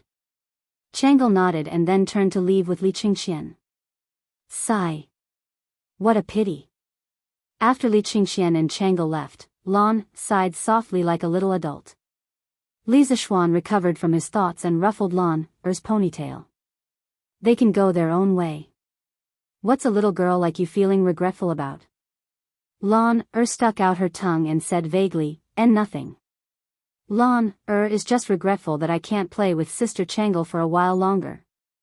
Li Zishuan shook his head and then got on the carriage. He pedaled and brought Lan to Yongla Lane. Did Li Zishuan really not know about Changle's feelings? Obviously not. He had read so many transmigration novels in his previous life. Many characters who transmigrated to ancient times were like charmers. They had endless luck with women and were often chased by all kinds of beauties. However, the protagonists were basically all low in EQ. They couldn't sense that the beauties were interested in them.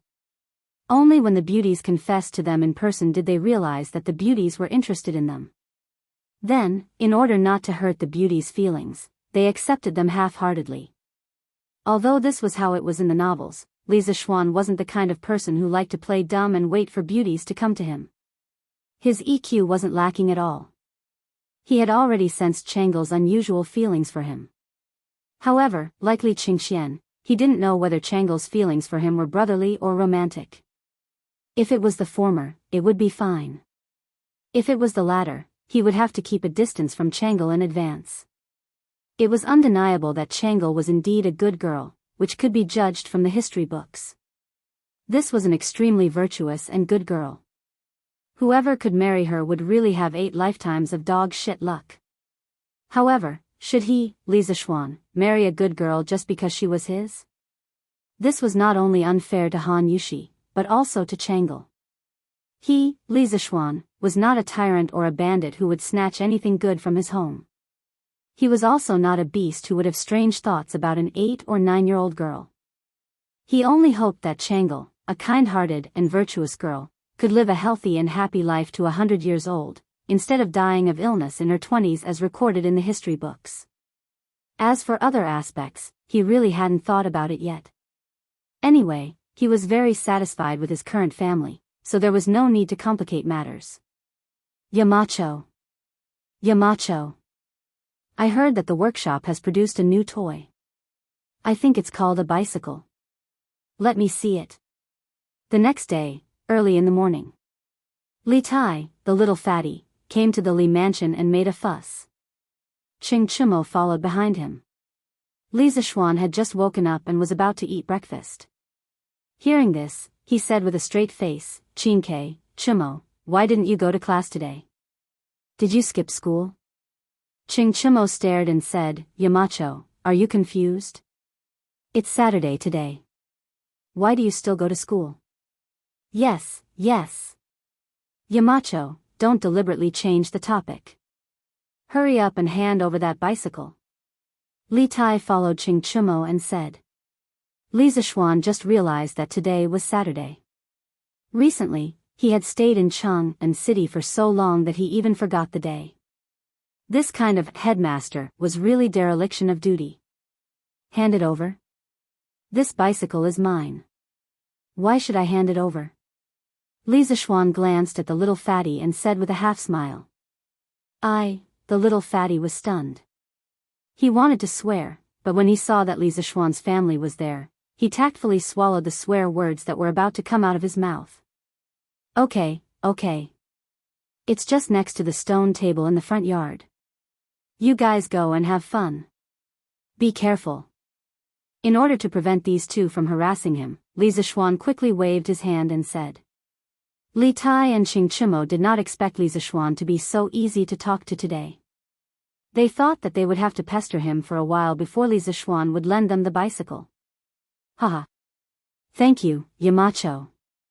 The two of them looked at each other and excitedly thanked him. Then, they rushed to the bicycle outside the house. Hee. It would be strange if Brother Qin Ke and Brother Cho Nyo didn't fall to the ground. Lan held her bowl and giggled. This little girl had been with Li Zishuan for a long time. She actually learned some of Li Zishuan's catchphrases. Mrs. Li glared at her daughter. Lan was so scared that she immediately shrunk her neck and stuck out her tongue mischievously. Yuju, those two children just now are. When Li Tai and Qing Chimo arrived, Yi Guizhong did not speak. Now, he asked. Mrs. Li quickly replied, Father, those two children just now, one is the current king of Wei, and the other is the eldest son of Duke Lu. They are both students at Yanhuang College. Yi Guizhong's hand, which was stroking his beard, paused and almost pulled it out. Before coming to Chang'an, he only knew that Li Zishuan was favored by the emperor. He did not expect Li Zishuan to be so familiar with the princes and the sons of Duke Lu. Moreover, these people were very respectful to Li Zishuan. At this moment, he finally understood Li Zishuan's influence in Chang'an. Xian is really promising. Shan if you have time, you should learn from your cousin. Yes, grandmother. Li Tai and Qing Chimo did not know what was going on in the house. However, these two were really about to fall to the ground. Bang, bang, bang. In the yard, people and bicycles flipped over frequently. Qing Ke, come down quickly. I personally trained many wild horses a few years ago. I don't believe that I can't tame this thing today. Qing Chimo urged in disbelief. Hey. Cho Nyo, wait a little longer. I can definitely do it this time. TSK. Hey. If you don't believe me, open your eyes and take a good look. Bang. Just as he finished speaking, Li Tai once again fell to the ground, causing a cloud of dust to rise up. Chapter 975. Oh. Haha. Awesome. Too awesome. Riding a bicycle is so much better than riding a horse. Yamacho, lend me your bicycle for a spin. Facts have proven that if a person is lacking in one aspect, they will always be strong in another. Although Qing Chimo was not as good as Li Tai in terms of cultural studies, his talent in sports left Li Tai in the dust. In less than a quarter of an hour, he was already able to get on the bike and ride. After another quarter of an hour, he was already able to ride the bike steadily. Li Tai, who was watching from the side, was filled with envy and jealousy. F***ck. Qing Chimo, stop.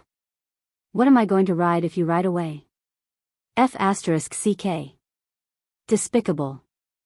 Li Tai, who was sitting on a stone bench in the front yard licking his wounds, quickly stood up and cursed angrily.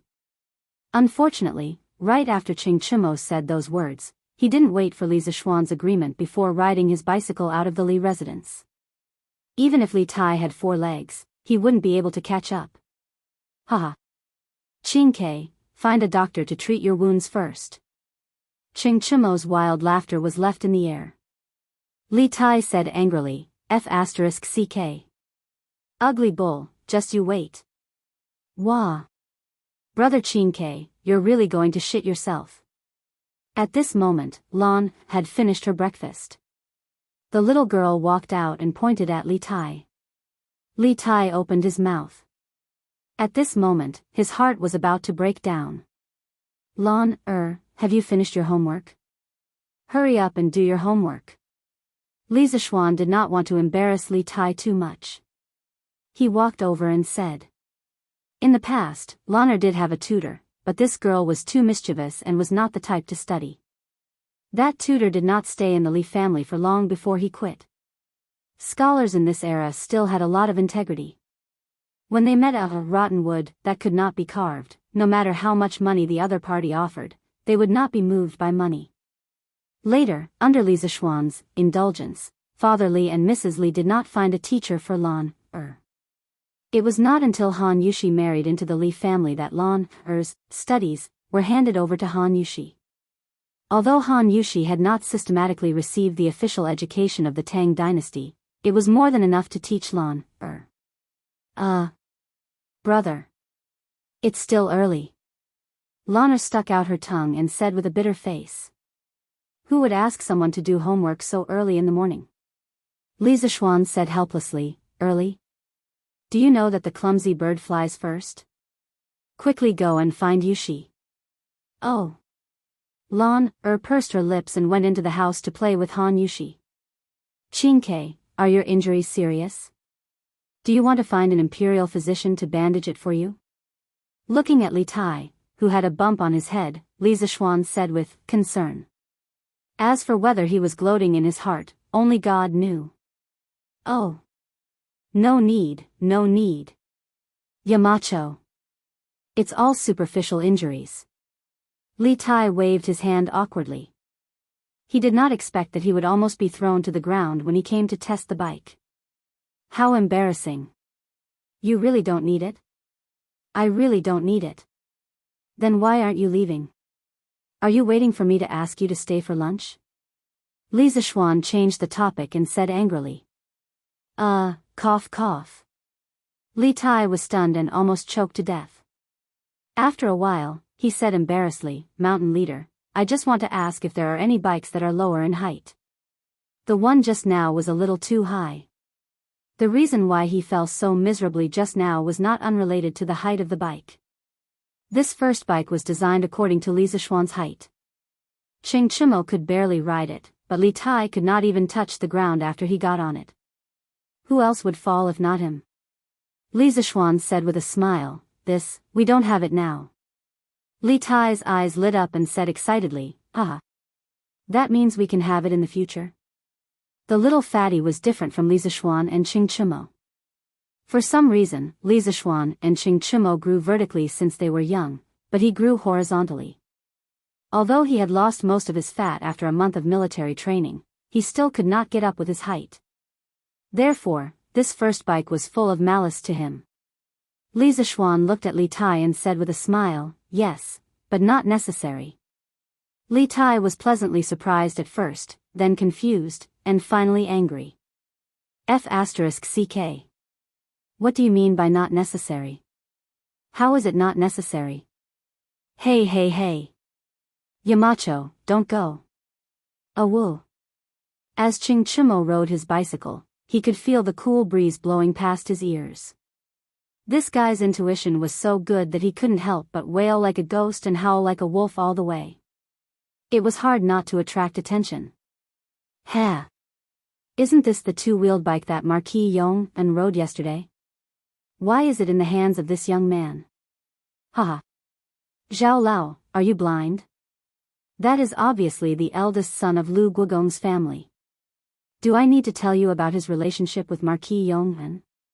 What's so strange about Marquis's two-wheeled bike being in his hands? Hee. So it's the eldest son of Qing Chimo. No wonder. Speaking of which, this two-wheeled bike is really strange. It can run so fast without a horse. I've lived for so long, but I've never seen anything like this before. Yes. This is my first time seeing it too. When this bike is released at Strange Interest Pavilion, I'll definitely buy one. Tisk. I'm just afraid that you won't be able to afford it. Meng Laosi, don't look down on me. Qing Chimo sped all the way, leaving behind a legend. Oh, no, it was a heated discussion. Through word of mouth, the people knew that Li Zishuan's family had a two-wheeled bike that could travel at high speeds without a horse. Many people who had never seen such a bike before started to gather around Yongla Lane, waiting for Qing Chimo to return the bike. However, this guy seemed to be having a little fun. It was already late in the morning, but he still did not return the bike. "Ha! Brat, did you get the car from Little Xian?"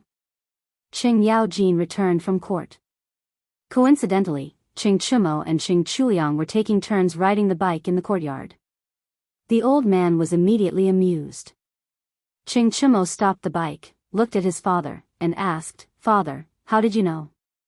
Old Qing took off his court attire and handed it to the maidservant beside him.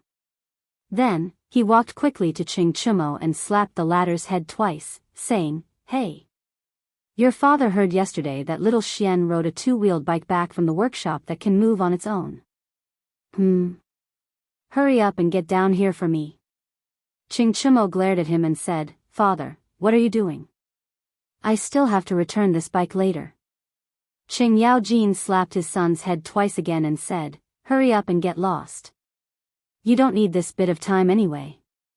Let me try this bike." As soon as he finished speaking, he pulled Qing Chimo down without any explanation. Hey! Father! Do you know how to ride it? This bike isn't that easy to ride. Don't fall and shit out like Qing K. Chapter 976. Would a martial arts expert at the Grandmaster level fall while riding a bicycle? The answer was obviously no. Qing Yaojin demonstrated the answer to this question personally. Even though old Sheng had never ridden a bicycle before, and no one had ever taught him how to ride one, after he got on the bicycle, he relied on his strong control of his body's balance to imitate Qing Chimo's cycling movements just now. He was able to do it without a teacher. As he rode, he even left the handlebars with both hands and showed off his riding skills. Qing Chimo and Qing Chuliang were stunned. Haha. Good. This bicycle is interesting. Although it's not as fast as a warhorse at full speed, this thing doesn't need to be fed grass. And there's no wear and tear. It's more convenient than a warhorse. After riding the bicycle and circling the front yard twice, Qing Yaojin patted the seat of the bicycle, laughed, and praised. "Dad, you're not thinking of using this bicycle to replace a warhorse, are you?" Qing Chimo was a little confused when he heard that. When he thought of how the other side had thousands of soldiers and horses during the war, and how they were a team of bicycles, he couldn't help but feel his scalp tingle. Smack! This silly guy's scalp was still tingling, and then it hurt again because Qing Yaojin had mercilessly slapped him on the head again. Rascal, when did this old man say that he wanted to use a bicycle to replace a warhorse? How can you play around with important matters of the country? Quickly return the bicycle to Little Xian. Qing Yaojin was a little exasperated and said, "Oh. I'll return it in a while." Qing Chimo rubbed his head and said gloomily. Qing Yaojin glared and said, "What do you mean in a while? Return it now. You rascal, haven't you had enough after playing for so long?" Qing Chimo was helpless and could only say, "Yes, Dad. I'll return it now." "Big brother, let me help you return it," Qing Chuliang suddenly said. This time, it was Qing Chimo's turn to stare. "Hey, little Yang, you're really dreaming." "No way." After saying that, he quickly snatched the bicycle from Qing Yaojin's hand and said, "Dad, I'll return the bicycle." "Okay." "Little Xian, I heard that the Curious Pavilion has a new two-wheeled carriage. Can I take a look at it?" When it was close to noon, Wang Rinbiao arrived at the Li Zishuan's residence with his icily arrogant servant girl. After exchanging a few pleasantries, Wang Rinbiao looked at Li Zishuan and explained his intentions. "What? Is the Wang family interested in the bicycle business?" Li Zishuan asked with a smile. Wang Rinbiao nodded and said, "That's right, the Wang family is very interested in this kind of vehicle that can move quickly without the help of animals. I can foresee that in the future, there will be more and more people riding such carriages in the Great Tang." After spending so much time with Li Zishuan, Wang Rinbiao knew Li Zishuan's character very well. Therefore, he didn't hide anything and admitted it directly. "Haha. You have good taste." Li Zishuan couldn't help but sigh in praise. A bicycle was logically much more convenient than a horse. In the future, as the living standards of the people of the Great Tang rose, bicycles would definitely enter every household. Thinking back to his previous life, in the first 20 to 30 years after the founding of the People's Republic of China, the Phoenix bicycle was a popular product that the people of Suzhou, Zhejiang, and Shanghai scrambled for. In fact, there was a period where one could only buy one with a ticket. In 1978, owning a Phoenix or Forever brand bicycle was enough to make a family proud. After the 21st century, when a boy got married, he would need a house, a car, and an expensive betrothal gift. Furthermore, the house had to be renovated and the home appliances had to be complete. However, in the 70s and 80s, a bicycle was enough. Even though the current situation in Great Tang was different from that of China, the development of bicycles should be similar. Therefore, this was a market with great potential. However, that bicycle isn't at home now. It was borrowed by Chou Niu in the morning. Renbiao, if you want to take a look, you can either wait here for a while or come back another day. Li Zishuan said to Wang Renbiao after putting away his messy thoughts. Oh. That's really unfortunate. Hearing this, Wang Renbiao did not suspect anything and said regretfully. Xiao Xian. I'm here to return the bicycle. Coincidentally, at this moment, Ching Chimo's voice could be heard from outside the courtyard. When there was no one around him, he would never call him Yamacho. Instead, he would call Li Zishuan by his name. Ha! Who said that it's unfortunate? Renbiao, looks like you came at the right time. Li Zishuan said with a smile. As they spoke, Ching Chimo rode his bicycle into the courtyard. Xiao Xian, your bicycle. Yo! Isn't this Renbiao? You're here too. The relationship between the Wang family and Li Zishuan was well known. Furthermore, Wang Renbiao was a relative of the emperor and had been active in Chang'an for the past few years. Ching Chimo could still recognize him. Hee hee. What a coincidence. Chou Niu, how have you been? Wang Renbiao stood up and clasped his hands. Ching Chimo laughed and waved his hand. I know that you must have something to discuss with Yamacho. I won't disturb you any further. Let's meet again. After that, he parked his bicycle beside the stone table in the front yard of the Li residence. This was where he got his bicycle in the morning. Then, he bid farewell and left. Although he looked like a brute, he was still very observant when it came to crucial moments. Here. Renbiao, this is the bicycle that you wanted to see. I call it a bicycle.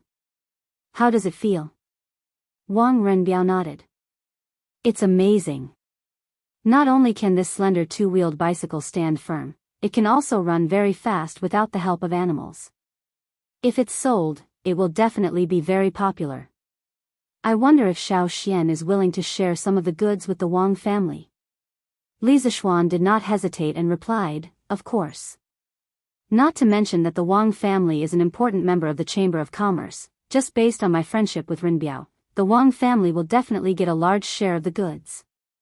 Moreover, the output of the bicycle will definitely surprise you. The new workshop now is no longer the same as before. Especially after he updated the equipment for the new workshop next year, the productivity will be even more amazing. Wang Renbiao said happily, That's great. To be honest, Xiao Xian, the Wang family will definitely not complain about the number of bicycles that you can produce. Li Zishuan smiled and did not say anything. After Wang Renbiao finished talking about the bicycle, he sighed faintly and said, Today, other than discussing this matter with you, Xiao Xian, I'm also here to say goodbye to you. Li Zishuan was surprised. Goodbye? Renbiao, where are you going? Wang Renbiao was silent for a while and replied, A few days ago, His Majesty appointed me as the governor of Qizhou. I will take office after the new year. At that time, it will be difficult to drink and chat with you. Chapter 977. There were 3 ways to select an official in the Tang dynasty: family background, mixed background, and imperial examinations. Everyone was familiar with the imperial examinations. Ever since Emperor Wen of Sui started the imperial examinations, China's selection system was gradually replaced by the imperial examinations. However, everything had a process. During the Tang dynasty, the imperial examinations weren't the most mainstream method to select an official. At this time, there were still many officials who relied on family background and mixed background to enter the imperial court. Of course, in the Tang dynasty, there were strict rules regarding who could become an official.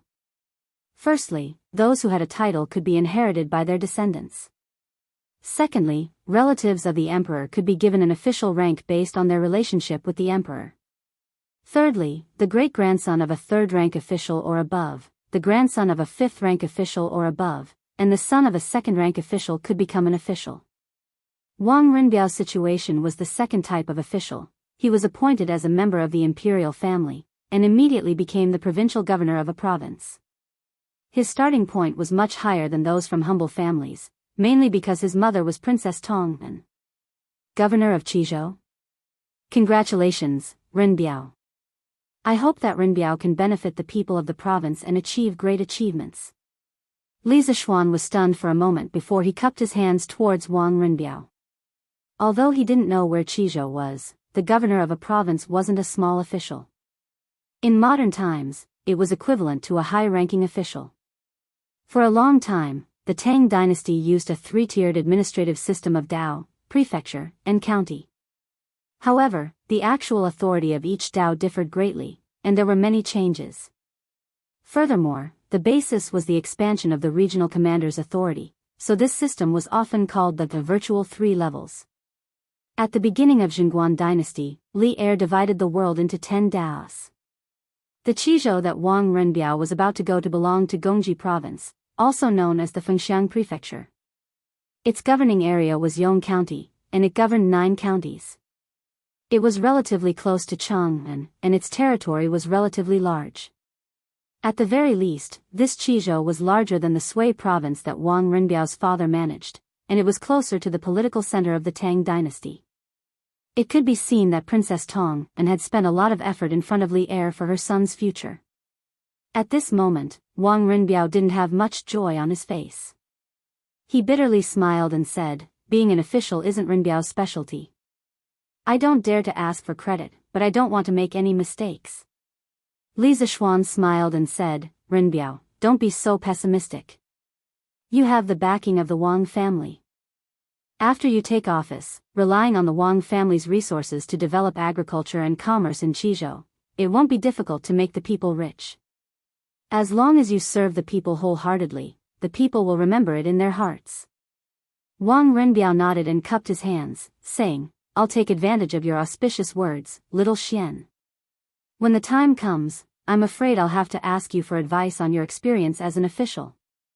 In less than a year, you have managed your fiefs so well that the people can live and work in peace and contentment. You are truly a model for all the officials of the Great Tang." Everyone liked to hear good words, and Li Zishuan was no exception. Moreover, these were not only good words, but also the truth. He chuckled and said, "You flatter me. I just can't bear to see the common people suffer. Renbiao, as long as you treat the people well, I believe that after your term in Qizhou ends, the people will definitely see you off." Wang Renbiao nodded solemnly and said, "Although I don't want to be an official in this life, since I'm an official now, I will do my best to benefit the people." Li Zishuan laughed and said, "Haha. If I come to Qizhou in the future, I will drink and chat with Renbiao again."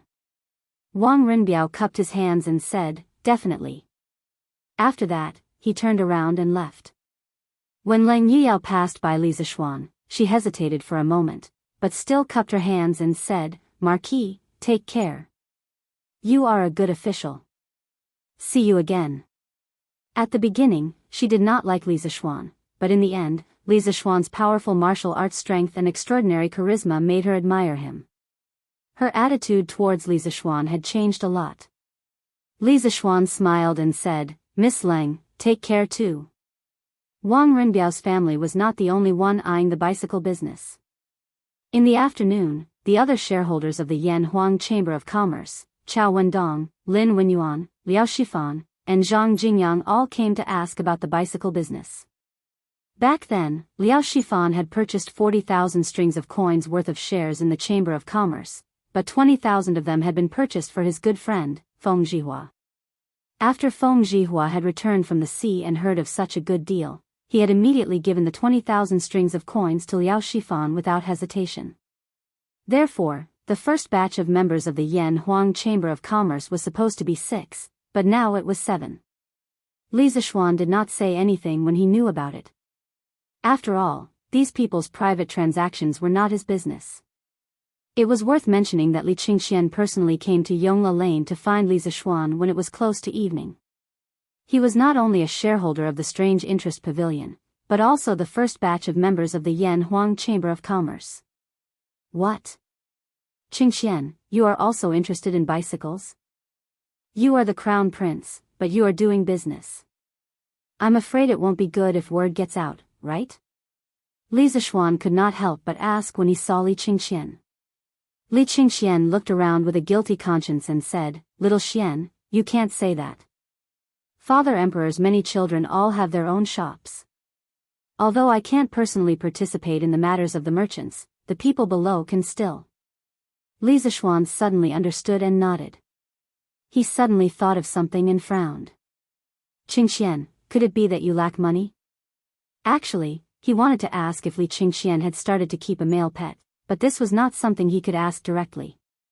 He remembered that in the history books, Li Qingxian liked men and even kept a male pet called Xianxia. Logically speaking, the dividends that the Strange Interest Pavilion gave Li Qingxian every month should be enough to cover the daily expenses of the Eastern Palace. Li Zishuan could not understand why Li Qingxian was lacking money, so he thought of that. Li Qingxian did not suspect anything and nodded honestly. "Yes, I am a little short of money recently." Without waiting for Li Zishuan to ask, he directly said, "The weather has been getting colder and colder. Mother's palace has not been renovated for many years, and once winter comes, Mother's illness relapses easily. Father's back has also suffered many injuries in the early years, and when the weather is cold, Father's old injuries relapse easily. I wanted to help Father and Mother repair the palace, and coincidentally saw your bicycle yesterday. I felt that it would be very popular, so I came to ask you for some goods." "Oh. I see." Li Zishuan rubbed his nose and looked a little embarrassed. He did not think that he would think Li Qingxian's filial piety was so dirty. That should not be. "No problem. It is reasonable that when the time comes, Qingxian will have a share of the bicycles. You can rest assured." Chapter 978. All right. Thank you, Xiao Xian. I'll get someone to contact you later. That person's name is Su Haoguan. He's in charge of all the shops under me. Li Qingxian smiled and cupped his hands. Li Zishuan nodded lightly and said, I'll arrange it." "Oh, right. Xiao Xian. When can the bicycle workshop produce the second one?" "Father and Mother wanted to see it for themselves after hearing about it yesterday," Li Qingxian suddenly said. Li Zishuan thought for a moment and replied, "It should be in the next 2 days. The workshop has enough manpower now, so the speed will be much faster than before. When the time comes, I'll get someone to send one over to you first." Li Qingxian said happily, "Thank you." After chatting for a while, Li Qingxian said goodbye. The next day, after breakfast, Li Zishuan was practicing his swordsmanship in the west courtyard. Han Yushi suddenly smiled and walked into the courtyard quickly. She shouted to Li Zishuan, Husband! Husband! Come and take a look. The beans have really sprouted." Swoosh! Li Zishuan's 5 senses were very sharp when he was practicing his swordsmanship. Although Han Yushi was far away, he still heard every word she said. He quickly put away the wind-chasing sword and took the sweat towel that Xiaoxi handed over. After wiping his sweat, he walked over and said happily, "Wife, are you serious?" Actually, counting the days, the beans that he soaked previously should have sprouted by now. It was just that Han Yushi had been changing the water for the beans these days, so he had forgotten about this matter. Husband, it's true. The beans that you soaked last time have all sprouted. They're as long as a finger. Han Yushi smiled happily. The beans had sprouted. This proved that her efforts over the past few days had not been in vain. It also proved that she could help Li Zishuan. Li Zishuan said happily, "All right. Let's go and take a look." The husband and wife quickly walked to the kitchen. Han Yushi led Li Zishuan to a table. She brought over a basin with a bamboo sieve on top of it. Han Yushi lifted the wet cloth covering the bamboo sieve, and a patch of white bean sprouts immediately appeared in front of Li Zishuan. Under the erosion of the water, the beans swelled up and became fat. Tender white sprouts emerged from the beans, fresh and juicy. Seeing such fresh vegetables in this season, Li Zishuan couldn't help but salivate. His appetite was immediately aroused. Haha. Good. Good. Good. Auntie Zhao, pick some longer ones and prepare to fry some for father, mother, and grandmother to try. Li Zishuan, who had just finished breakfast, inexplicably felt a little hungry. Some people might think that being able to eat meat in ancient times was a kind of happiness, but to Li Zishuan in winter, fresh vegetables were the way to go. Eating fish and meat every day was really difficult to arouse his appetite. So when he saw bean sprouts now, he felt a little hungry. "Yes, young master." Auntie Zhao responded and then said awkwardly, "But young master, how do we fry this kind of thing?" She had stayed in the Li residence for so long and learned a lot of cooking skills from Han Yushi. However, she really didn't know how to fry bean sprouts. "Oh. Then Auntie Zhao, after you're done choosing, leave it first. I'll fry it myself later." Li Zishuan patted his head and said, "Husband, why don't you say it and I'll do it?" Han Yushi covered the bamboo sieve with the wet cloth and raised her head. Li Zishuan thought for a while and nodded, Actually, it's easy to make bean sprouts. I'll say it again. With your talent, it shouldn't be a problem." Han Yushi blinked and said, "Then please say it, husband. I'll remember it. First, put oil in a hot pan and fry the pepper. Then, put in chopped green onions and garlic and mung bean sprouts. Stir fry until the water is about to come out. Add salt and stir for a while. Sprinkle vinegar and stir fry until the fire is reduced. It's simple and doesn't lose the taste." Li Zishuan paced back and forth, speaking one sentence after another. I understand. Hee. I heard that Yushi is going to make a new dish today. This old woman is going to have good food again." At noon, in the main hall of the Li residence, the whole family gathered together. Yi Guizhong and old Madame Yi had the highest seniority, so naturally, they sat at the head of the table. There were 4 or 5 dishes on the table: fried chicken with black bean sauce, fresh shrimp with sweet wine, mushroom and chicken pot, fried crab meat with rice flavor, shrimp and scallops. It could be said that the fragrance was overflowing, but without exception, they were all meat dishes. Old Madame Yi said with a smile at this moment.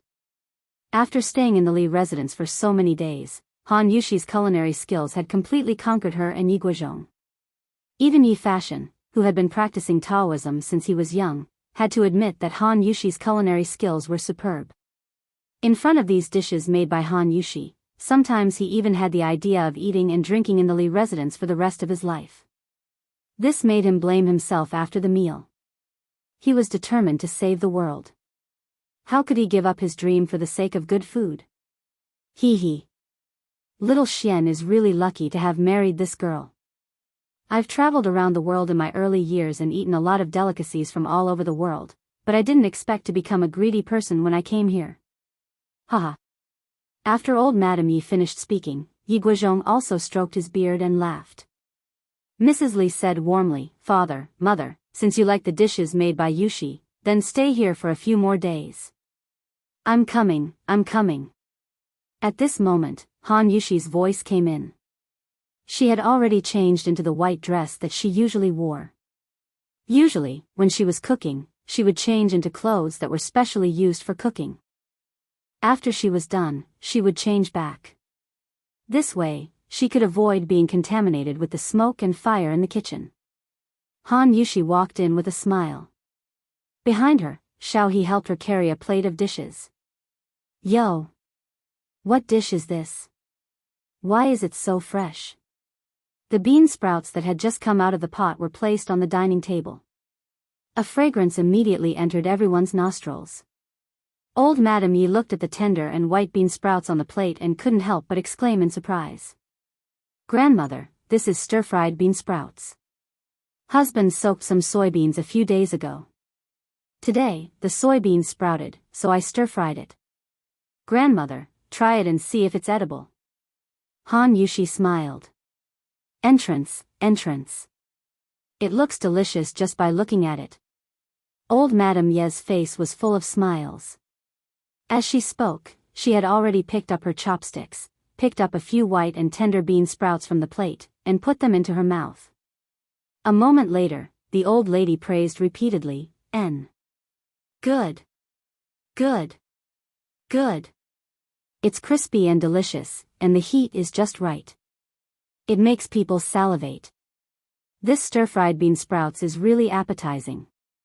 Yushi, your cooking skills are really getting better and better. Old Master, Yuzhu, Jingmo, Shan, Xiao Xian, all of you quickly try it too. When everyone saw this, how could they be polite? After Yi Guizhong tasted the bean sprouts with his chopsticks, he praised, I didn't expect that the sprouts of beans could be so delicious after stir-frying. It's really wonderful. Chapter 979. Yes. This bean sprout is really delicious. Lan will only eat this bean sprout in the future and won't eat meat.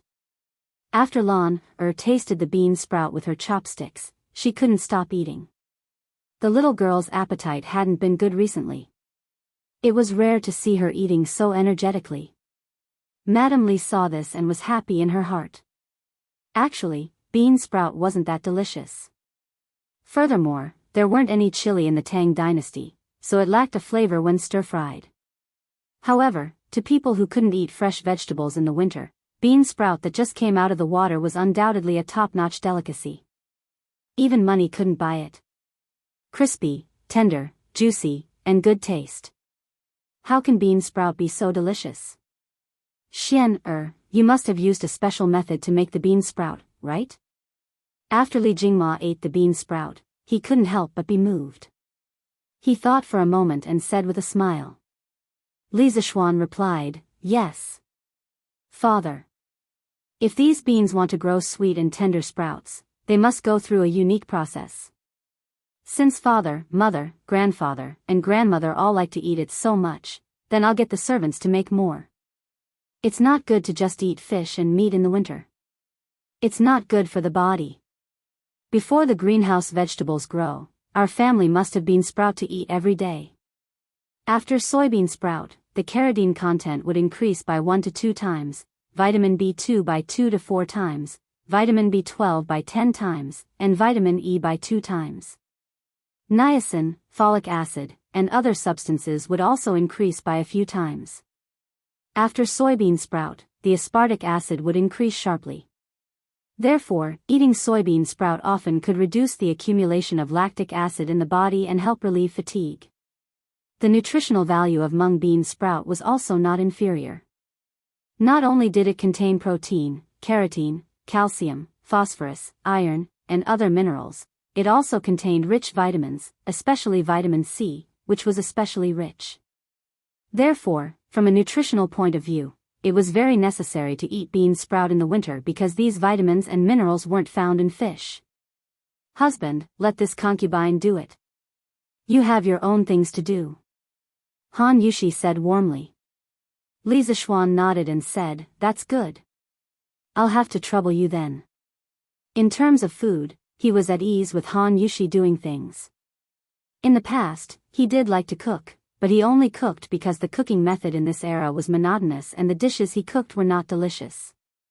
In fact, Li Zishuan was still quite lazy deep down. Han Yushi took over the kitchen and the dishes she made were even more delicious than his. What reason did he have to refuse? Another day passed. This morning, Li Zishuan went out with Lan to walk the dog. It was their family's cheap dog, Little Gray. This little thing was really cheap sometimes. In the past, when Lan took it out to play, it often hooked up with other people's female dogs. This was not the most important thing. The most important thing was that it always hooked up with other people's male dogs when other people's female dogs and male dogs were doing something good. Naturally, wherever it went, there would be chaos.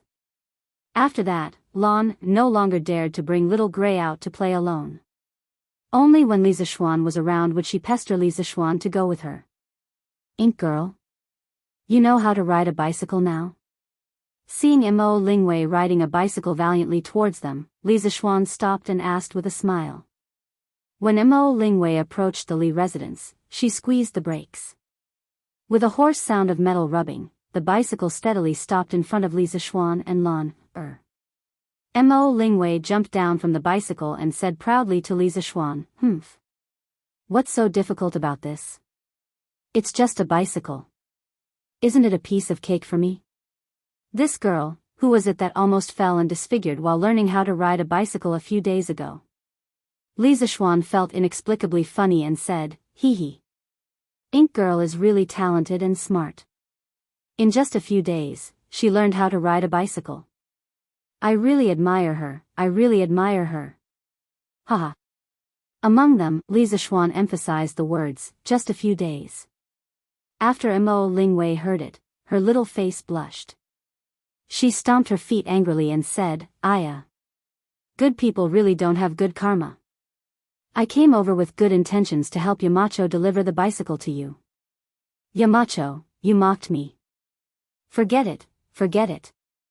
I won't be delivering the bicycle, I'll ride it back." After saying this, the girl really wanted to get on the bicycle and leave. Li Zixuan hurriedly said, "Cough cough. Wait, wait. Ink girl, you misunderstood me. I was sincerely praising you just now, I wasn't mocking you. Think about it. You can be considered the first girl in the Tang dynasty to learn how to ride a bicycle. Shouldn't I say that you're talented and smart? Isn't that right?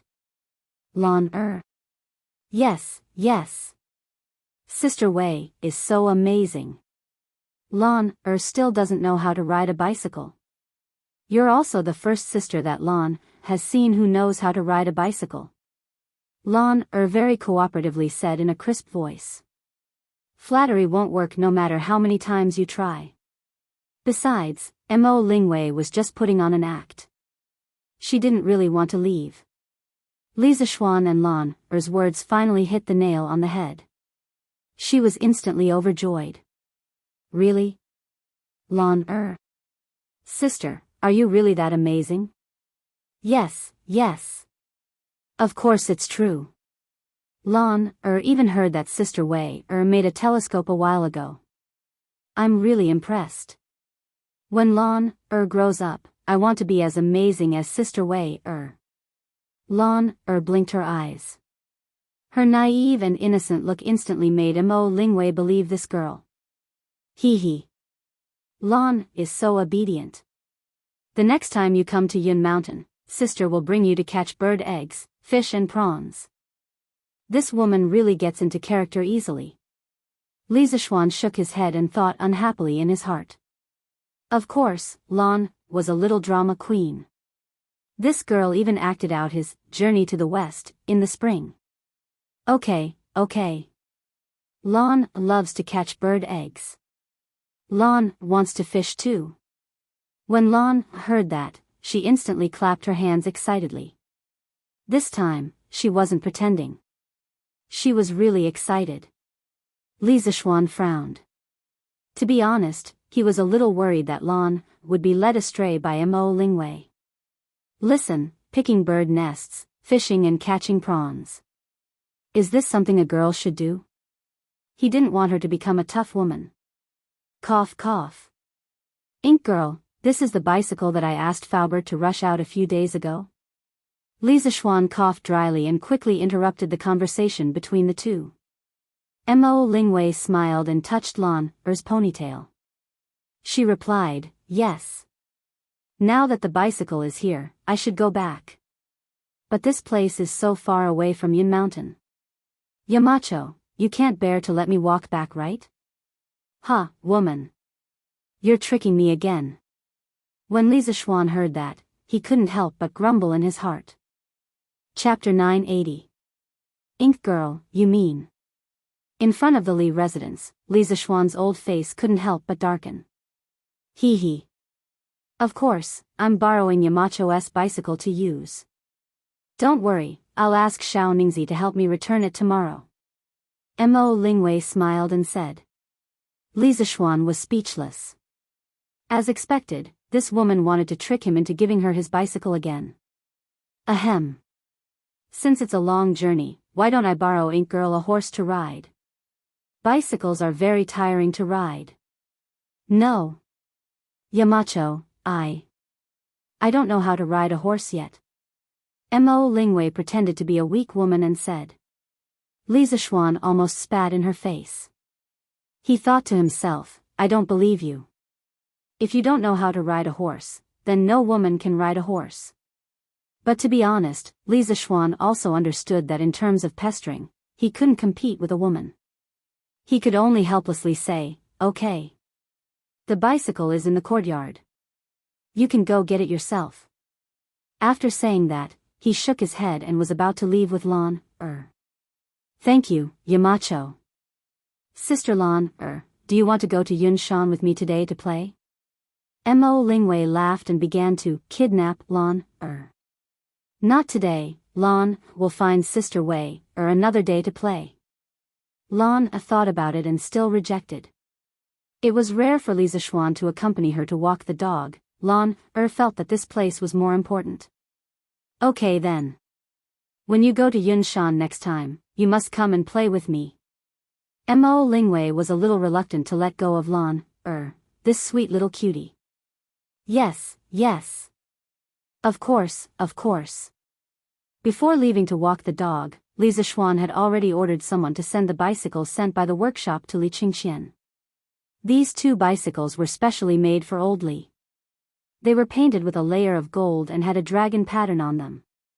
Mo Lingwei could be said to be fearless due to her ignorance. She actually dared to openly ride this carriage into the city. What was even more miraculous was that no soldiers stopped her along the way. Since the journey was safe, Li Zishuan didn't say anything. Anyway, when Li Qingxian asked Li Er for a bicycle, he didn't say that it had to be a brand new one that was fresh from the factory. It was normal for it to be covered in dust during the transportation. Besides, Mo Lingwei was helping Li Er test the car, wasn't she? The Imperial Palace. When it was close to noon, Li Er finished his morning court session. He walked out of Taiji Palace and headed for Lijing Palace. Under normal circumstances, he would have lunch with Zhangsun Imperial Palace at noon. Imperial Father. I've already asked for a bicycle from the Marquis of Yong, and to specially gift it to Imperial Father. After entering the west court of the Imperial Palace, it didn't take long for them to arrive at the Lijing Hall. However, they coincidentally ran into Li Qingxian. Li Qingxian bowed towards Li Er. Li Er raised his eyebrows and said in surprise, "Oh? It's rare for Qingxian to have such filial piety. I'll accept it." It could be seen that Li Qingxian took the initiative to gift the bicycle to Li Er. At this moment, when he heard Li Er agree, Li Qingxian smiled slightly and waved his hand behind him. Immediately, a guard carried a golden bicycle down from a carriage. It was especially dazzling under the sun. The dragon pattern on the body of the bicycle was vivid and lifelike, causing the entire bicycle to be filled with a domineering aura. The black tires were stable and restrained. There wasn't a trace of dust on them. Presumably, after the Eastern Palace received the bicycle from Li Zishuan in the morning, they must have arranged for someone to thoroughly clean it. Not bad, not bad. Li Zishuan, this brat, is quite thoughtful this time. Push it over here and let me try it. After Li Er looked it up and down, the satisfaction in his eyes grew stronger and stronger. After a while, he pointed at the golden chariot and smiled. Li Qingxian was shocked and hurriedly said, "Imperial Father, you absolutely can't. This bicycle is extremely unstable to ride. You need to master certain skills before you can officially ride it. Li Er said with some disbelief. Back then, I wasn't afraid of the 18 rebellions. Now, how can a mere bicycle stump me? Qingxian, move aside. Today, I'll show you. After saying that, Old Li rolled up his sleeves and stepped forward to take the golden chariot from the hands of the Eastern Palace Guard. He already knew of the existence of bicycles from the information provided by Zhao Song. As for the operating principles of bicycles, he also had a rough idea based on the information. At this moment, touching the cold handlebars of the golden chariot, Li Er easily got onto the seat with his left foot still on the ground. Your Majesty, this bicycle only has 2 wheels. I'm afraid it'll be difficult for it to stand. You are the ruler of a country. Every word and action of yours affects the people of the world.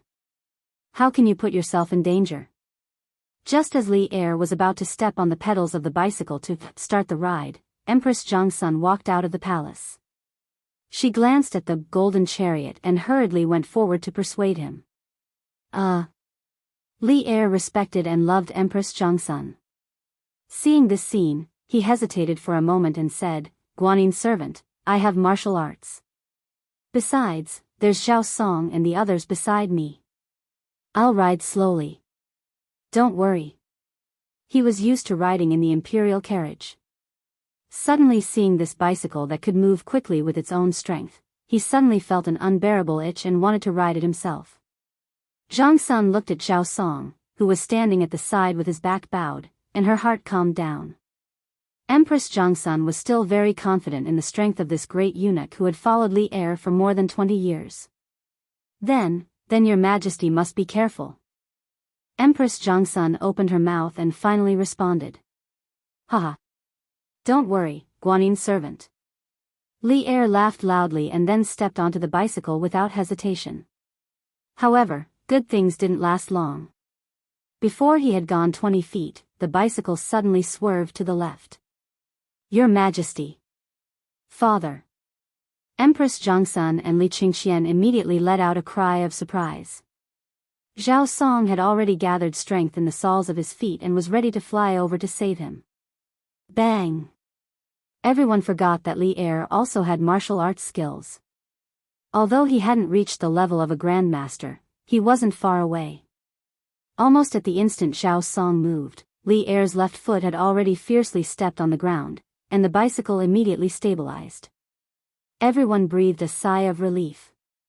At this time, Li Er was already slightly used to the way the bicycle balanced left and right. He didn't stop and continued to step on the pedals. This time, the bicycle actually started to move forward steadily. Haha.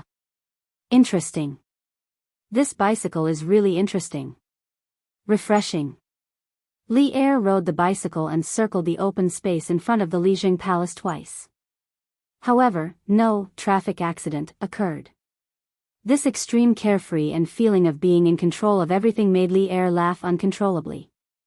Father is really amazing. I heard that Qingke couldn't master this bicycle even after half a day of learning. I didn't expect Father to learn it in less than 15 minutes.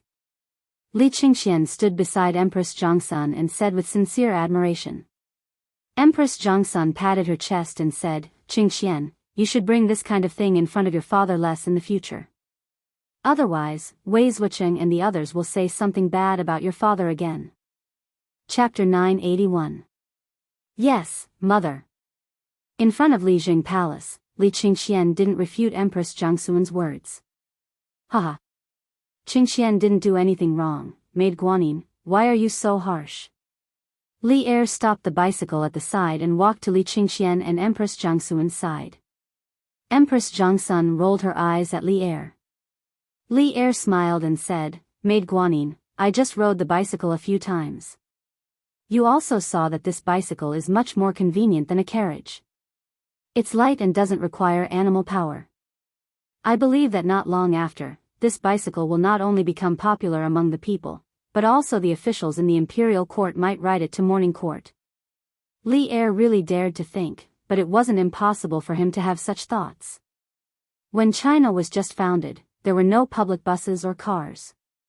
Didn't the government officials and employees rely on bicycles to travel? Why can't the officials of Tang Empire ride bicycles? Empress Jiangsun was surprised and said, Your Majesty, this bicycle isn't as stable as a carriage. Not everyone can ride it. I'm afraid that very few officials are willing to ride it. Li Er waved his hand and said with a smile, Maid Guanyin, this bicycle isn't difficult to learn. After the officials get used to it, it's not impossible to replace the carriage. At that time, it can also solve the problem of Chang'an streets being congested every morning. Chang'an might be the largest city in the world, but every morning, the streets would still be congested. Don't be surprised, there were also traffic jams in the Tang dynasty. Because every morning was the time when the streets were the most crowded. Some went out of the city to work, some went into the city to do business, and some rushed to school. Of course, the ones that directly caused the congestion were the carriages of the officials or rich merchants. These things were huge in size. Once they were side by side, it was easy to cause congestion, which was a waste of time. Li Er thought that once the bicycle replaced the carriage, the congestion would naturally be gone. His idea was very bold, and he wasn't the only one who had this idea. 3 days later, the new workshop of Strange Interest Pavilion produced the first batch of bicycles. There were a total of 40 bicycles. The advantage of the assembly line production model of a large factory was immediately reflected. Qin Manor, Qing Manor, Yuqi Manor, Niu Manor, and Duke Wei Manor, send one to each family. Just say that this marquis, as a junior, is showing filial piety to them and thanking them for taking care of the Li family for the past year. In the workshop, Li Zishuan looked at the rows of brand new bicycles in front of him and instructed Pang Feiji. Yes, Marquis. Although Pang Feiji did not understand, he still bowed and accepted the order. Young master, this, Faubert was a straightforward person. He would say whatever came to his mind. From his point of view, it was not easy to manufacture a bicycle. Li Zishuan had given away 5 taels of silver so easily. No matter how he looked at it, it was a little reckless.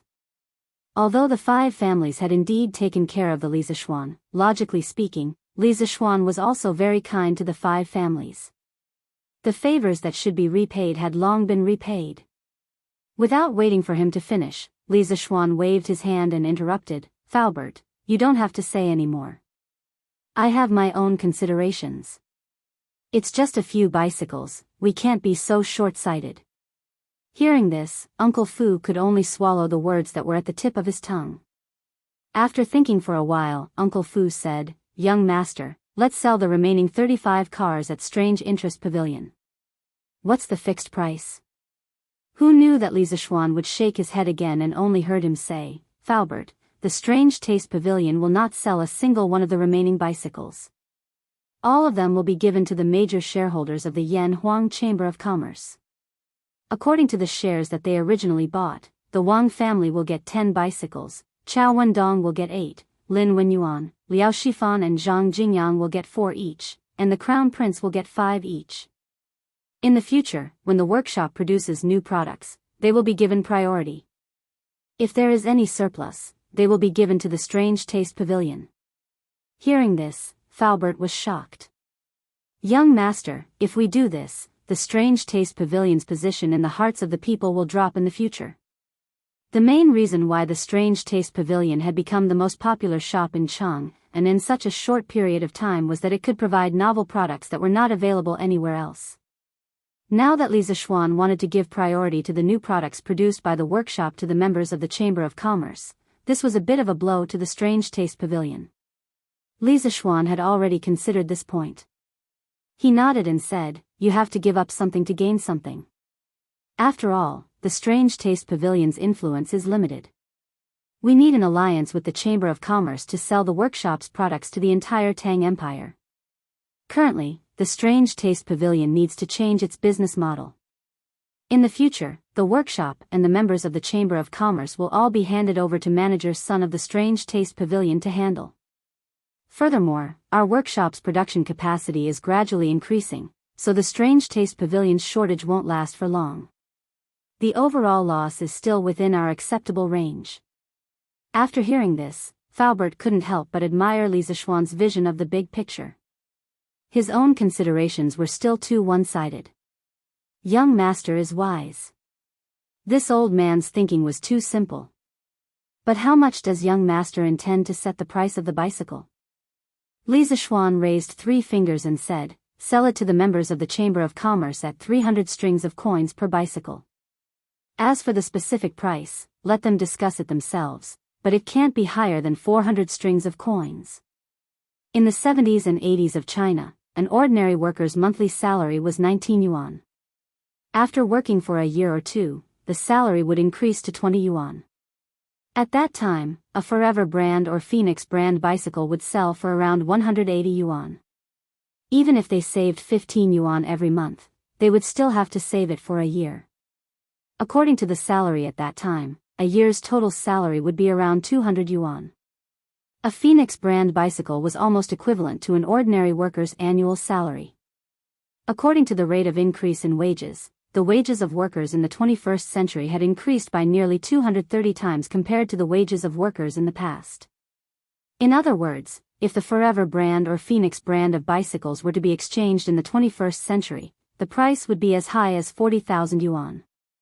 Also, there was one point that couldn't be ignored. That was the iron of this era was much more expensive than the iron of the modern era. Therefore, Li Zishuan's price of 300 strings of coins per bicycle wasn't expensive at all. This was because the cost of a bicycle was about 170 to 180 strings of coins. Faubert wasn't surprised. He nodded and said, "N. Then this old man will go arrange it." "Good. Also, the workshop needs to hurry up. The demand for bicycles will only increase. This is a blank market, but it's also a market with huge potential. In a while, I will let Datong Daily start promoting bicycles." Li Zishuan said in a deep voice. "Yes, young master." Chapter 982. Hey! Out of the east gate, not going home. Coming to the door, feeling sad. Not having a bucket of rice to store, I still see no hanging clothes on the shelf. Drawing my sword to the east gate, my children cry. Early in the morning, at dawn, Qing Yaojin was humming a tune as he pedaled his bicycle and rode on the streets of Chang'an. This old man was famous for his loud voice.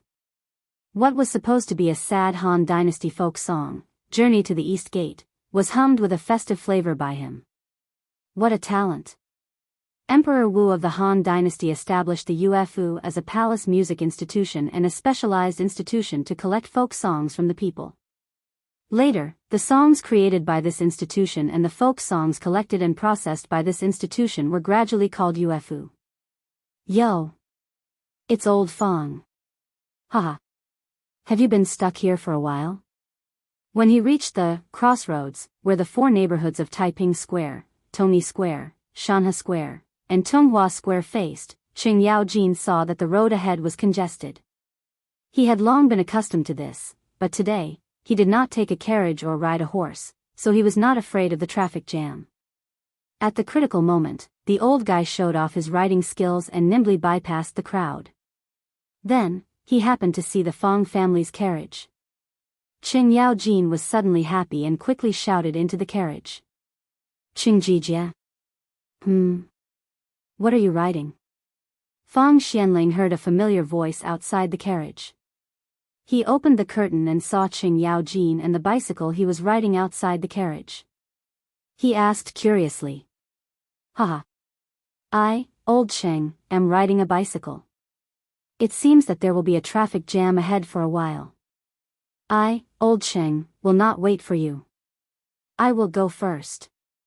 After Qing Yaojin finished speaking, he rode the bicycle and dodged left and right in front of Fong Xuanling's surprised eyes. In the blink of an eye, he was drowned in the crowd ahead. Bicycle? Looking at Qing Jijia's appearance, it seems that this bicycle relies on its own strength to move forward. The speed is not slow, and the body is light.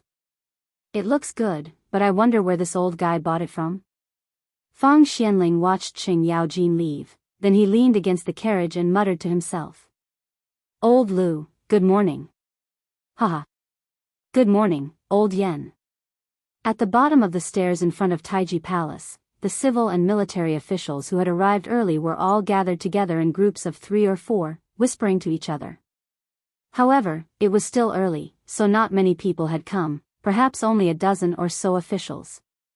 While everyone was talking, Qing Yaojin strode over from afar and greeted a few acquaintances one by one. Duke of Lu? Why are you here so early today? Yan Lide's shoulder was patted by Qing Yaojin and almost fell apart. The corner of his mouth twitched slightly, then he turned around and looked at old Qing.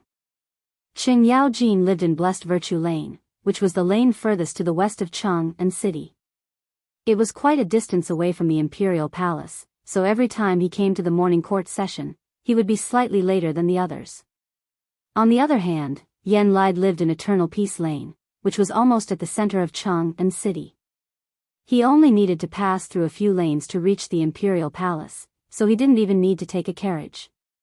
It could be said that the Yan family's residence was extremely friendly to Yan Lide's workplace. That was why Yan Lide was so surprised to see Qing Yaojin come so early today. Haha. Old Qing, recently got a new kind of bicycle. Its speed is very fast and the body is very agile. It can shuttle through the crowd at will, and it runs much faster than a carriage. That's why I came earlier today than before. Qing Yaojin laughed proudly. Yes, that's right. He was helping Li Zishuan advertise. Since Li Zishuan was so generous and gave him one of the first batch of bicycles produced by the workshop, how could he not return the favor? One had to know that when it came to high-end things like bicycles, the officials were also one of the main consumers. If he didn't advertise it here, was he going to advertise it among the commoners? Duke of Lu, what kind of bicycle is so magical? After hearing old Shang's description, Lu Dui became curious and couldn't help but ask. It should be the new bicycle produced by Strange Interest Pavilion, right? I've heard a little about it, but I haven't had the chance to ride it myself. After hearing what Duke of Lu said today, I'll have to give it a try when I go back. Yan Lide frowned and thought for a while. Then, he suddenly understood. His son, Yan Xiaoning, had always been in Yunshan and had been in contact with the new workshop. How could Yan Lide not know about the new bicycle produced by the workshop? Therefore, after thinking for a while, he understood what the new bicycle old Sheng was talking about was. Qing Yaojin was stunned, then he laughed and said, haha. That's right, that's right. It's a bicycle. Old Yan, with your son's relationship with Xiao Xian, it's not difficult to get a bicycle. This bicycle is really convenient. You must give it a try when you go back. Lu Dui, the Chancellor of the Supreme Court, asked suspiciously, Duke of Lu, is this bicycle really as good as you say? Qing Yaojin patted his chest and said, how can I lie when I say it? Old Lu, it's okay if you don't believe me. When there are more people riding bicycles, you'll naturally understand the benefits of bicycles. Haha. Jijia didn't lie. This old man also rode a bicycle here today, and it was almost a quarter of an hour faster than usual. This bicycle doesn't need animal power, and it can be ridden anywhere. It's extremely convenient. At this time, Niu Jinda also came to Taiji Palace. He laughed and said, haha. You're all here so early. I thought I was the only one who could come so early today. Coincidentally or not, when Niu Jinda had just arrived, Yuqi Jingda had also arrived right behind him. Old Black, you're really shameless. You're behind me, and you still have the face to say that you're early? Qing Yaojin curled his lips and retorted. Yuqi Jingda said with a dark face, humph. I woke up half an hour late today, or I would have definitely come earlier than you, lunatic Cheng. Hey! Even if you didn't wake up late, you still didn't come earlier than me. I was already here half an hour ago. I, old Cheng, have a bicycle. Haha. Qing Yaojin said proudly. Yuqi Jingdo was obviously stunned, and he said with a strange expression, you have a bicycle too? Yes. Qing Yaojin answered subconsciously, then felt that something was wrong. He glared and said, what do you mean I have one too? Don't tell me you, old Black, also have a bicycle? Yuqi Jingda snorted. Of course. Qing Yaojin looked unhappy and immediately retorted, Heh. Little Xian, giving you this bicycle is really a waste. You said this bicycle was originally black, and you're riding on it. The sky is a little darker, and passers-by can't tell the difference between the bicycle and you. They might even be injured by you. TSK. This old guy was using different methods to say that Yuqi Jingda was as black as a bicycle. Yuqi Jingda was furious. Lunatic Cheng, do you want to fight again? Then let's fight. Do you think I'm afraid of you? Chapter 983. Jijia, Jingda. It's so noisy in front of Taiji Palace. What a scandal. Qing Yaojin and Yuqi Jingda were used to fighting each other. Qin Xiong, who had arrived later, couldn't help but scold them in a low voice. Hey! Second brother, you're here so early too.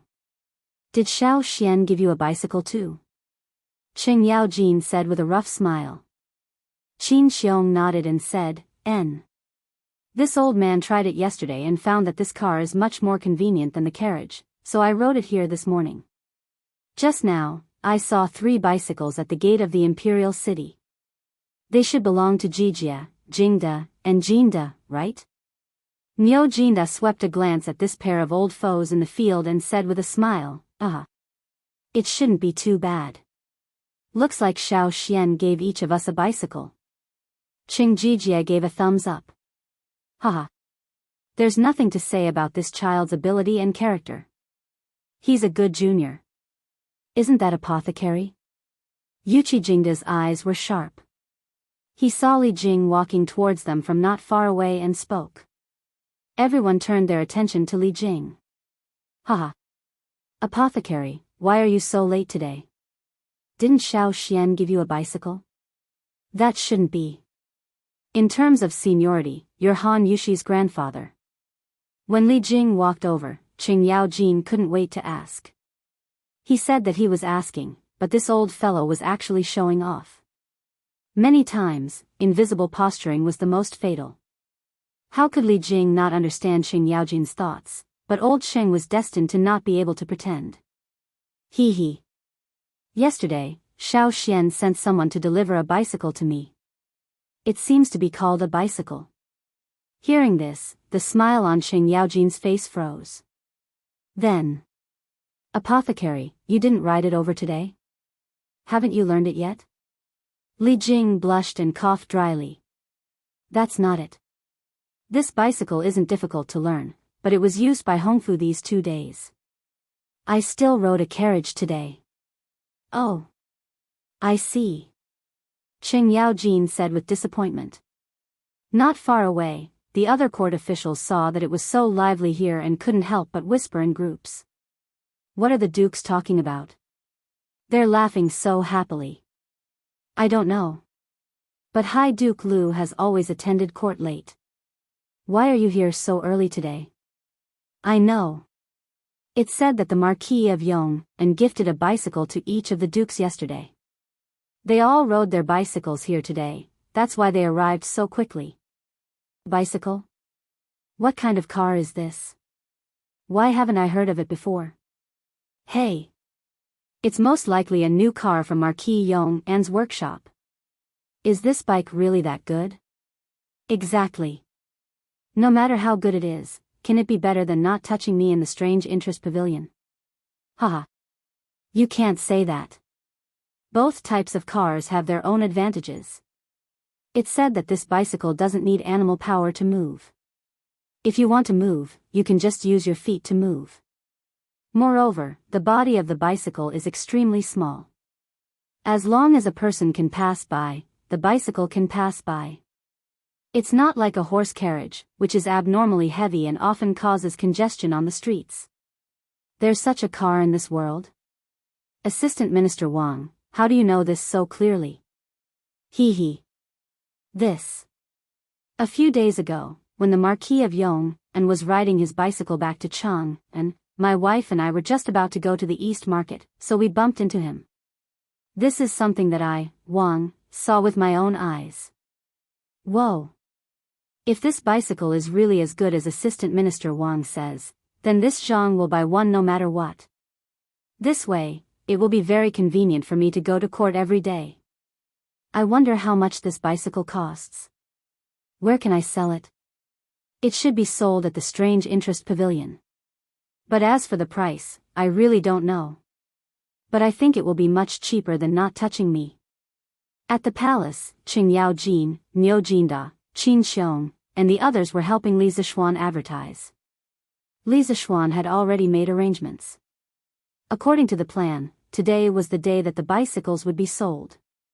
First of all, Datong Daily would definitely cooperate. Hey! Come and take a look. The bicycles are going on sale. Early in the morning, as today's newspaper was put up for sale from the editorial department of Chitsu Culture, the people found a piece of breaking news in a prominent position of the newspaper. The peaceful Chang'an city was suddenly in an uproar. Really? When will it be sold? Where can I sell it? Is it in the Strange Interest Pavilion? I'll start selling it today. But it's not in the Strange Interest Pavilion.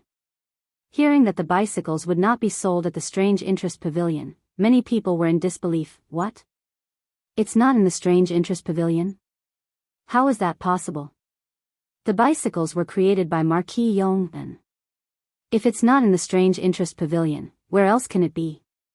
Did you see wrongly? I didn't see wrongly. According to the newspaper, the bicycles from Chi Chu Pavilion will be officially on sale today.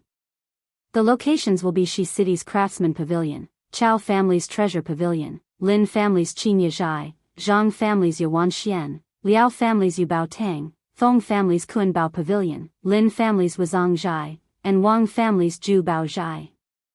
Craftsman Pavilion, Treasure Pavilion, Elegant Pavilion, Jade Treasure Hall? Why these shops? What about the Strange Interest Pavilion? Why isn't there any Strange Interest Pavilion? Hey! How would I know?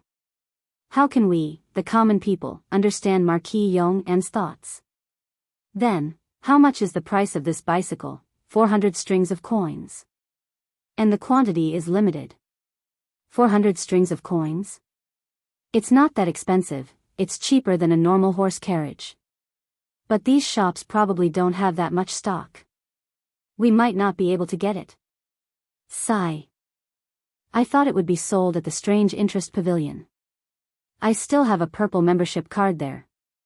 This sentence struck a chord in many people's hearts. One must know that the Strange Interest Pavilion now had a very large number of members. There were many people who wanted to use their membership cards to get the bicycles. Yeah. I also have a purple membership card at the Strange Interest Pavilion. I thought I could use this to get the upper hand. Looks like I'll be happy for nothing. Hey. The newspaper also says that the Strange Interest Pavilion membership cards that were sold previously have been renamed to Flaming Yellow Chamber of Commerce membership cards. Members of all ranks will enjoy the same treatment in the shops above. But all members will have to pay membership fees to the Flaming Yellow Chamber of Commerce every year. From now on, there will only be Flaming Yellow Chamber of Commerce membership cards. Wow! Marquis is awesome. Damn! Why didn't you say so earlier?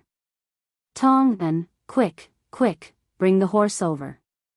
This young master wants to go to Shi City to buy a bicycle. Brother Zhang, wait. I'll go with you. After hearing Li Zixuan's decision, those who had Strange Interest Pavilion membership cards immediately rushed to Shi City.